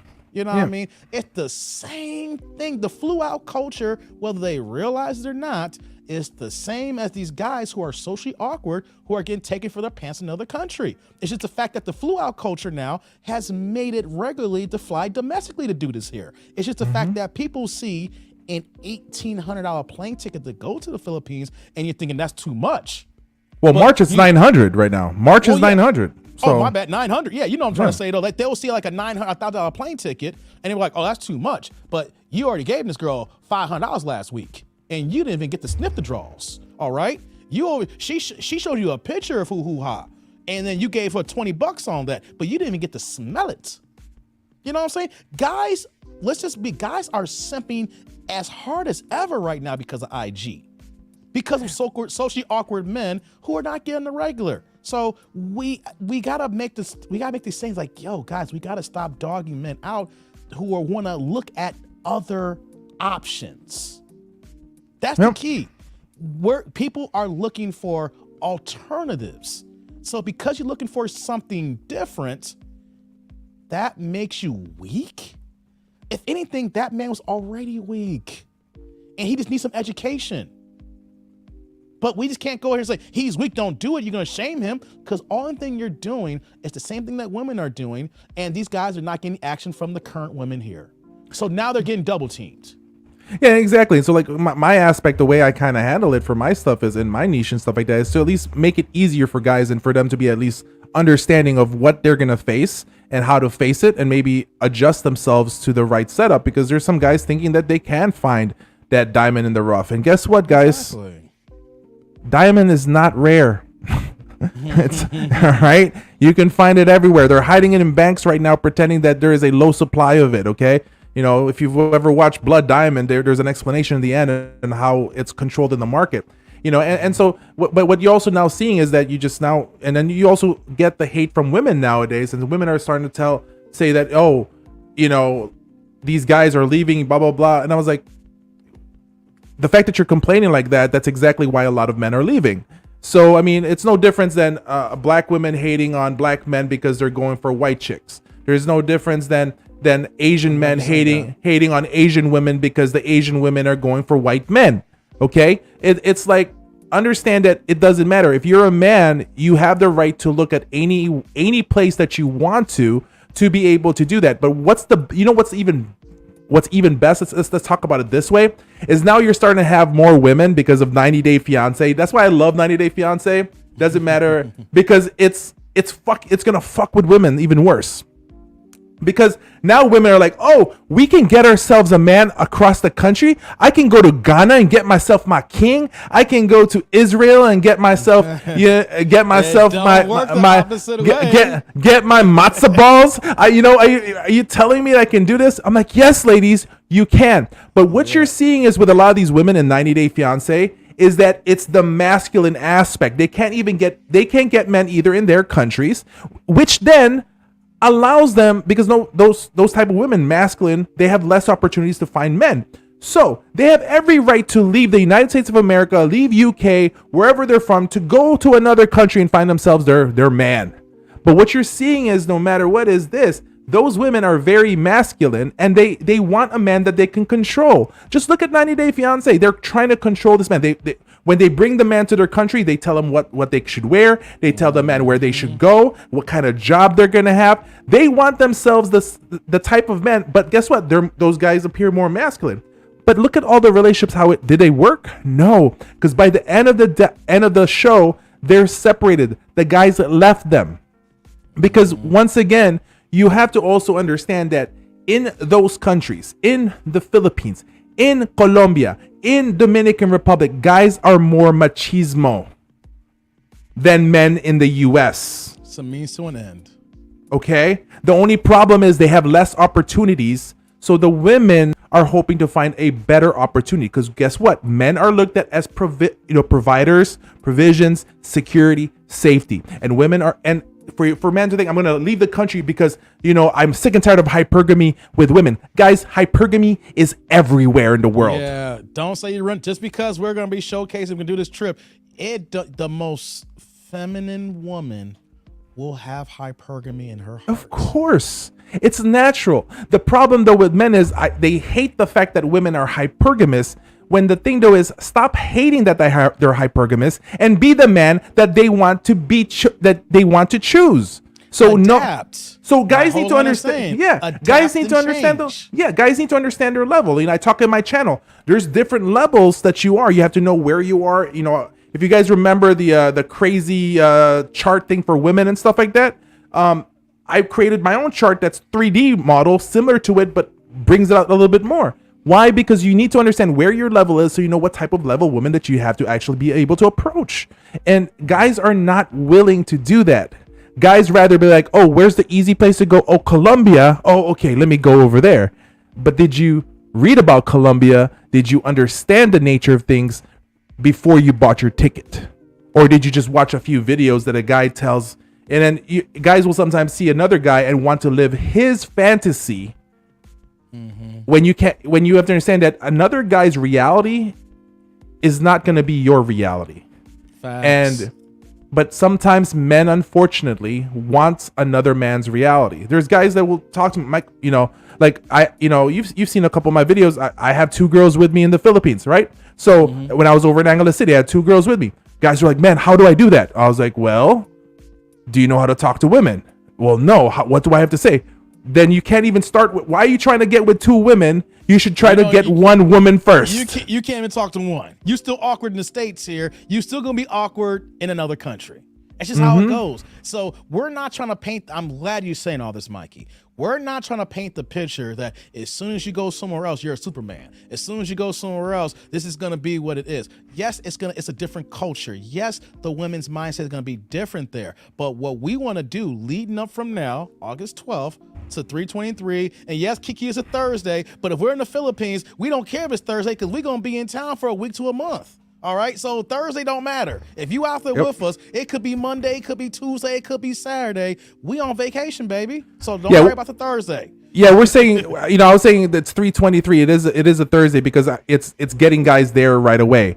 The main party, I want to do it on a Friday, which is 24, because sometimes if you put 3/23, then all of a sudden people will try to travel the very same day, and you might not make it, right? So it's technically 324 on a Friday. That's the main important thing, is because, but at the same time, is that doesn't mean we can't start partying that day of. Because if you look at it, just saying. So So I'm ready to close out here, but before I do, Mike, I just wanted to add a few more points on this. Sure. One thing that when we talk about the women too, women are so upset of this notion. Like they're going to extra shame, right? One of the things that I'm hearing is like, I heard this yesterday and it was on the radio and I saw a couple of YouTube channels and it's like, it's expensive. Like the only thing expensive is your plane ticket. And depending on the year, like Mike just said earlier, it might cost the same amount as a business class trip, a ticket or first class to Vegas. Like I said, for March, you said it's going to be one of the most affordable times of the year. Well, we're talking round trip around $900. Then once you're there, you're living, because the exchange rate, we mentioned this on my other live stream. Mike gave this information. We're not going to go into detail. We'll get the details again in another live stream because I got to close out. But the details are the exchange rate. You guys can Google it. We're going to be in the Philippines. What is the American dollar to the Philippine currency exchange rate? So once you get your plane ticket, guys, you're living cheaper than you are in the States. If you just look up that information, look at the current exchange rate today. Look at the hotel rates for March. Look at the food. They got good food. You be eating some Filipino restaurants in your area. I got some Filipino egg rolls the other day. Man, I love it. Got some pork. Man, y'all cook some good ass pork, man. You love that pig from the rootin' to the tootum. Man, that's why I be calling me. Y'all do it right. You know what I'm saying? But okay, so I know what I'm tangent there, but the point I'm saying though is that women are upset at the notion, as always, that men are creating options for themselves. And the fact that there's a possibility of men's in their orbit who is even leaving, where that they know that they don't have the potential to get with them or even juice them out of money, whatever scenario is, that if men are realizing, hey, you keep moving like this, we're going to look at these options here. And it's even worse in the black community, because when a black woman sees a black man with another race woman, oh, it's hell to pay. You can't handle a strong black woman? Are you weak? You have to go to another race to get your snow bunny? Or, hear that all the time. Good example, Mike. My very first real girlfriend was a white girl, right? Back in 1997. Isn't that something we've all had? Like almost every guy I know. What was your first? What was the first girl you with? She was white. Well, here's the thing, though. Here's the thing, though, Mikey. You know when you're a different national, when you're not white, your first girlfriend most of the time is a white girl. Why is that? So I gotta tell the story. Go. All the black girls who I had the biggest crushes on, who I wanted to rock with. You know what I'm saying? Every time I wanted to holler, they told me, Dave, you cool, but you the type to marry, not the type to date. I said, what the fuck? I'm here. We ain't gotta get married now. If I'm that cool to marry, why can't you date me now? If you can live with me forever and you see that, how come you can't give me no play for a night? You know what I'm saying? And so I just gave up for a second, and then Cassie gave a brother a time of day. Cassie went hard for a brother. She was pushing on me. I didn't holler at her. She hollered at me. She pushed? So I was like, she pushed up. Yeah, she was pushing on me. Boy, I tell you. Good old Cassie. So, so she started coming around. She was like, and I had my little snow bunny next to me for that short period of time. And you want to know something? That got you the attention of the black girls. Every single black girl that would not want to holler at me had something to say to me every single day. And it wasn't like a one-time thing. She came everywhere. She was coming to my concerts. She was coming to the football games. She was just everywhere about that whole time, right? So there's like, Dave, you can't do this. And I literally told one guy, I said, you weren't even checking for me until Cassie came in the picture. See, I'm using that example because that's the exact same scenario that these men are doing when they're using their options. Not just for white women now. We're adding other cultures. We're adding the whole damn world now. Yeah, so, it's 3D. It used to be flat surface where, okay, a Mexican, a Dominican, a white girl, this and that. That's all it was. But now we're going Mexican in Mexico. So it's like 3D now. You're going for a Dominican in the Dominican Republic. It's a 3D model now. It's a globe international type of a setup. It's not just who's around you that you can get with. The shame is so hard, and then the main thing they want to say is, well, you guys ain't making no money now. How do you expect to take care of women in another country, go to other country? So that's why we're going to have these future live streams, because we're going to have an even more further breakdown that the money is not an issue when you really look at it. See, and then, that's the number one item that these dating coaches, but more importantly, I've seen the women the last 2 or 3 weeks when I decide, hey, let me go look into this content here. And all the women saying this, how you going to get over there if you ain't got no money? But that's a trope that they put in. It's like, you have no money. No, it's like they don't have no money to spend on you. And especially how expensive America is than these other countries. The way you broke it down to me, Mikey, if I was in my heyday and I was in my prime, I could probably took 4 or 5 girls out in one night, the way I used to move. You know, if the money I would pay in the States here when I was doing what I was doing, I'd probably be in the Philippines with 5 or 6 of them. Well, I was traveling in the Philippines since what, 2001 was my first big travel over there as an adult. So I mean, you know, it's like, and the thing though is also that kind of like needs to be looked at also is the part that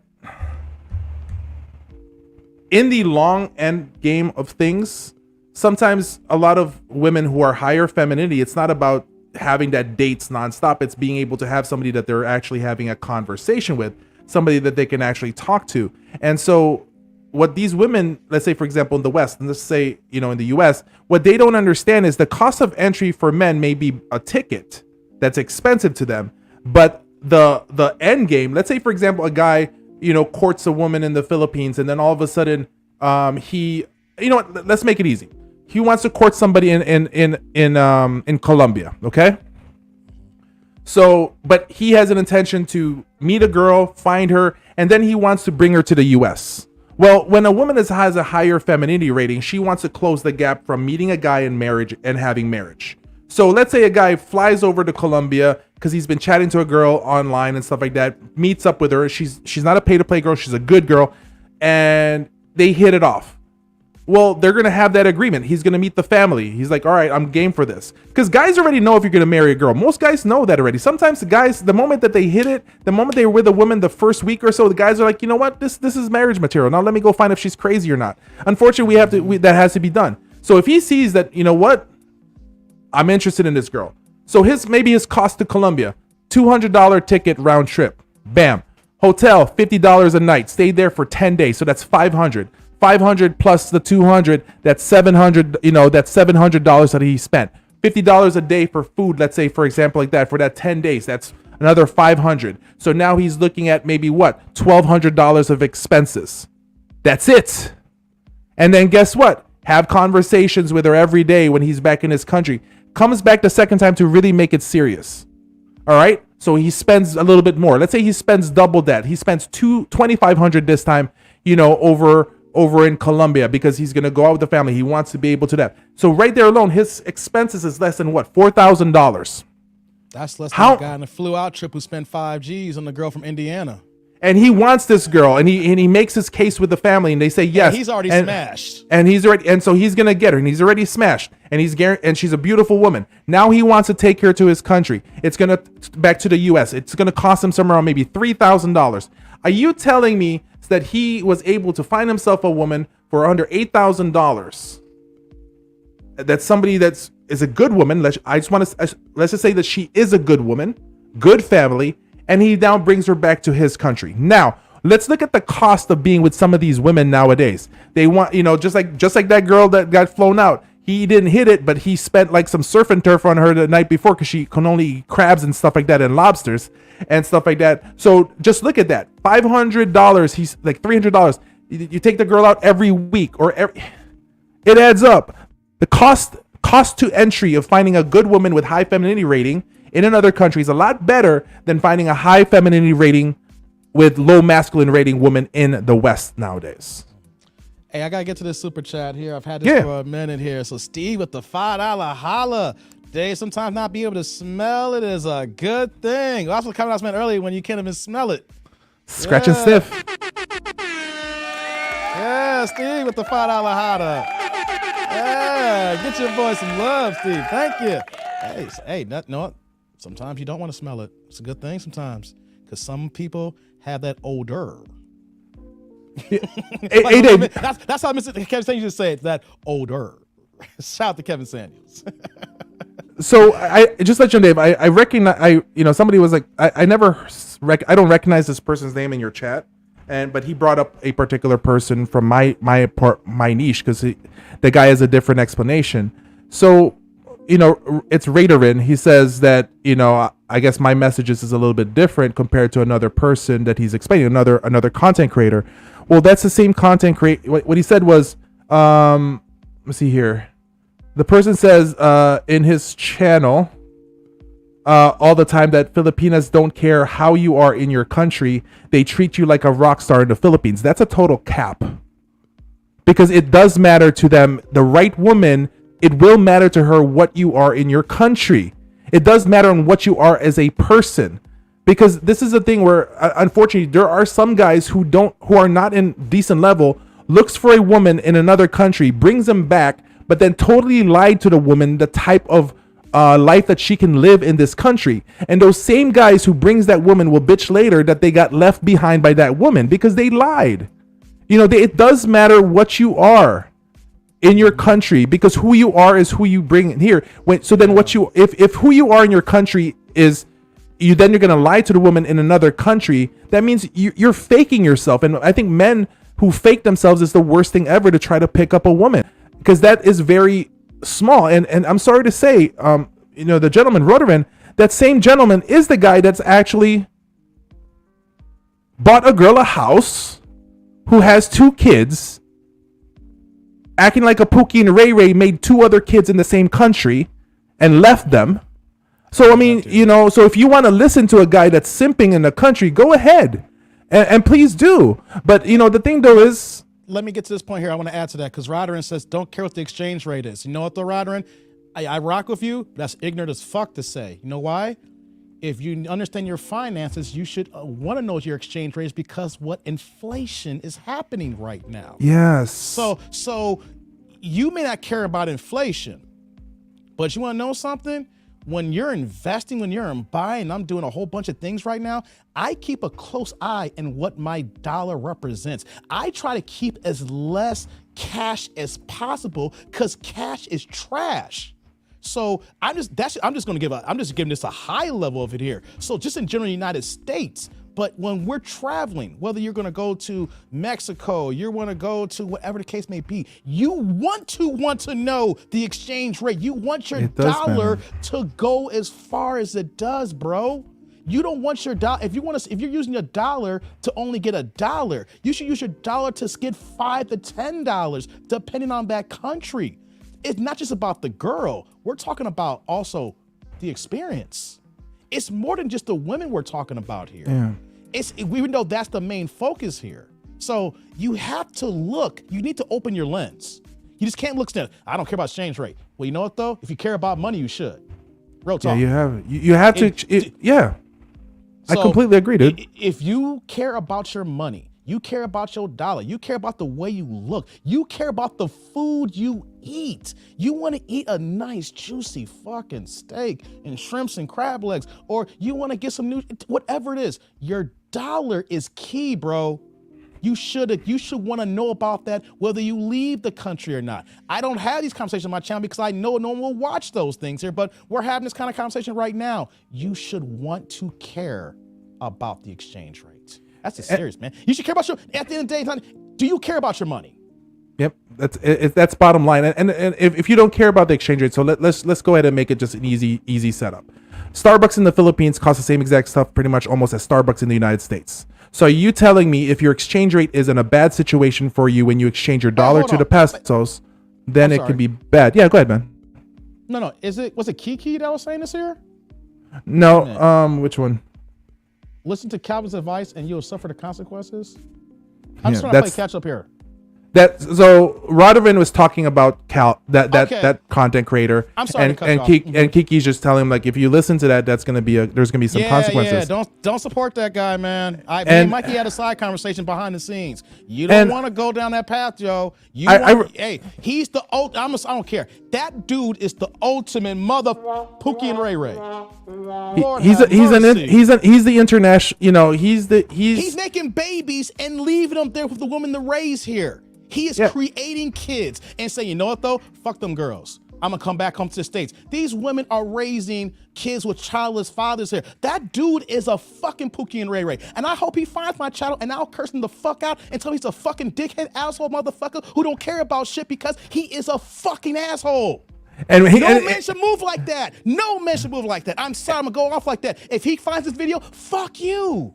and he's we'll just say he's very dusty. So when he blows up, Ooh. smokes comes out. We got some special effects. No, I'm listen. And I'm gonna say this. I mean, he has very good advice, and I think and this is like, you know, for you know, the thing that we want to go down the road with me and Dave is like, we want to use, unfortunately, people as an example that's messing up, that's giving the bad advice for men who are traveling. Because this, and unfortunately, and this is the thing where a lot of people sometimes get stuck with like I said, somebody else's reality, somebody else's setup and stuff like that. And so, I mean, that's just where the problem is that happens, is that you see somebody doing something and you want that life. Well, then you have to understand the full life that's going on as much as possible. And, you know, so it's like, in the end, you know, going back to just the money aspect of it, you have to understand that your money does matter. Your exchange rate does matter. Is there a potential that the exchange rate that you can have is going to be beneficial to you? Of course it can. But at times it can be, you know, it can also be bad. Because let's say, for example, if the exchange rate is high, inflation is going up. Well, what happens when you all of a sudden go to the country during the point where the exchange rate starts going down? Well, when you get to that country, then the exchange rate is going down. Let's say, like, you know, at my high point, it was 56.50. That's good for me. But then let's say, for example, it starts dropping down. It goes to 52. You travel to the Philippines when it's at 52 within a few weeks or a few months after that inflation. Well, guess what? The prices of everything is still higher and you're actually losing money. So in a way, now, let's say, for example, you do have good means and you're making money and this and that. Well, then if that doesn't matter to you, then show me the receipts that you're staying at a $200 hotel. Show, you know, but if, you know, it's like some guys will travel and they'll do the $20, $30 hotel. That's perfectly fine. I have no problem at all with that if that's what you want to do.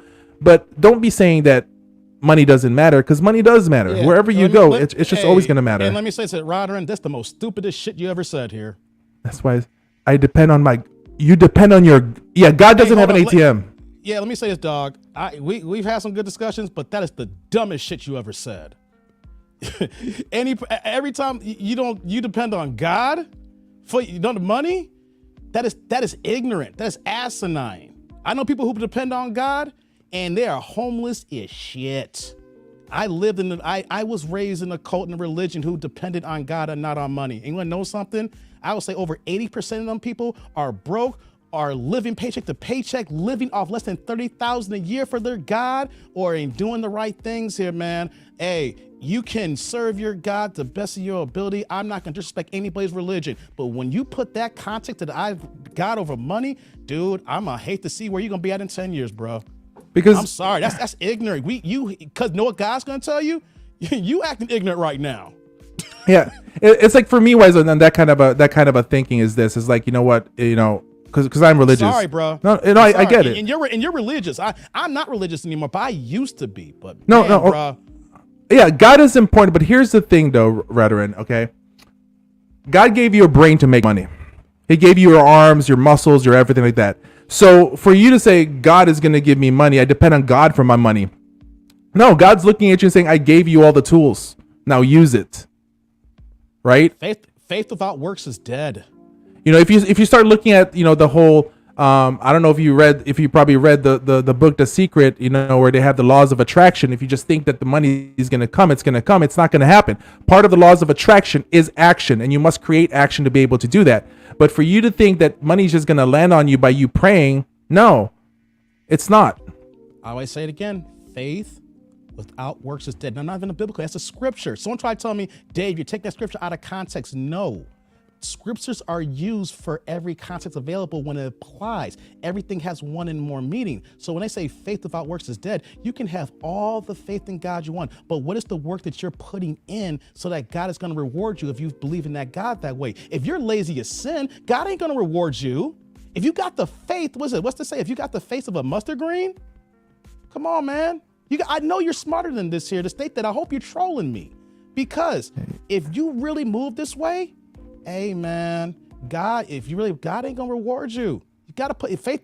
Faith needs works, and that works is gonna require money one day. And try to go to McDonald's and say, I want a large fry, but God got this.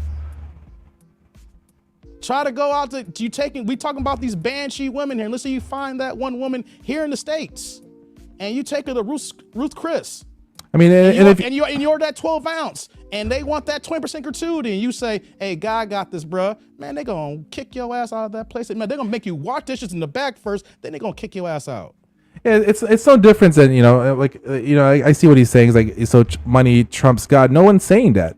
See, what you're doing there, Redderin, is you're hitting your emotional femininity side. You're hitting your feminine energy right now by trying to use that type of aspect of things. You have to understand that, what's next? You're going to say God's going to deliver you a woman? God's going to give you your next woman? Is that what you're saying? There's nothing wrong to pray for that, but in the end, you still have to create some actions to be able to find your next woman. So that's the thing right there. I mean, that's it's funny how, and this is a perfect example of what I try to say sometimes, is that some men are lost. I didn't say he wasn't working. I said faith without works is dead. And see, and difference. And that's exactly what you're doing, Raider, right now. I know you say you're laughing at all, but no. I think he may be trolling, but yeah, he could be trolling. But this is a good teachable moment here for people who I've seen in other shit recently who want to put the God angle on everything. And God ain't. Here's the thing, guys. Is God really listening to anybody in 2022 right now when we've seen all this stuff right now? I'm not trying to be blasphemous here. Some people may say, yeah, nah, man. I'm saying God ain't hearing you if you ain't doing what you're supposed to be doing. It's the point I'm saying here. And a lot of people ain't doing what they're supposed to be doing, Mike. You're doing minimum. And so what you're doing here, Raider, and see if you look at, and this is the thing that, hopefully it becomes a constructive criticism to you, is I make a statement or Dave makes a statement and you're trying to put words in our mouth. Pay attention to what we're saying. You say that, oh, so you're saying that money trumps God. No, none of me and Dave never said that. You're saying that. So you need to understand that is very much a toxic feminine energy that you're having right there. And you need to pay attention to that, because unfortunately, maybe this weekend you can go ahead and do a couple of offers, to the offer plate, when it comes around, like about 5 times wherever church you go. It's like, my thing is just that you have to understand basics. We're talking about the basics of things. So sometimes it's like, bringing in religion, whatever religion that you're in, it's not the time for that type of a conversation.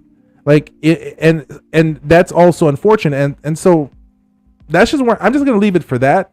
But, you need to be able to look at that mirror and understand that, look in the mirror when you walk in your house, and understand the fact that you need to realize these type of thinking, these type of conversations, these type of words that comes out of your mouth is the reason why your life right now is where it's at.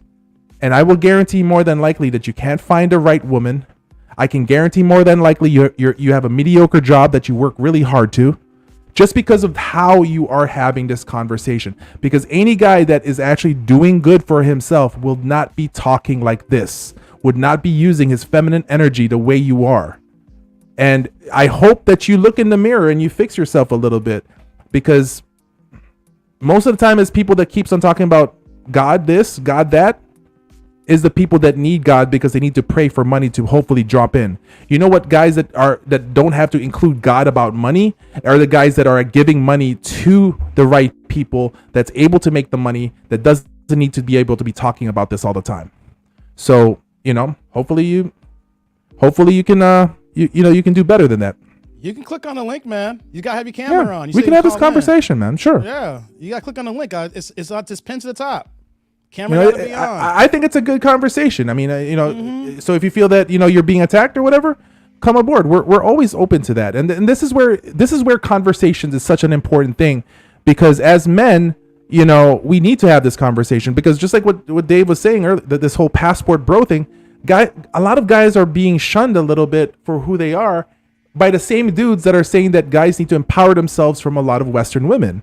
In the end, the conversation right now in this whole thing was supposed to be just about men traveling, doing better, and all that stuff. But you bring in God, I mean, I'm gonna bring him on. He just clicked on, so I'm gonna bring him cool. on. That's awesome, man. Respect. What's up, man? What's going on, man? What's up? Hey, What is how up? you doing, man? Nothing Welcome much, to man. the show. Hey, what's up, Dave? Yeah, I ain't been on because I've been pretty busy, man. I had to switch companies with my life insurance business. Hey, And Cool. you play life insurance. Yeah, Mhm. yeah, I know. It's a rough business, man, because I had It to is. switch. I had to Sounds- switch. So grind. so that's why I really ain't been on, because I've been hella busy, bro. Hey, But we gotta work, man. yeah, but the other day when Kendra was attacking you, bro, man, I had to stop what I was doing, man. I had to address that, man. For real, man. She was wrong, man. She was yeah, man. No, you don't talk about my side brother, man. No, I said, hold up, wait a minute. Yeah. Not Kendra's forehead. Yeah, her forehead, man. she's like talking to him like this, like Yeah, man. See, She coming up before the irony is that before Don Lexi responded, I was gonna respond first. I was gonna let it be. That's when I did my live stream. Was it on Monday? I saw that 2 weeks ago, week or whatever so ago. And you know what? I'm the guy who's like, hey man, I don't need that beef. That's one thing me and Leah Turner were talking about last night. Beef. Do you really want to do YouTube beef? It's not really good business unless you know how to maneuver it properly, and 99% of people can't maneuver. So I was not gonna do it. Then Don did. I was like, all right, then Don got it. Then O'Shea jumped in on it. I was like, I do more views than O'Shea. What the fuck, man? I do more. I do more. I rock the O'Shea. And I'm like, come on, man. Yeah, I do more. I was like, come on, man. So that's when O'Shea dropped his video on Monday. Then that's when I responded Monday night, because I was literally gonna be like, I don't need beef right now. You know what I'm saying? But the way I responded is the way I responded. So, and I don't think that she's gonna come after me. If anything, she'll be blanket again. But I don't think she's gonna come directly at me. If anybody, because her people's been coming at my channel. So that was the only reason why I even responded at the end. Oh, okay, because and if people are coming to your channel, they're reporting back to her. Yeah, Exactly. they is. One girl that's claimed to be what I was doing. Yeah. One girl claimed to be Kendra's cousin who came at me.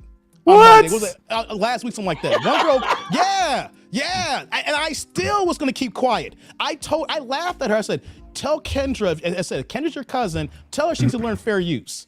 Yeah. And then a girl's like, I don't know fair use. Well, Kendra is your cousin, and it's her content, it's her channel. She got the problem. Tell her to learn fair use, right? And I still fell back, right? And it just kept, and I was like, you know what though? Let me just address it one time the way I addressed it. And then if she come at me again, then it'll be thunderbolts. But like I said though, I don't think that I am the one to come at. She can come at other else. I actually don't really come for her. You know what I mean? I come for the people on the show. Yeah. So I'm glad you did. Yeah, I know you addressed that, but it was just funny. You don't even talk about Kendra G like that. I'm like, what the hell she talking about, bro? Nah, she's in her feelings, man. That's why I had to. I appreciate that, man. I appreciate it. It is what it is. It's the content game. You know what though? Once you're in here, it's got to be like water on a duck's back, man. So I'm cool, So, but there's gonna be people out there that's gonna be like, oh my God, it's like, hey, it is what it is, man. I don't know these people. You ain't gonna come. And no one ain't jumping up to get beat down. Ain't no punks jump up. No. You know what I'm saying? It ain't no black moon. You know what I'm saying? Yeah, so man. It is what it is.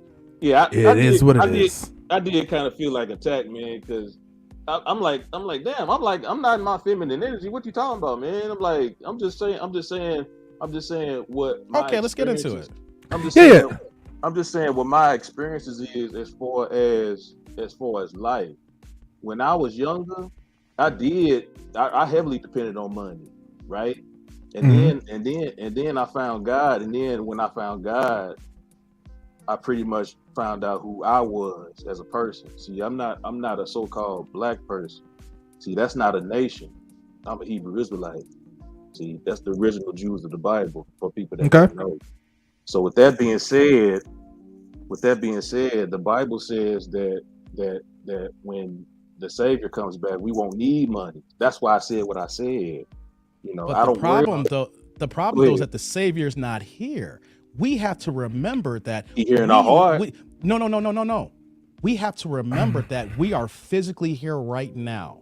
Right. We are physically living our day-to-day lives. We cannot, even though we do live for the future in a certain degree, we have to stay present. The current present requires you to be responsible for yourself. And if you have a family, your people as well, depending on your situation. And in this current day and age, that also requires for you the best way to provide for yourself, which requires goods and services, which requires monetary money.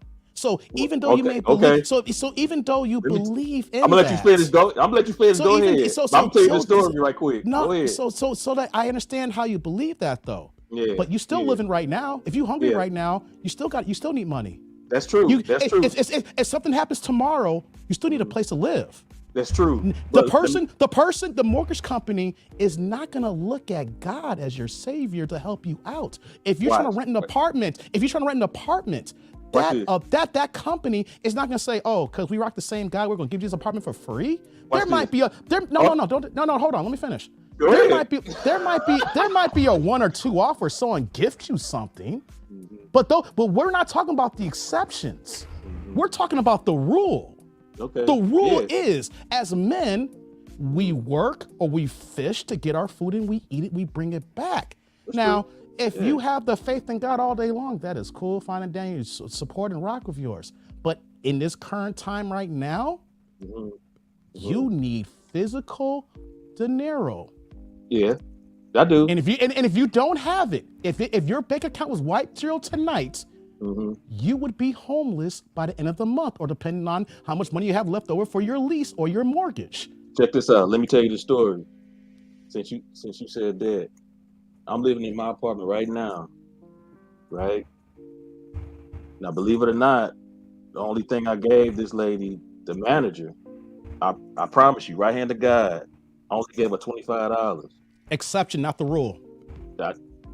Hold on, I got another story. Ain't no hold up. Wait, hold on. I'll let you finish. Hold on, let me finish. Let me tell you another story. Just when I was switching companies, right? Now the reason why I switched is because this company, I ain't gonna say their name, they took all my commission money, bro. They took all of it.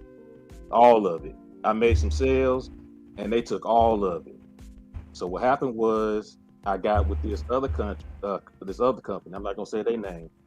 But the manager that's working with me right now, she's paying everything, bro. Everything. Exception again, not the rule. Hold on. Let me finish. I'll let you finish, right? Okay. She's paying for everything, bro. We going to a conference in Colorado. She's paying for my ticket, everything that I need as far as like personal, as far as my business. She's paying for everything. So with that being said, that's 2 separate incidences where I didn't need money. Out of 2, how old are you? I'm 47. I'll be 47 next month, September 25th. You gonna take those odds right now that you're 3 years shy of 50? What You are 47 years old. Yeah. You are 3 years shy of a half 100. Out of your 47 years in life, you are basing that on 2 instances. That's just the 2 I'm telling you. I can stay here all night and tell you some more. Well, I think that we can always, if we go to the religion part. I could tell you a whole bunch of things. Okay, no, Mike, before let me at this point here. Are you able to live the rest of your life without making any more money? Probably not. No. Okay, then. Are you going to rely? No. Let me finish here. Go ahead. If that is not the case, right? Are you going to rely on other people to get by for the rest of your life with combination of you working? Depend on my God. That's what I'm trying to tell you. But see, like that's like all these incidences I can be like, and I don't want to be blasphemous, but I'm gonna have to use this one. I took a shit today. It went really, really smooth, and I didn't have any problem with it. So do I then, just because it was easy for me at that moment, that all of a sudden I'm gonna thank God for it? I don't know, because I don't know your regular bowel movements, bro. But that's exactly what I'm just trying to say. Every time that I wake up every day, I'm thankful that I'm awake, and I'm thankful for it, and I pray for that, the fact that I'm okay. As long as we wake up every day, we're fine. The thing though is, in the end, no matter what, I just look at it on the sense of like,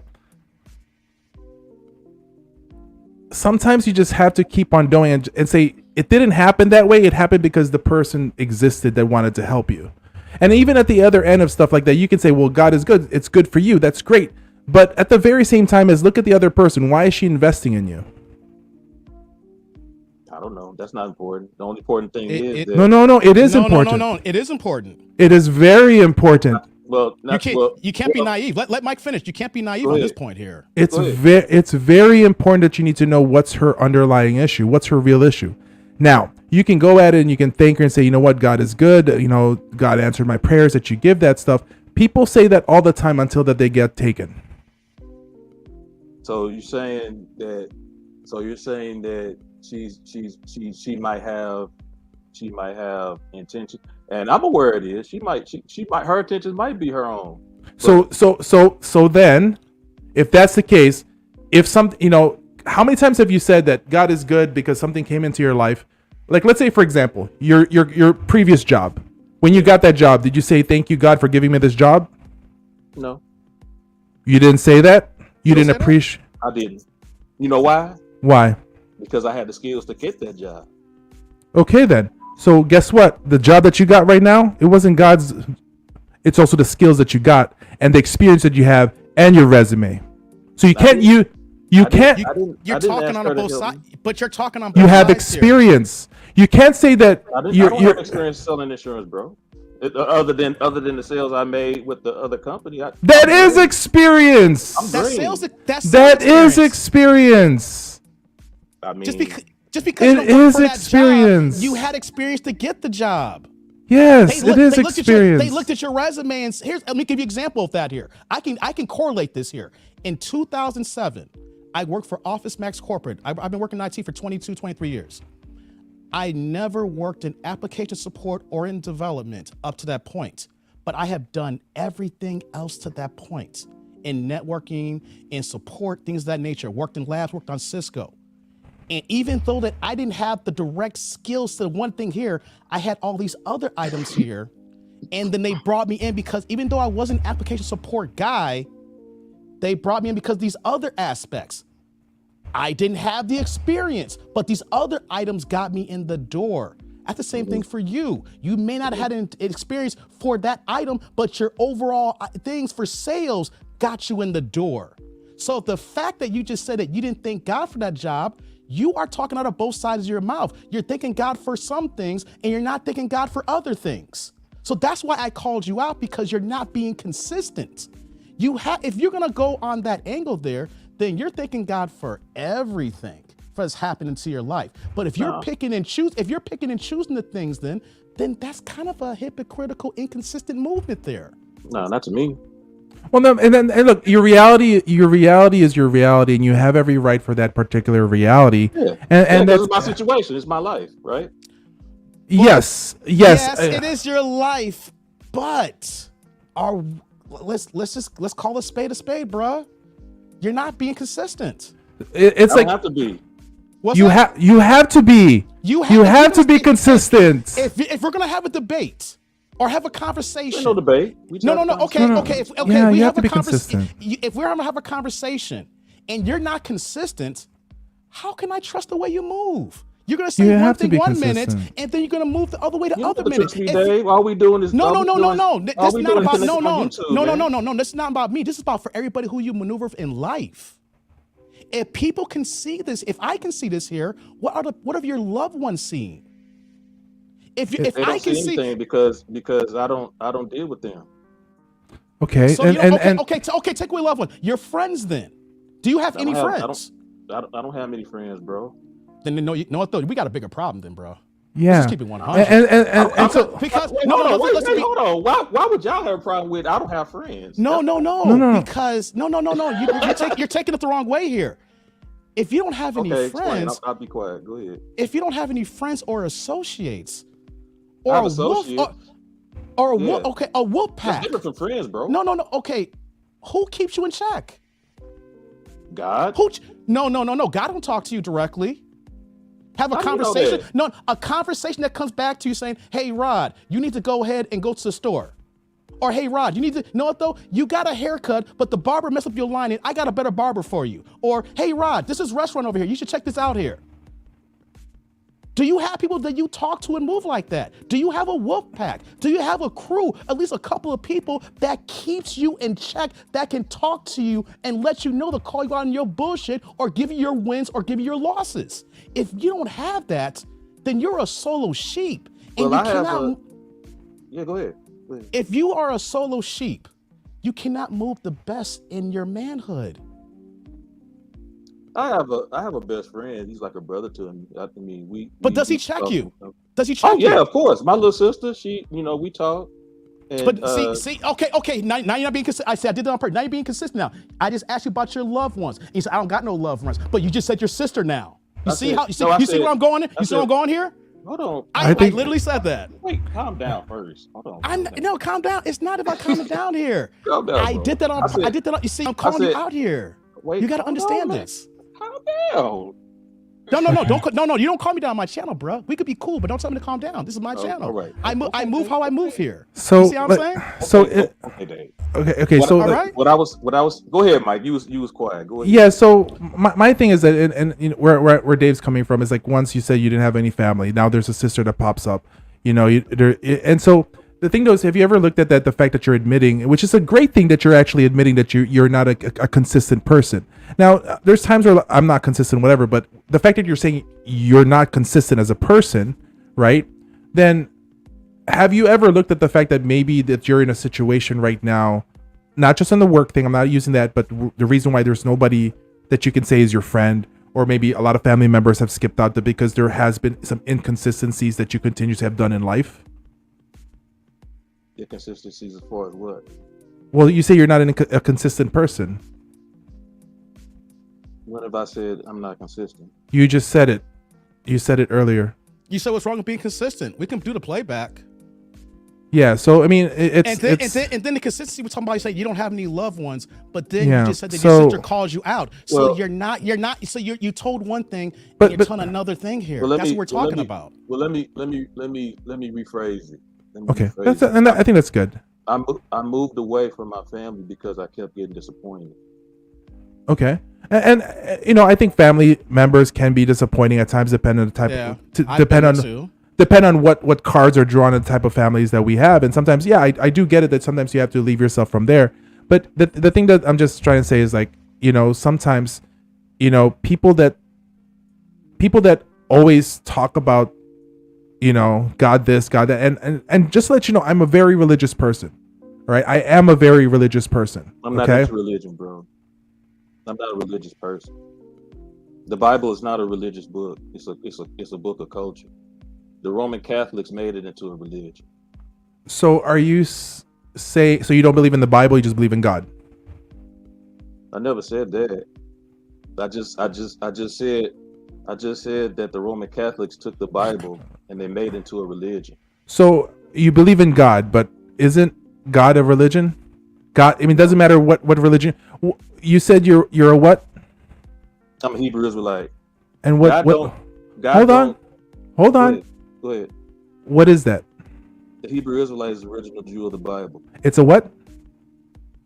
A Hebrew Israelite is the original Jew of the Bible. And are those religions? No, it's a culture. It's a culture. Okay. So fine. We'll not even use the word religion. I mean, we're just going semantic on this one. God don't. Okay. Deal with So people on religion. So that's fine. So and that's why I'm asking these questions. I want to be able to really drop down a little bit more in the future. Mm-hmm. So, but the thing though is, in the end, right? if you're having a relationship with God, Mhm. in the end, God is always going to be around you. I get it. He's there. Fine. Why Whatever. wouldn't he be? No, I see. Once again, See, you don't have to ask yeah. that question. I'm making a statement. He's that's where he is. So the thing though in the end is that we as people don't have a daily conversation with him. He's watching over us. He gave us all the tools in our hands to do what we need to do. Right? And so for us to keep on thinking that he is going to be responsible for giving us money, he already did his job. He gave you the brain already to do that.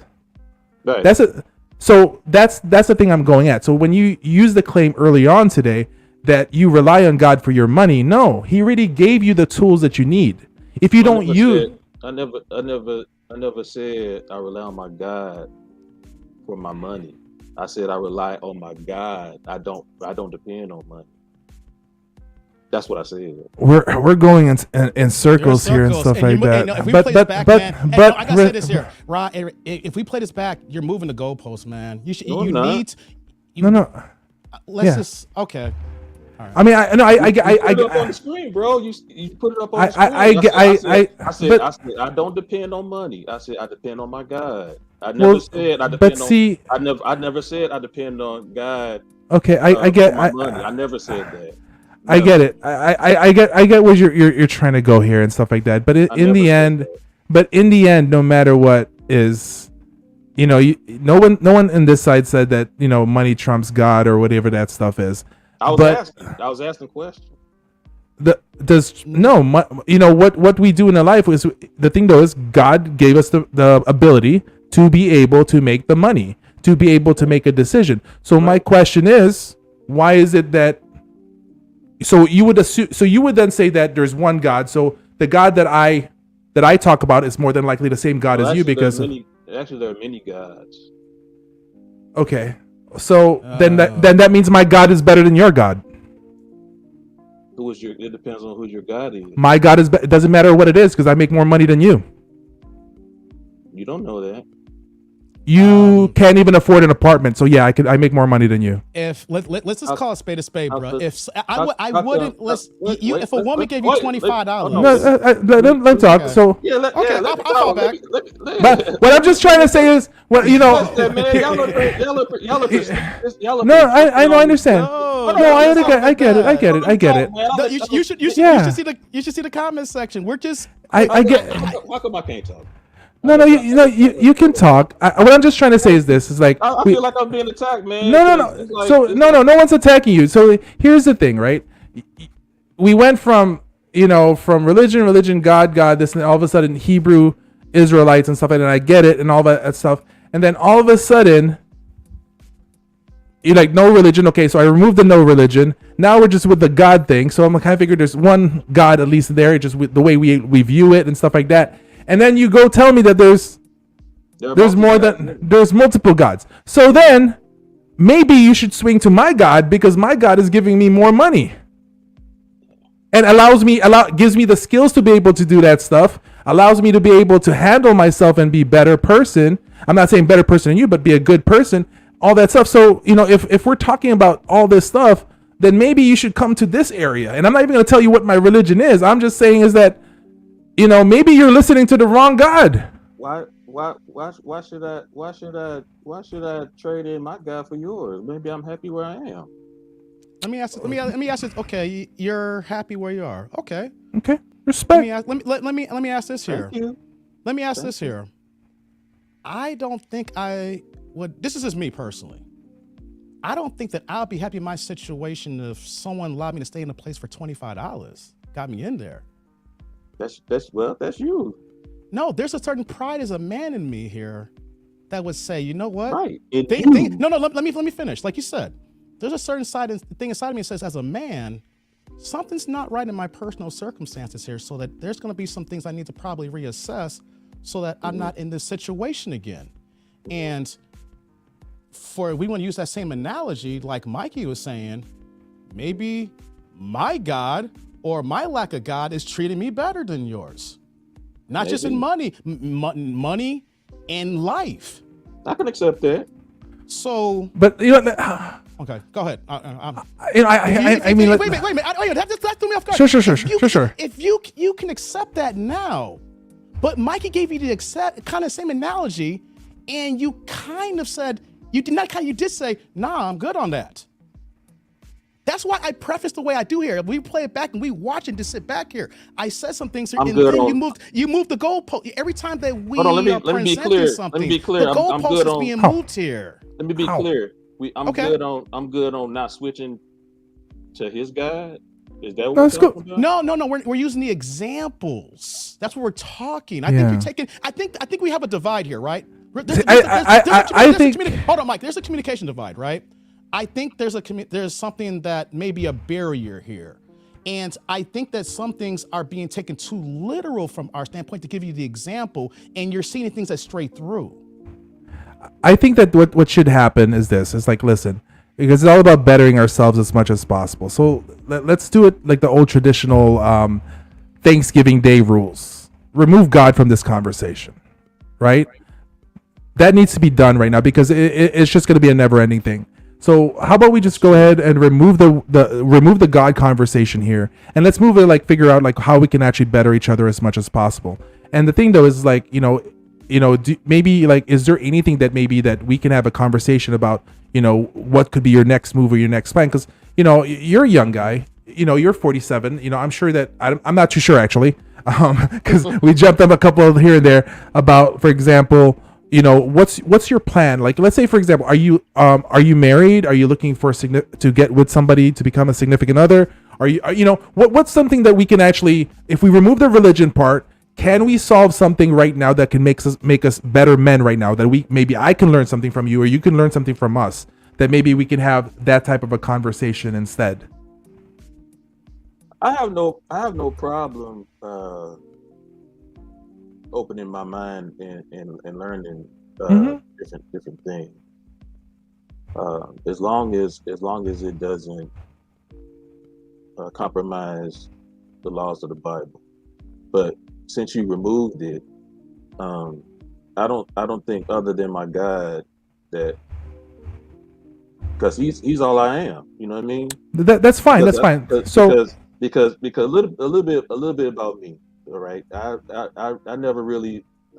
have more now than I ever had. Sure. And in the past, I've been homeless for the past 10 years. Okay. Right. Mm-hmm. And my faith in Yahweh, that's his true name. Yahweh. Sure.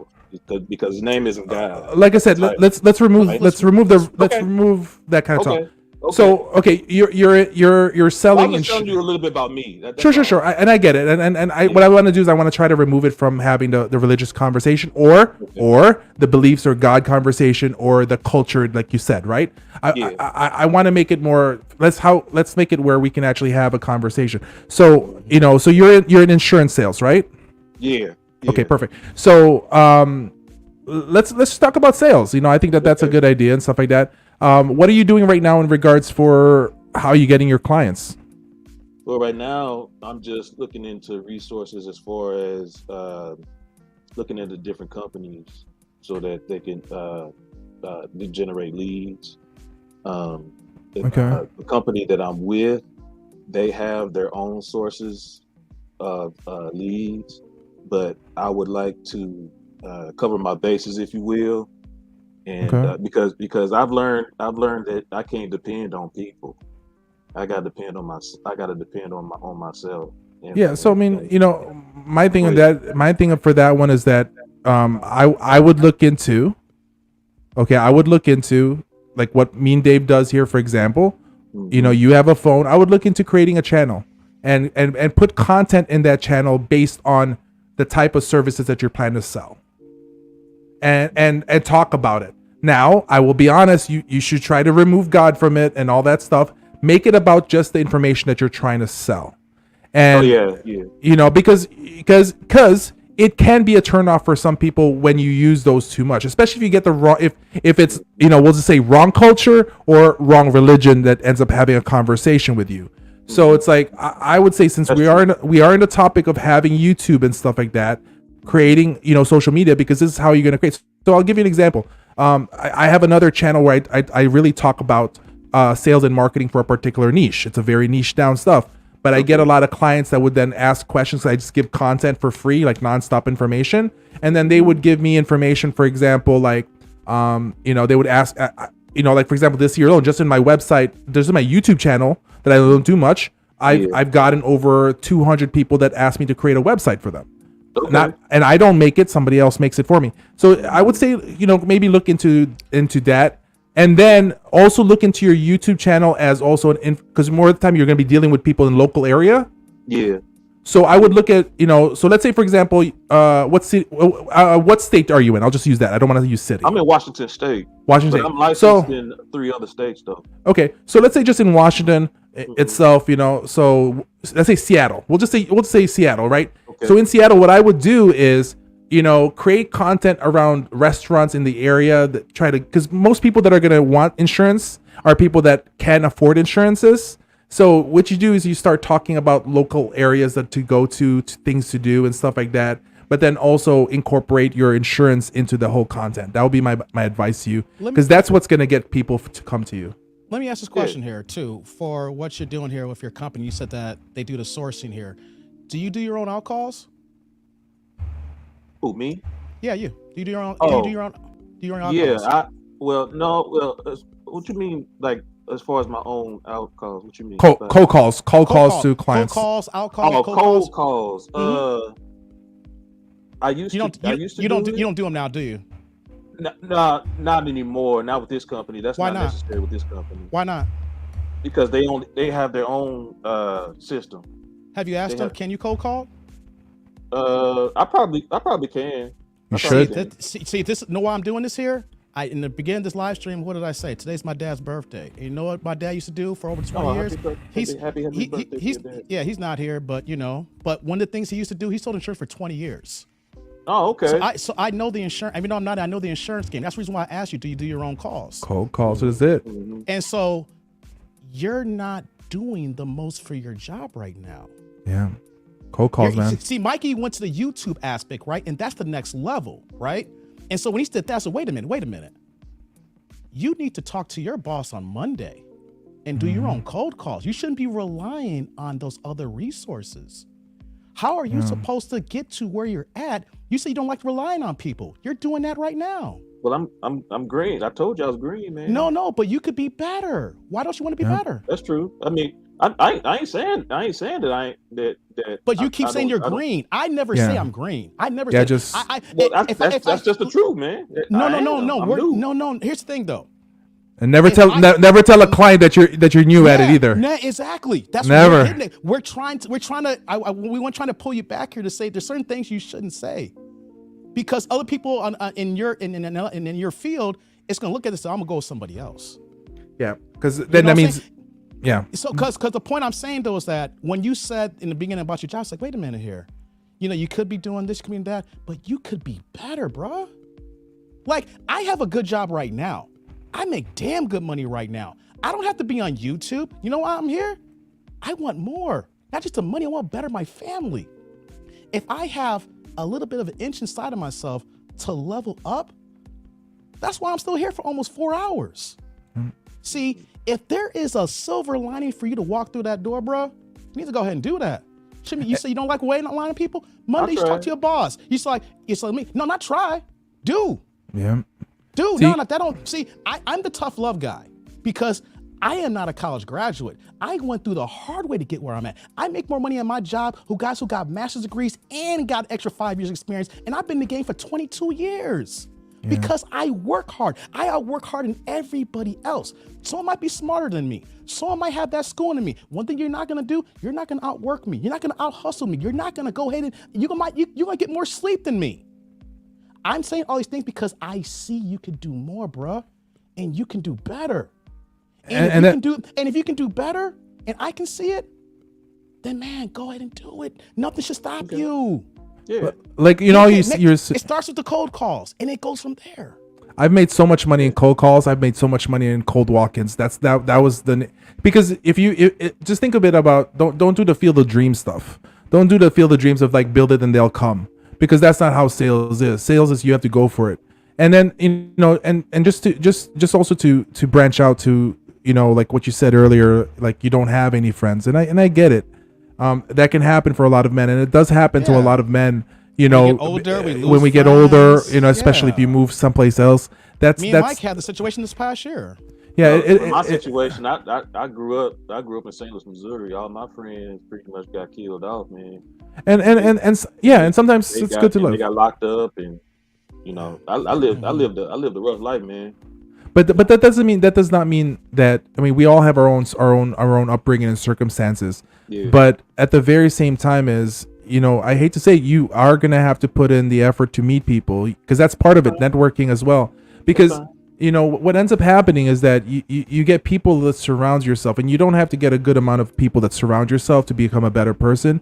But when you have people around yourself, and that's where Dave was going at it earlier on with the wolf pack and all those kind of things, you got to get some dudes behind your back that's gonna rock with you, that is gonna push you. And sometimes who you are, like, you know, I talk about this a lot, where who you are at making $50,000, you're gonna probably have different guys around you when you're making $100,000. Like you're gonna have to get rid of some of these people, because and then from 100 to 1 million, it's gonna be different people. I've lost so much, you know, I'll say friends, and now I end up turning them into acquaintances, and then to all of a sudden, like, I don't give a F about them no more. Yeah, I had to do that too. Yeah. So it's like you have to get people that surrounds you, because, like, you know, me and Dave, like, we were, you know, Dave was also talking about, and I want to be able to segue it back to what this whole YouTube episode is about, is talking about masterminds. You know, Dave was talking about how he met up with, you know, the lead attorney and all that stuff with masterminds. This is what a mastermind is. What we're doing right here at this very moment, having conversations. Guys are having a conversation themselves in the chat at this very moment. This is masterminding and finding that out. And look, listen, like, we can, you know, if you saw the conversation at the beginning, we all started off with, like, you know, in the chat and, like, going back and forth and stuff like that, because it's it's about pattern recognition. And I'm not saying that you're a feminine man. I'm saying you're just having feminine energy, what you're saying, because that's how it's viewed and that's how it's seen. Now, sometimes we have to understand that it's not you as a person, it's what's being said at that moment. But as you saw, the moment you jumped in on the conversation, we weren't even talking about that no more. We're having a good conversation going back and forth. And that's the thing, is, like, you have to get the right people around you to be able to elevate you. Like Dave and I, we freaking have conversations till 3:00 in the morning sometimes, and we're still text messaging each other, you know. And it's like, but it's about, like, dude, what's this next? I see something that could be in his, I'm like, hey bro, check this out. He sees something, he gives it back to me. You need men around you for you to be able to level up. And now I get it. I understand what you're saying. Money is not needed, but we do know that it is needed to survive at some amount eventually, right? Because no matter what our beliefs are, even if I start saying, you know, God will make it happen, this and that, the other person that's surrounding us doesn't believe in our same God. Yeah. So unfortunately, we live in other people's worlds as well. You know, not unless you decide to go somewhere in Israel and live in there, then, you know, hopefully do that. Then you don't need money from there, but and become a shepherd or whatever, right? But that's not going to happen. You're in this country right now, right? You're in Washington right now, and so it's like, you have to understand where you are is where you are. And, you know, and going back to that quote that I said, wherever you are, there you are. So you have to make the most out of it and understand that no matter what your belief is, okay, whatever your belief is, right, you have to understand that there's other people with different beliefs, and you still need to roll around that, on what exists around that type of stuff, man. You know, and it's amazing that the fact that you're living in a place right now that's great for you. You know, like you shared. Thank you so much for opening the fact that you used to be homeless and stuff like that, and you're putting yourself in this position. Yeah. You know, so that's an amazing thing. You know, and I hope the best for you. That's it. Yeah, and what's another good sample of what's going on right now is that we can disagree with so many fucking things, right? As men. And you don't see this with women a lot. When women start having, so I'm gonna push this out to the women right now, right? I'm gonna lower this. Like there'll be some fucking scratching going on right now, and so So what I'm saying is that this is where it can get freaking like pressured point, like a pressure cooker. And we're having that stuff, but this is where men can have this conversation and understand that. Listen, sometimes when it gets too aggressive, you have to back it up a little bit, because there's still a common thing that we have here as men is to help each other out, and it's amazing to see this happen right now in this chat. We can go fucking serious shit, then we can laugh. We can go serious and then say where we can go. But this is the type of conversations that I feel that a lot of men should be having. As much as possible, because this is how we all better ourselves, how we can do certain things, Yeah, that's true. That's true. Yeah. I mean, go ahead. No. Here's the thing. I understand it, right? Because if someone is looking at words, it can be viewed a certain way than being spoken. Mm-hmm. Right? Yeah, that's what I'm like. Let me call in right quick. So this is the thing here. I want people to call in, because here's the thing. I deal with thousands of people a day. So even the people I'm cool with troll me. You know what I'm saying? Like earlier today, there's somebody, I forgot who it is. It's Rod. Rod trolls me every goddamn day, right? Rod Neal. But then there's days he don't troll me. So I don't know when he's not trolling me. So when I see the words here, I deal with tens of thousands of people now almost every day. So I can't tell if someone's trolling me, who's cool with me, who's cracking jokes, or you serious. And just then like if you're that serious, chick that got the upside down picture, I was like, who is this chick? Oh yeah. So we need to have these tough conversations so that we can understand each other. We may not agree with each other at the end, right? We may get to a point where we agree to disagree, right? But the whole idea is that I started this channel because I know I went through some shit when I was younger, and I still go through some shit today. I have a lot more W's than I do L's. So my thing is, how can I help other people? And then, how is people helping me doing this stuff too? Well, and like I said, Mike said, this is like to the mastermind I was on last night with the lead attorney. And then how I'm going to correlate that, how Mike's saying what with you. We cannot, I got to check my headphones out. Give me 1 second. Go ahead. Oh, okay. 1 second. Hey, Mike, continue. Well, but yeah. I was gonna say, with the thing is, I would never say something like, a guy is putting out feminine energy, even though if he is, I would never say that, just because I might offend him. You know what I mean? So I would just be like, hey, let's just take a step back. Let's try to re-engage. As far as conversation. You know what I mean? Because sure.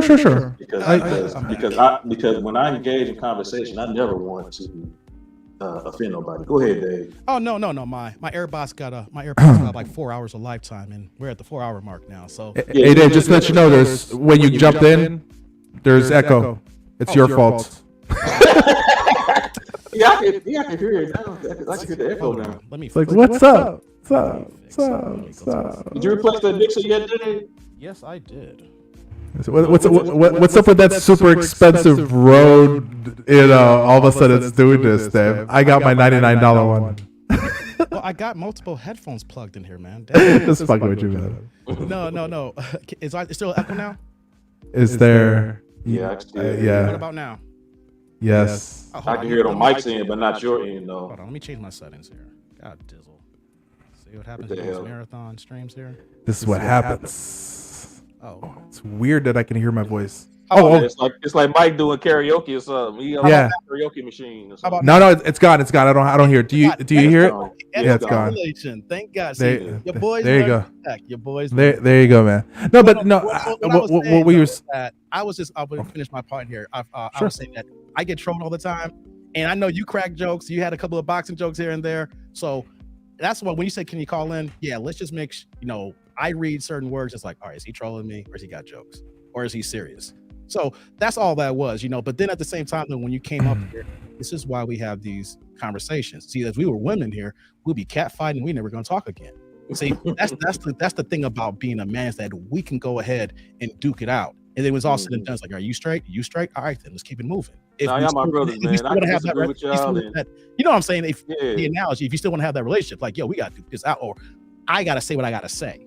Yeah. You know what I'm saying? And then if you are receptive of that, and then I'm receptive of you, we can try to have this dialogue here. Then we can keep it moving. You know what I'm saying? Yeah. But that's what this whole thing about. We're talking, we're communicating.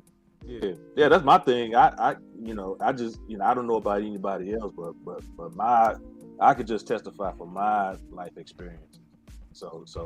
But here's what I want to add I to you, see. though, bro. When you say that money doesn't matter, Yeah. do you have any savings though? Are you have retirement? Are you putting some to the side? Because I work in downtown Chicago. The homelessness, you said you were homeless before. Yeah. The homeless rate, I've been in downtown Chicago working since 2001. I have seen the homeless rate rise like it's nobody's business. Yeah, that's across the country, man. They ain't I just- know. No, he's in Washington, Dave. Washington's even worse. Yeah, Washington it's and worse, man. Washington and Oregon is even worse, man. I'm So just saying, I'm though, like, literally I get stepping it. over I get people it. on the I'm just saying, sidewalk, though, bro. when I go to work and I'm just seeing new areas of corners being posted up by people who's trying to find a new spot to live. And with inflation, here's the thing, though. There's going to get a point when we can't work. Yep. And there's going to get a time where that we're going to have to rely on our savings. Yeah, he lying. You ain't So lying, that's why we're saying we need to think of, I know you don't rely on money, but without money, we can't live in the house. So we need go to ahead, Dave. I mean, Mike, go ahead. So that we need to start prepping for that part of the future. Yeah. Because we don't want the same thing happen to you in the past, right? Yeah. That's why I got certified to sell life insurance.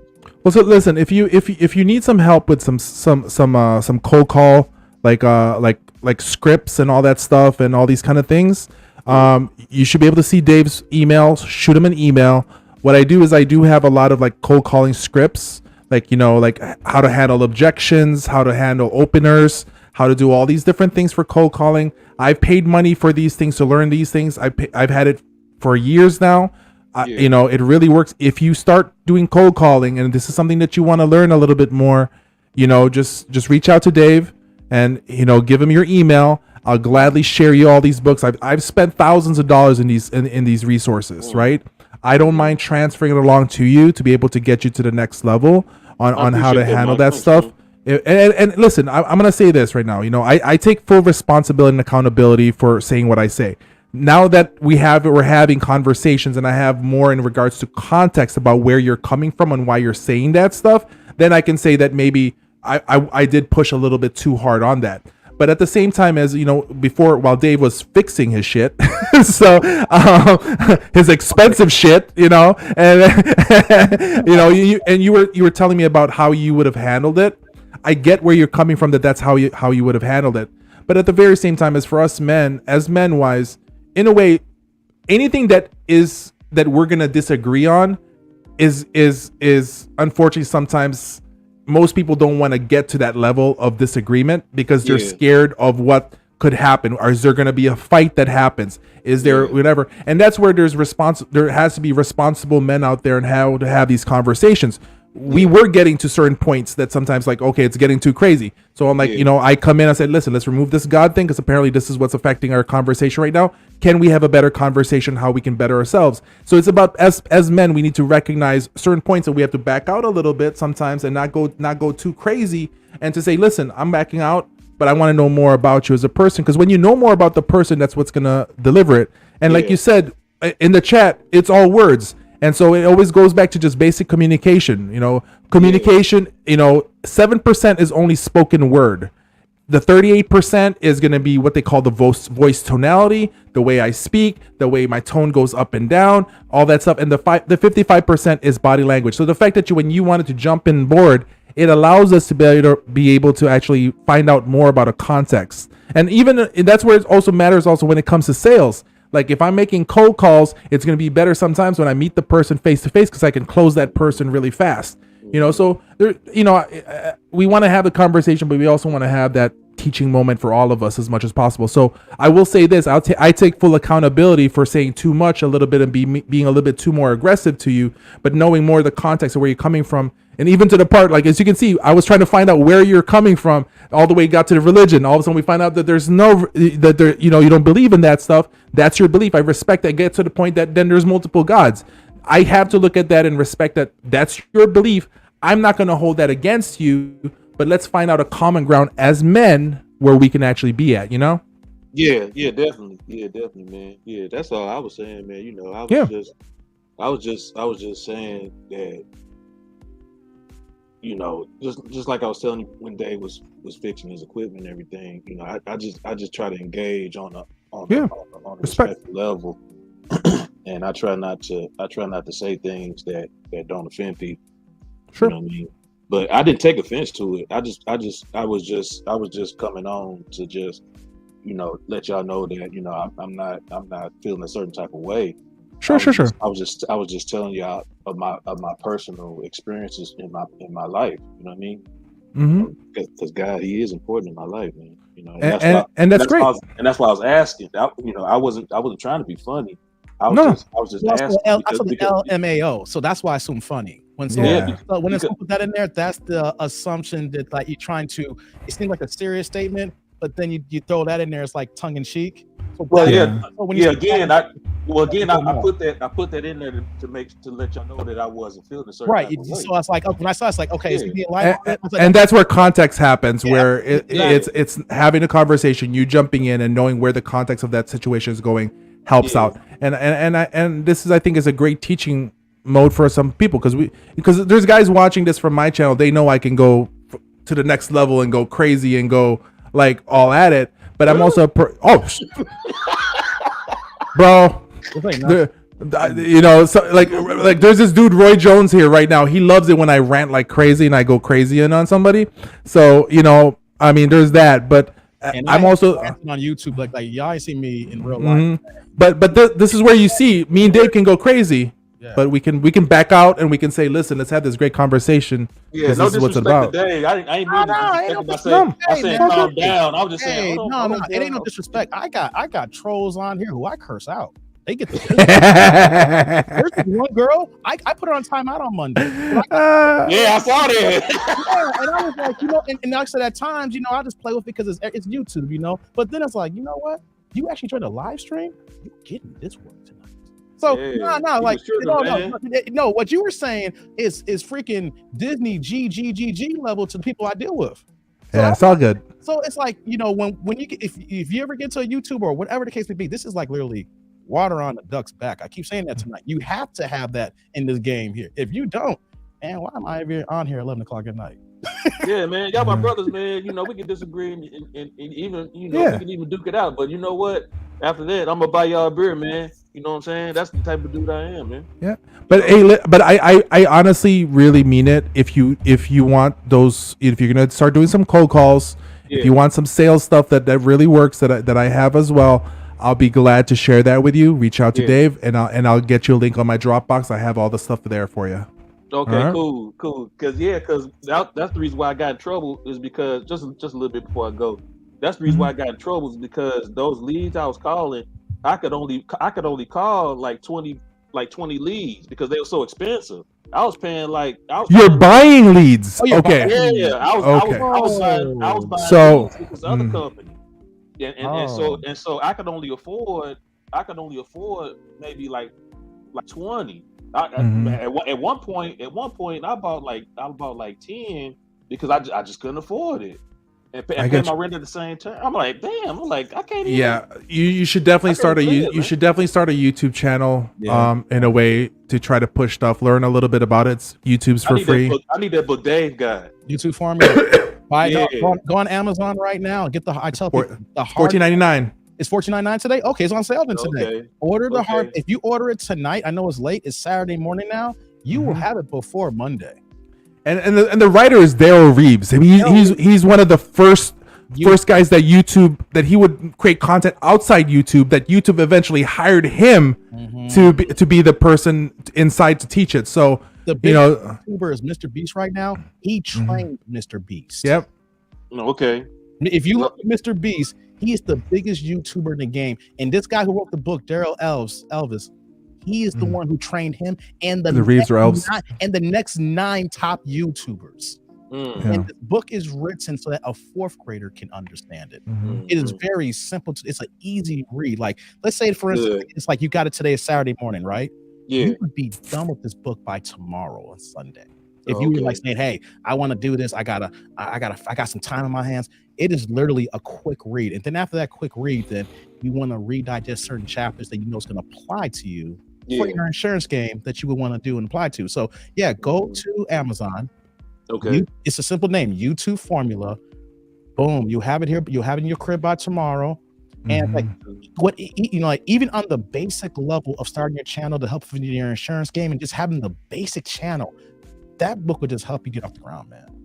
Like, Okay. Like as far like what are you trying to do? You can create funny videos with it, to build your stuff up. You can probably do like, I'm just going off the rip. I'm just thinking about for myself right now. I'll create skits, I would do audios, I would do shorts, I would do so much that you would get traffic and then people locally would hit you up.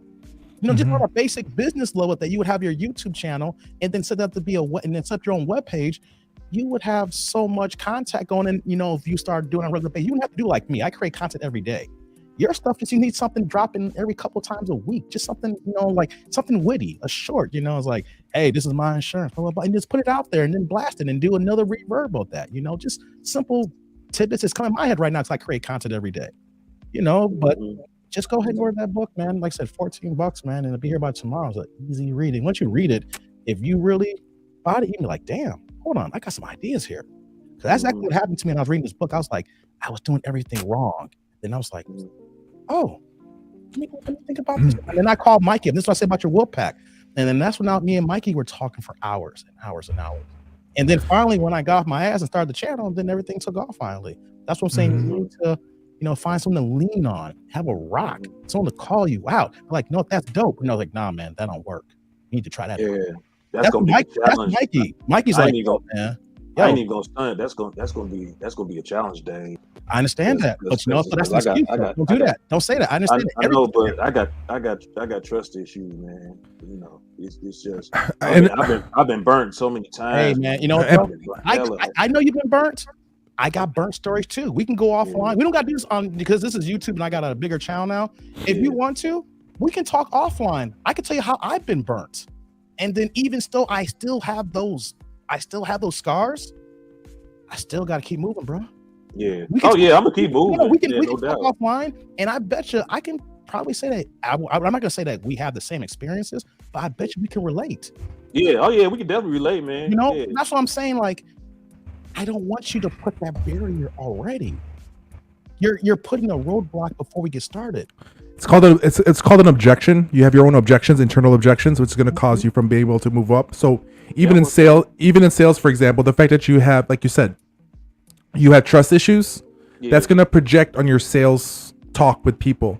So if you start, if you have doubts even about the product that you're offering, the company that you're working with, you're not going to be able to project that correctly into front of a client to be able to want them to buy the services because they're going to detect that. Whether you think that you're not giving it, they're going to see certain things. They may not say, okay, this guy isn't sure about a company. They might just say this guy is not good at what he's doing. So you need to start removing a lot of these internal objections. Sometimes what they say, like for you to move forward, you need to leave everything in the past. You're trying to leave everything in the past. Similar as the fact when they say, the reason why the windshield is bigger than the rear view mirror is because you need to be looking forward, not looking back as much when you're driving. You know what I'm saying? So, and it's a slow growth. It's a slow move. It's a slow system.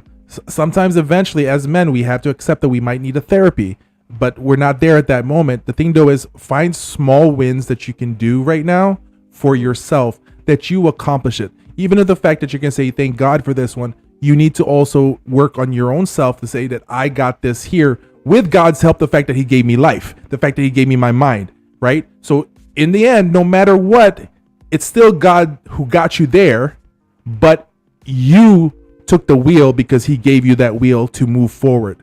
So by you being able to say, I did this with the help of God still being my back, but you got yourself there. That gives you your next level of setup. It's going to help you with your sales. It's going to help you with your life. It's going to help you with a lot of things. Dave's been through a lot of shit. I've been through a lot of shit, you know. But the thing though is like at the same time is like we just kept on moving forward, you know. And as men, I think that every man can do that as much as possible. And once again, that's what this channel that Dave has is here for, is to be able to speak to men like you, men like me, other men in the chat, to have these conversations to say that, dude, listen, we've been here, whether it's a different type of story, but we can all move forward together in a way, see other people move up as much as possible, you know? Yeah, I appreciate Dave's channel, man. I appreciate your channel too, man. I really do. That's why I rock with y'all, man. Hey, I'm gonna get on up out of here, man. Hey, let me just give you this one tip of advice before you go, man. Go ahead. I don't know if you thought about it or not. It's helped me a lot. And Mikey just mentioned it. You should do a Google search for therapists in your area. Yeah, I'm on I'm my second doctor right now, and here's the thing. And I'm gonna let you go. This is late. I know we've been having a good conversation, and I appreciate you being a good sport. It's a good conversation. This is dope. It is good, I feel personally, to talk to a stranger that you have no affiliation with. Have you ever had a stranger? Yeah, I feel like a stranger, man. Y'all my brothers, man. No. Have you ever had a stranger? You know, you ever sat on your hand until it gets numb, and then you give yourself a jerk off? I call that a stranger. Stranger! I'm sorry, bro. I had to go there, bro. I'm sorry. It was the perfect time to put on. Nike, I hate you.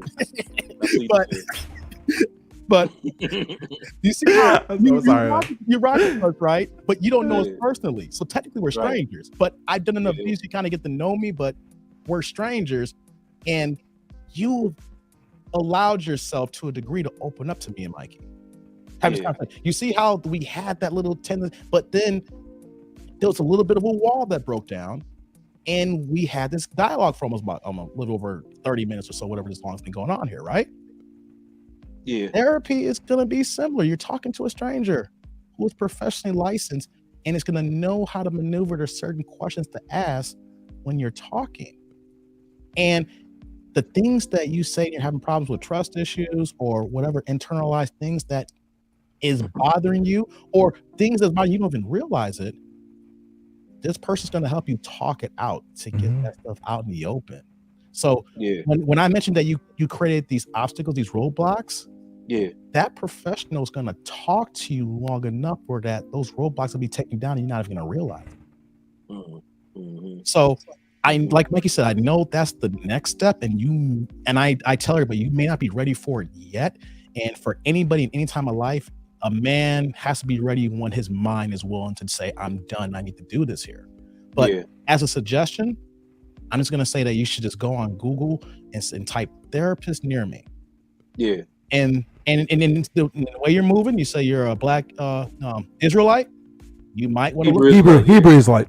I'm sorry. Hebrew Israelite. I'm sorry. I don't want to mess it up here. So you want to, Dave? You Hebrew Israelite, man. And my ear is it because my ear is black right here. So I mean, I'm just but it's fuck with you guys. Yeah, I know that, but that will help you when you're ready. I know everybody gets to that point already. It took me a while to say I want to talk to a doctor, talk to a stranger. I'm telling you, that year with my first doctor, man, that was groundbreaking for me. Groundbreaking. Talking to a stranger. And you know what though? Here's the thing too. Reason why I'm moving her. She was a white woman, and I had to explain her things that she couldn't understand. But even me explaining things to her that she didn't understand, and then piggybacking on what her stuff, what she knew, still helped me, even though that she wasn't in the culture to get me to where I need to be. So that's why I'm on my second doctor now. But the point is that any doctor can help you to get the journey started. Yeah, because there are you got so many things up here. The same with me, man. I already know you got things up here just like me. Dave, you have a pattern. You know that, right? Coming up? You have a pattern. What kind of pattern? Your first is always a white girl. Oh, damn you. I'm gonna say I don't care. I'm gonna say damn you. Your first experience always got to be a white girl, but let me preface it. My first serious white girl. I didn't say that I didn't do anything before her. Oh, okay, fine. yeah, Fine. yeah. Come Fine. on. It was the first one was serious. I'm saying though, I've had other girls before that. Fine. Yes. Context matters, mofo. I just say, but no, in the end, man. I think Dave is correct in that. You know that's eventually a move later on. Of course, therapies do cost money, so I think the first step is, man, start making those sales, start getting that stuff coming in, start turning and burning. Understand what we call, you know, a referral close. For example, if you are able to, if somebody doesn't want to sell something to you, doesn't want to buy, be like, listen, the fact that I know at this very moment, ma'am, that you're not ready to buy or to be able to get insurance, but who do you know at this very moment that would appreciate having something like this for them? Like that's what we call the referral. Like I'll hook you up, man. Like with all these different, you know, scripts to learn how to handle this thing. Somebody says, for example, I'm not ready yet. From a scale of 1 to 10, how ready are you? They're gonna say a 7. What's gonna make it a 10? Then they tell you what they really want. Like I'll hook you up with those stuff, man. So just reach out to Dave. If Dave says, Mike, you know, where's that information? I'll send it to you, man. So hopefully that can help you out. All right. Yeah. If you where your email at? Is it in description? It's in the description. Okay. Yeah. If you check the description box in any video, my email is in there at thatdudenameddave@gmail.com. But you know, check the description there as well. When you're ready, you get the details, email it to me. I talk to Mike every day. We might even talk tonight after we get done here. We're gonna have a powwow. We're gonna talk tomorrow, whatever the case may be. But when you want to send that information over to get the contact, we're here to help. Yeah, get my suggestion is you're going to go to a training first. So go to that training first because they're probably going to teach you what you need to do. Yeah. Get that training done out of the way, and then find out the information. And then because I don't want my training, these kind of stuff, to cloud your way of thinking yet. Yeah. Let them first give you the information of what needs to happen, teach you all that stuff. You know, maybe you find some stuff, and then the stuff that I'll give you will pretty much just help and solidify things for you as much as possible. Okay. Yeah, because I only been with this new company for like a week, maybe a week and a half. There you go, man. Yeah, go do that. Go do that training first, man. That'll be my first recommendation. And after all that, we got to fly to I got to fly to Colorado because they're having a conference. Do Hebrew Israelites smoke weed? A good number of them do. Man, it's legal.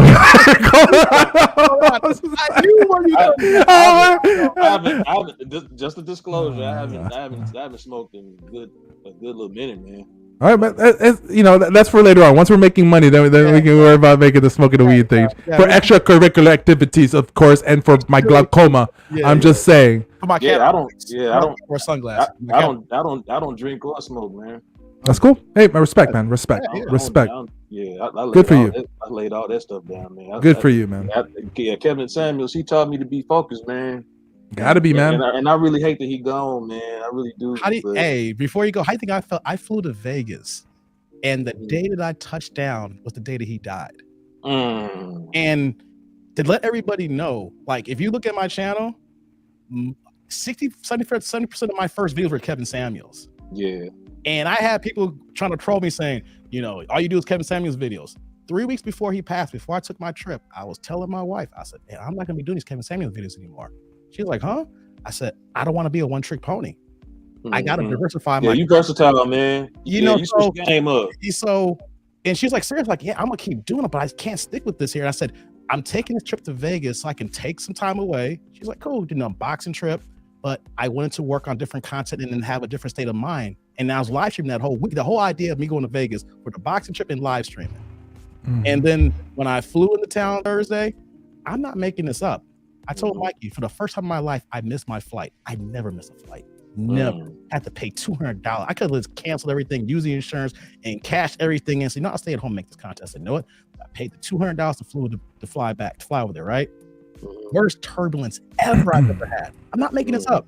I mean, to the terms where I was grabbing a seat and closed my eyes, I thought the plane was going down. I've never had that. It was raining. I touched down. I get to my hotel, I'm eating, and I see this little troll site saying that Kevin Samuels passed away. And normally, me being in the game as long as I don't listen to those sites. I was like, this is nothing but something. I thought it was a joke, man. And something told me it was real because the way the day. I thought it was a joke. You got to be kidding me. The way my day was moving, Mike, and I thought it was real. I said, something don't feel right. And I was literally eating lunch at Grand Lux Cafe in the Palazzo. And I stayed there an extra 30 to 45 minutes going through every notch of the internet, trying to find out what the fuck was going on. And so when you talk about how sad, how rough it was when we lost Kevin, I flew into town. I was like, what the hell is going on? My whole idea of this trip is this here. And then this happens, you know? And it's like, and here's the thing, guys, how time flies. It's been 3 months since he's passed. It's been 3 months, yo. May 5th. It's August 13th now. It's August 13th. Wait, he died on my birthday? Yes, he did, bro. Snap. You might say I was going to Vegas and your birthday's You're right, because that's boxing weekend all the time. Mile was always the big weekend for boxing. Holy shit. And he died on Cinco de Mayo. He showed did. And then I didn't want to believe it when I went through that stuff. And then I literally ran to the fashion mall to find an outlet cord. And then I got my outlet cord and I talked to Melanie King and she confirmed it. Rest in peace to Godfather, man. Hey, Dave, do me a favor before I go, man. What you got? Hey, I know it's heavy, but show me the belt, bro. I gotta see it. I gotta see Show it, the belts. Hey, get that belt out, bro. Yes, sir, that is. Yeah, that's what I'm talking about. Hey, there's gonna be more belts as the channel goes on. This ain't gonna be the only belt that y'all gonna see. There's gonna be more belts because you know what though? Is there an international belt? There is. That's Robbie. He be playing with me. See, Rod got jokes. If he's not here now, I don't know if he's maybe in the background, but he got. I'm just saying, when you get to the Philippines, man, you're gonna have to like bust out an international belt or something.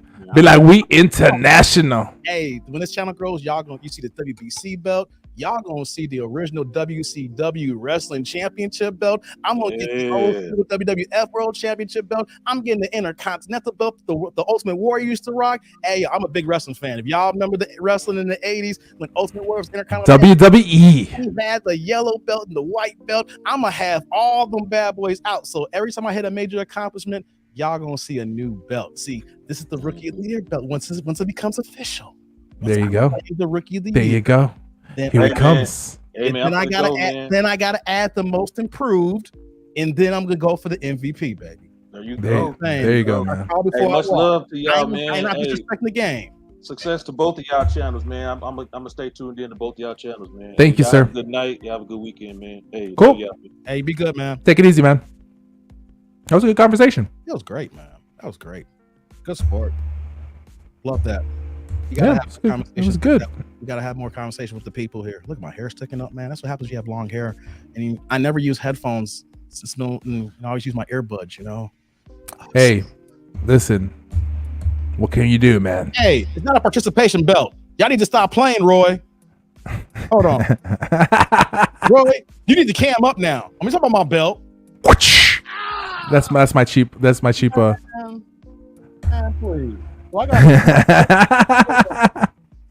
Anyways, Dave, I'm sure. Sick and tired of Roy trying to talk about my belt. Stop talking like that.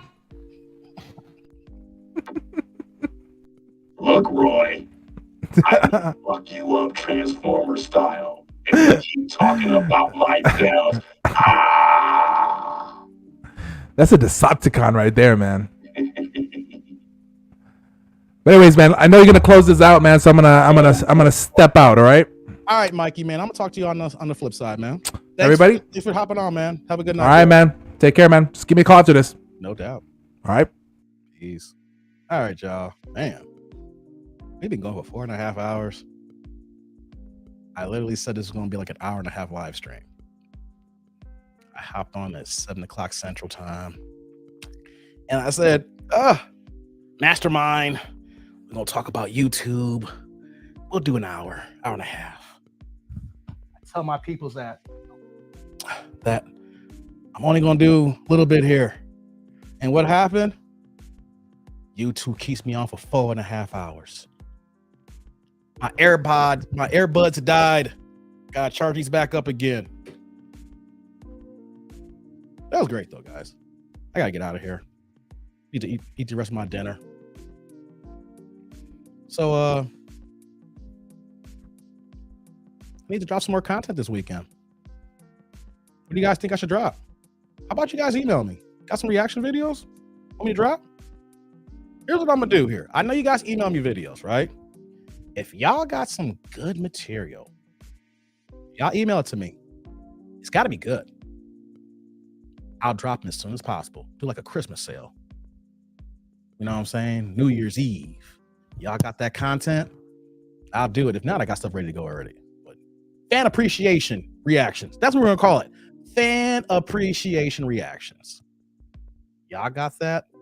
Y'all want to see me act a fool doing it? Or want my analysis? Hey, shoot it my way. But on that note, guys, let's shut it down. We've been here for 4.5 hours. I can't believe y'all still here. If y'all came back and then left, came back, left. I understand.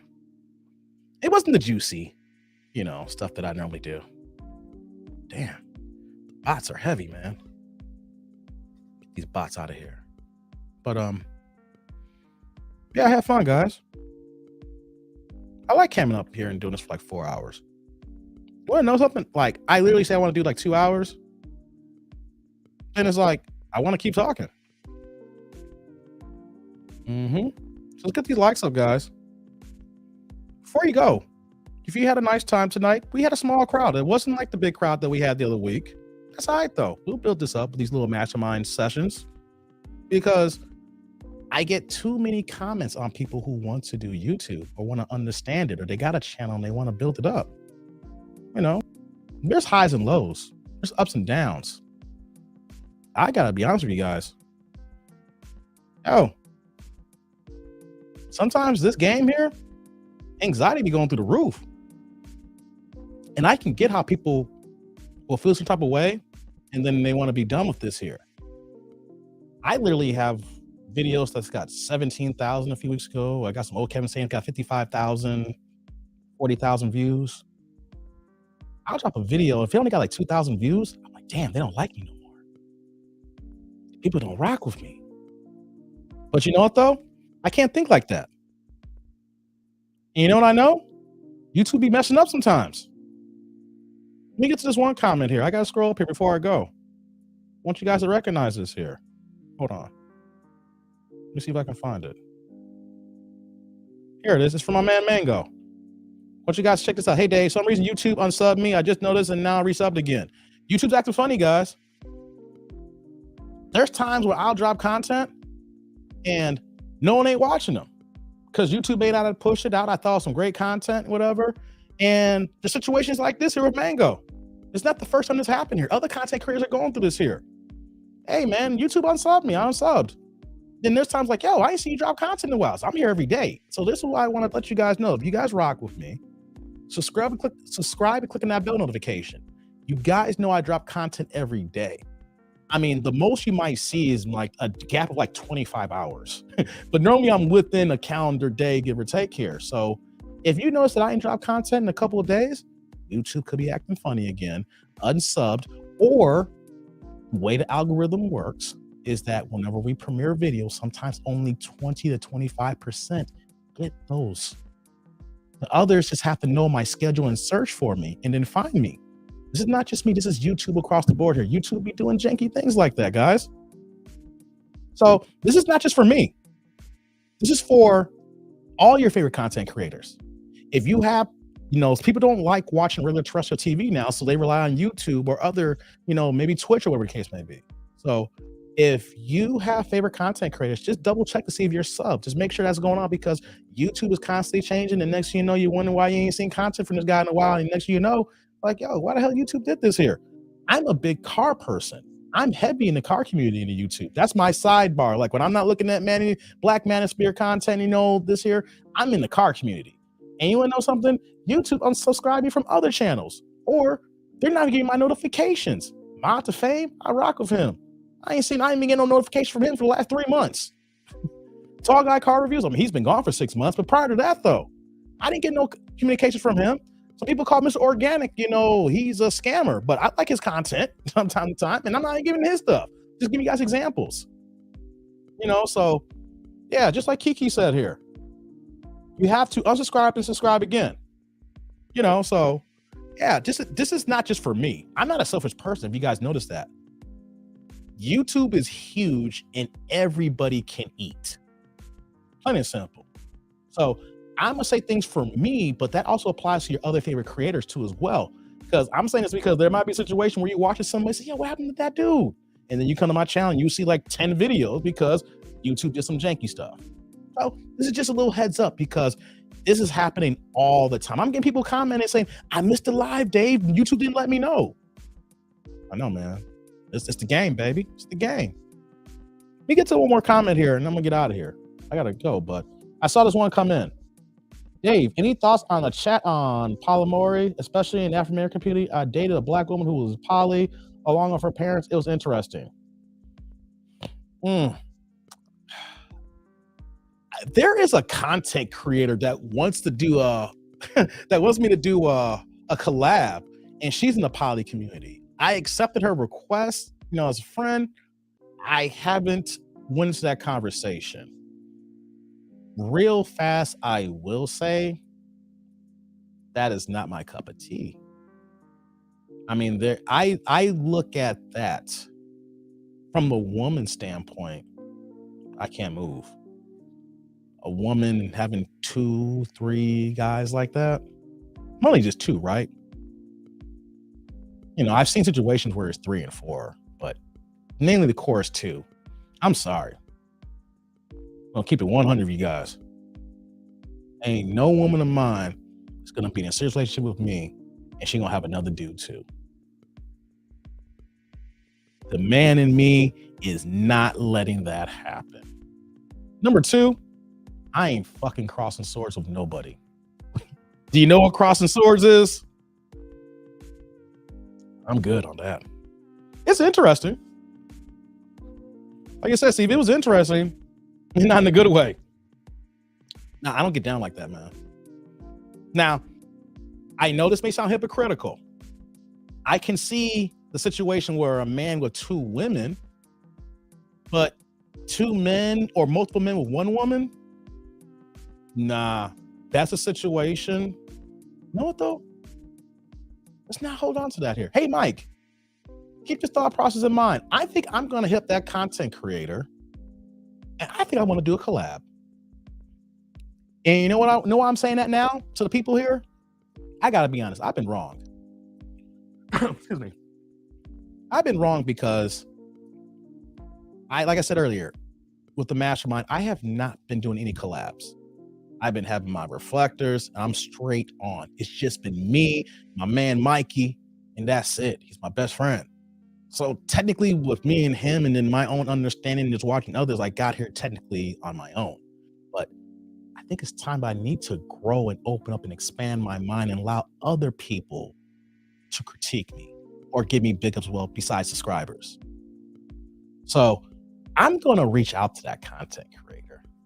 I'm going to talk about this poly conversation. So yeah, I'm going to reach out to her. I'm just like, hey, my bad.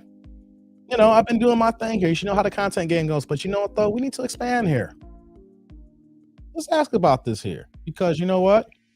There's some people who have different ideas about poly. And I think just like we had my man Roderick on here, I think that's the point of us being on YouTube, to have these conversations. So yeah. Let me just get to the last comments. I'm gonna get out of here now. See, you asked that question that kept me on here for a few extra minutes, Steve. Yeah, it's not really about 3-ways or orgies. No, it's not.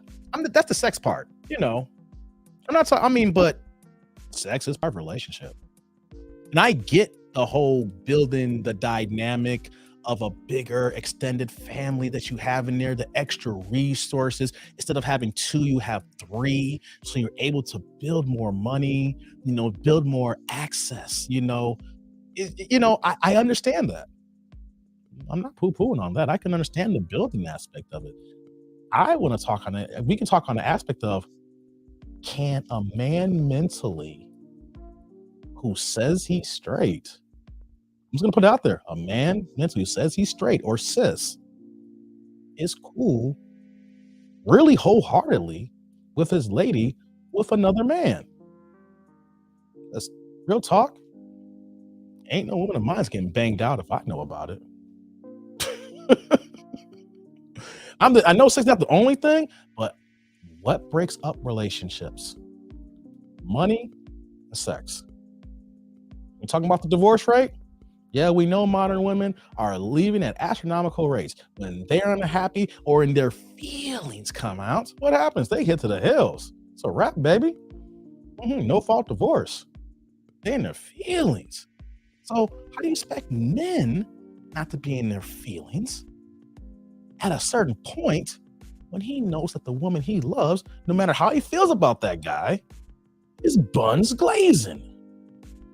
Sorry, I'm selfish. Ain't no one buns glazing but me.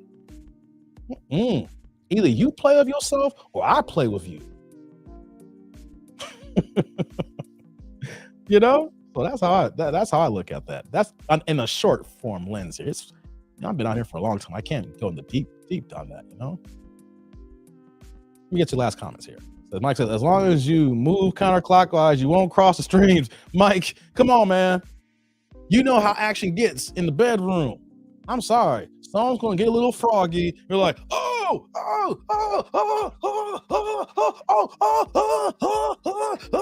you tried, dude, get you off me, get it off me.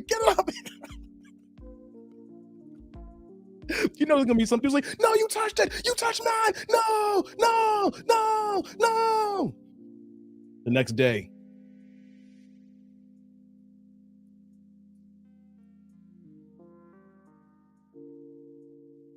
What's wrong with Dave? Oh, no, I don't know what's wrong with Dave. I don't want to talk about it. Sorry, Mike. Ain't no counterclockwise, man. That's swinging, Dave. Oh, yeah. Remember that episode of Martin when he was Hollywood swinging? Subscribers orgy in the ABCs. Oh, no. Stop that, Kiki. Let Mike know if you want my email. I'll discuss my experiences with you. Hey, man, my email's in the description. Email me. Hey, we can do another live stream if you want to talk about your experiences, man. We can put you on the stage, baby. Well, it's like, expand your horizons. No doubt, man. Poly equals too much drama. I agree. Can I just be honest, guys? We as men, it's bad enough with one woman.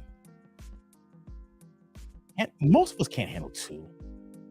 Some can. I'm not gonna say all, but the majority of us men here, and y'all can't even deal with one woman. You trying to add a second to the equation? Nah, I'm good. Y'all cracking up, Dylan? Eyes open at all times. You got that right. You gotta have your eyes open, man. I don't want the other people. Think about it. You getting that sloppy toppy? You don't want that other person sliding on that toppy? Got your eyes closed. Be like, yeah.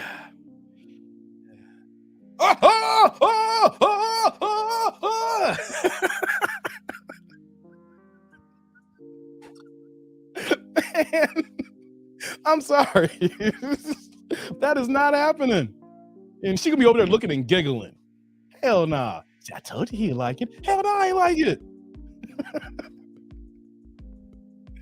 Man, please. Come on, man. Be like, it's your birthday, Dave. Come on, man. Lay back. Yeah, do what you do, baby. Handle your man. Yeah, he goes, oh, wait. That feels different. Why is your hand so hard? You got calluses, baby? Man, why you gripping? It's like,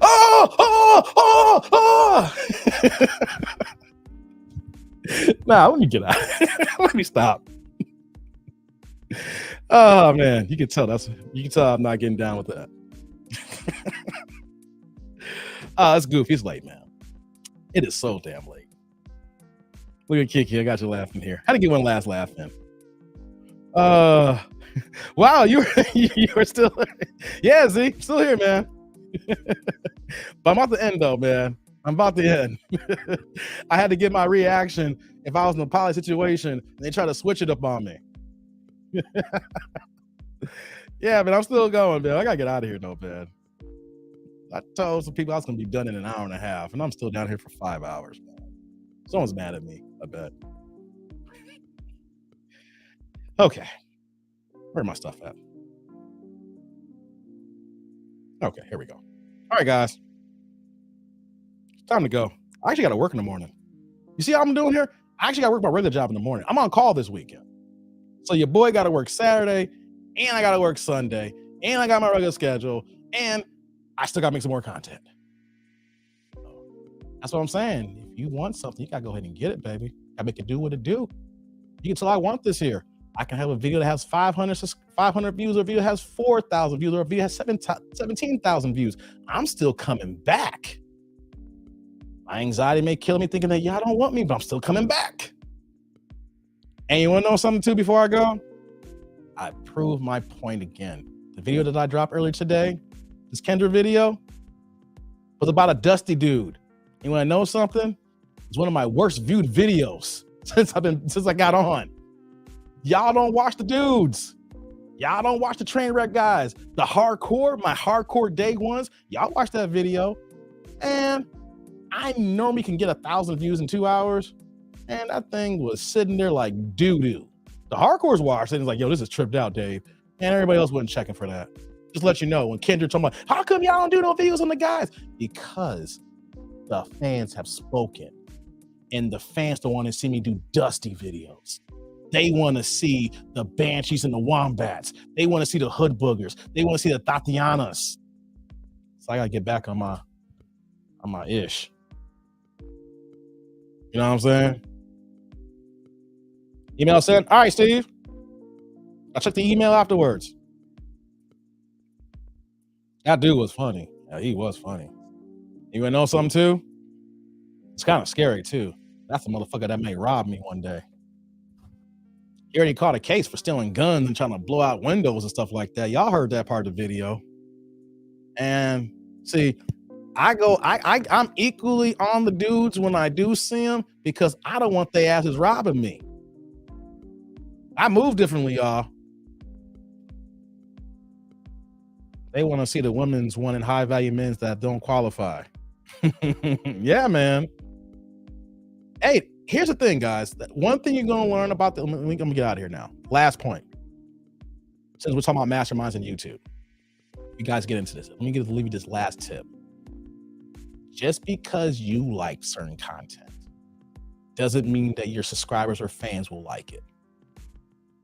Like Mikey said earlier, and there's some video. I had some videos that I had a few videos before Kevin Samuels had died, and I had made them, and I had the concept, yo, this is gonna kill, this is gonna murder, I'm gonna get them.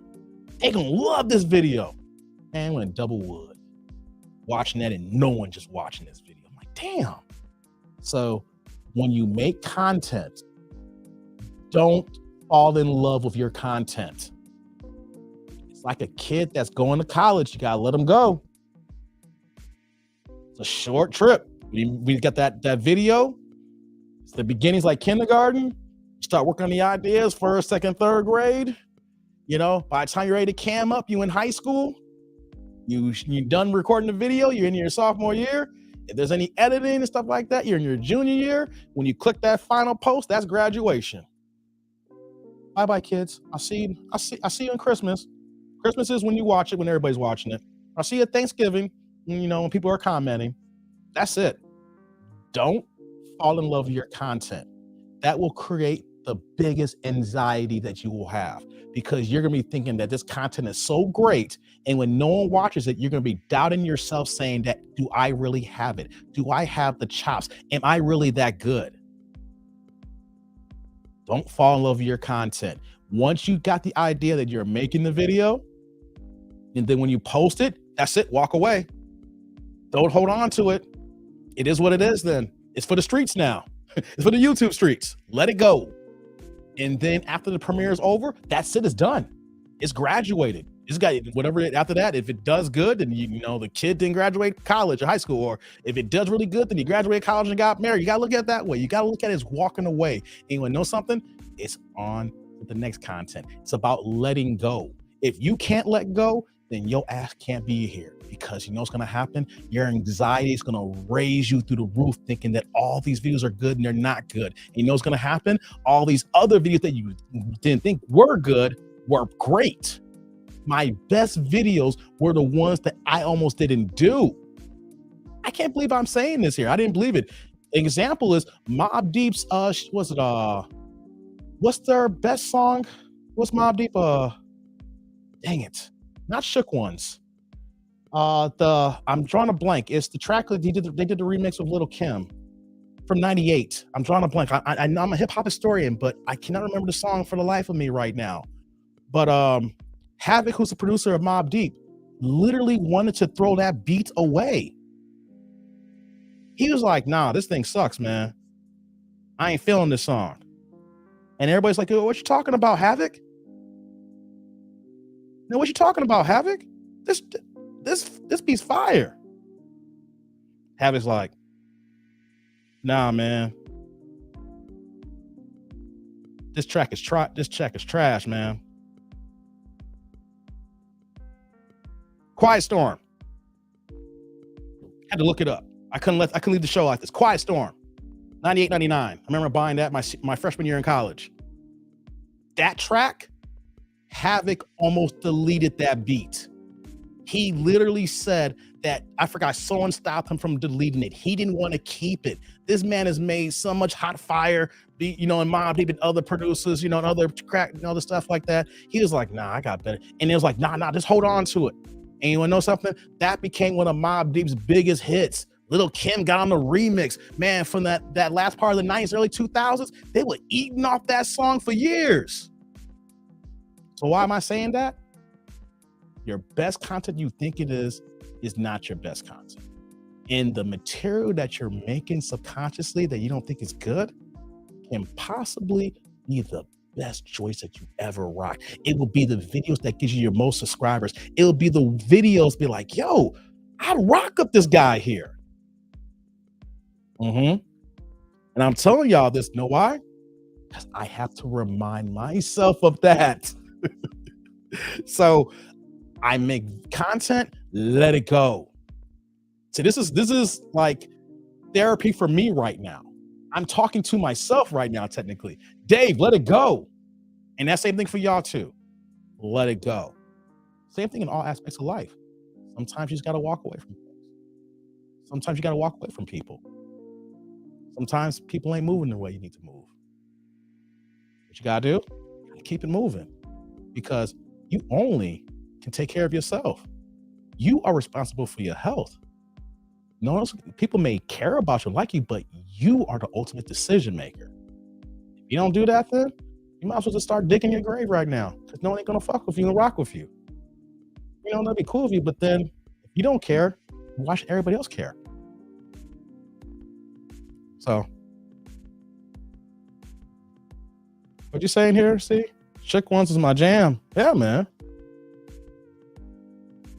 It was a sermon time. Hey, thanks for the wrench, by the way. Hey, man, I had to give some new wrenches, man, because I changed my times up and some of my regular moderators ain't been around lately.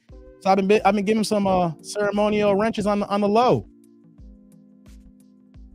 Take me back to Tupac and his last diss track. Hit him up. That track probably had him killed. Nah, Pac had too many demons, man. Hit him up. Pac died my first Saturday of my first job. How old I am.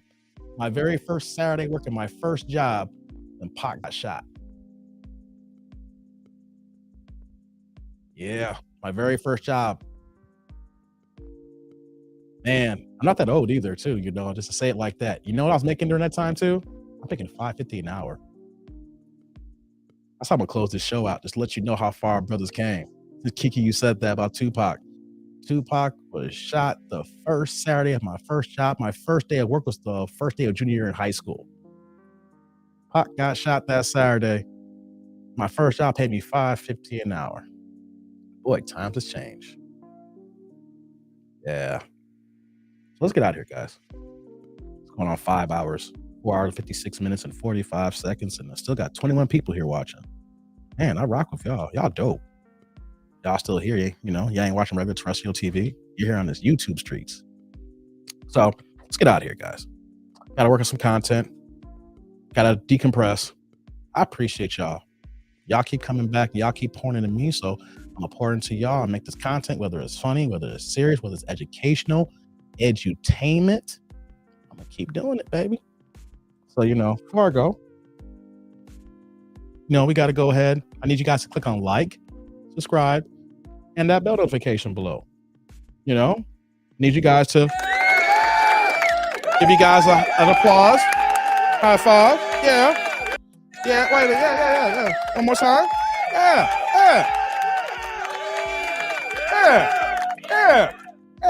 Now give y'all a round of applause. And everybody, thank you for the super chats. Y'all pouring in. Just know the money you give to me is going right back to the channel to pour into a whole new setup. What y'all see? Here's to let you know that how serious I am. Go to my channel. Look at those first week of videos. Right? Let you know how serious I am. February 7th. Look at those first week of videos. And look at these videos now. I'm trying. So if you see me trying, I hope y'all recognize that. I'm trying to put into it. So for everybody giving me those supers, thank you. It's much appreciated. Super chat, super thanks, super stickers. Haven't checked the Cash Apps yet. So what, there's someone here. I see someone here in the stream, D-Man. I'm about to get out of here. You don't have your camera on, so sorry about that. Never saw a camera on. So let's get out of here, guys. Hold on. What'd you say here, Frank? You didn't get a notification either. See, this is what I'm talking about, guys. You do acting funny. You didn't get a notification. It's all good, man. It's 5 hours. I'm gonna sit through 5 hours, But hey, man, YouTube been acting funny, man. I get it, man. What you got to do is do me a favor. Like we said, click on unsubscribe, then click on subscribe again. Yeah, YouTube acting funny, man. Hey, I'm sorry, D, man. I've been on for 5 hours, man. I can't take you. I'm about to get you on the next one. Like I said, I'm literally been on for 5 hours. So keep on the lookout, man. Let me just do this here. Hey, what's up, man? What's up, man? I just want to give you a shout out, let you know you got a good, I like your show, man. I'm from Chicago too, bro. Oh, okay. You're from the Chicago. Okay, what part of Chicago from, man? South Side, man. South Shore. Oh, South Shore? Yep. I used to live on 42nd and King, man. Oh yeah, I live on 73rd and South Shore, man. Okay, yeah, I know the area, man. I almost moved to apartments on South Shore, man. I can't think of they're called South Shore Apartments. I can't remember the name. I remember I was living. Yeah, you ain't messing nothing. This ain't nothing happening down here. I know. It ain't that much going on. Man. As soon as I'm in the fire academy right now, man. As soon as I graduate, I'm out of there. I'm going. Really? Good job. Oh, you're gonna be putting out the fires for us out here in the Chi, huh? Yes, sir. Hey, man. Hey, we need more of them, man. Hey, man. Hey, if I don't know if you ever think about this, man, but have you decided? I said I was gonna be done. I need to ask one question. Mm-hmm. Have you decided, or do you have an idea where you want to work as in a fire department? Like what town or city? Did they give you that option yet? Do you know? I'll be in Chicago. I don't know what station I'll be at until I graduate. Okay, I'm just gonna give you a little bit of advice here. And my pops, like I said, I started streaming because it's my pops, birthday and everything. But he almost became a fireman. And he did it, and he regretted it, right? Yeah. And one of the things, maybe things have changed, but think about moving to the suburbs if you want a better pay. And taxes are a different ball game as a fireman in the suburbs than in the city. Well, it took me almost 7 years to get in, so I understand that. But once you're in, I'm saying you want to. Oh no, you have to live in the city. But do you have to do? Is there different programs for when you want to relocate to the suburbs, things of that nature? You have to do different training. No, you're stuck in there. Really, Chicago got you locked down like that? Oh yeah, dumb bastards. It's not that bad. It's a good. No, man, I know it's not bad, but trust me, there is a different pay gap, bro. I'm quite sure it is somewhere out there, but if there's, I'm gonna say not right now. If there's like 5 or 10 years from now, you're like, yo, I want to live over there. Just give me some tips about that money game. Them taxes are a different game in Chicago than some of the north suburbs. Oh yeah, I'm quite sure it is. I'm just saying, I just want my child to get this loot. Right. If you gotta deal with the damn fires, you might as well get paid, bro. Hey, it's a beautiful thing. Hey, how much time you got left? Just a little bit, man. I just wanted to shout out and just say that you had a great show, man. You know what I'm saying? How much time you got left for your fire department? I'm asking. Another 3 months. Oh, knock that out, man. Congrats. You got this, man. You got this, man. 3 months, that's before the end of the year, before Christmas. Dude, if we don't talk before then, I'm rocking with you. You're gonna knock that shit out, man. Hey, man. I appreciate it, bro. No doubt, man. Right, man, you have a good night, man. Hey, don't be a stranger, man. Yes, sir. Take care. All right. See that?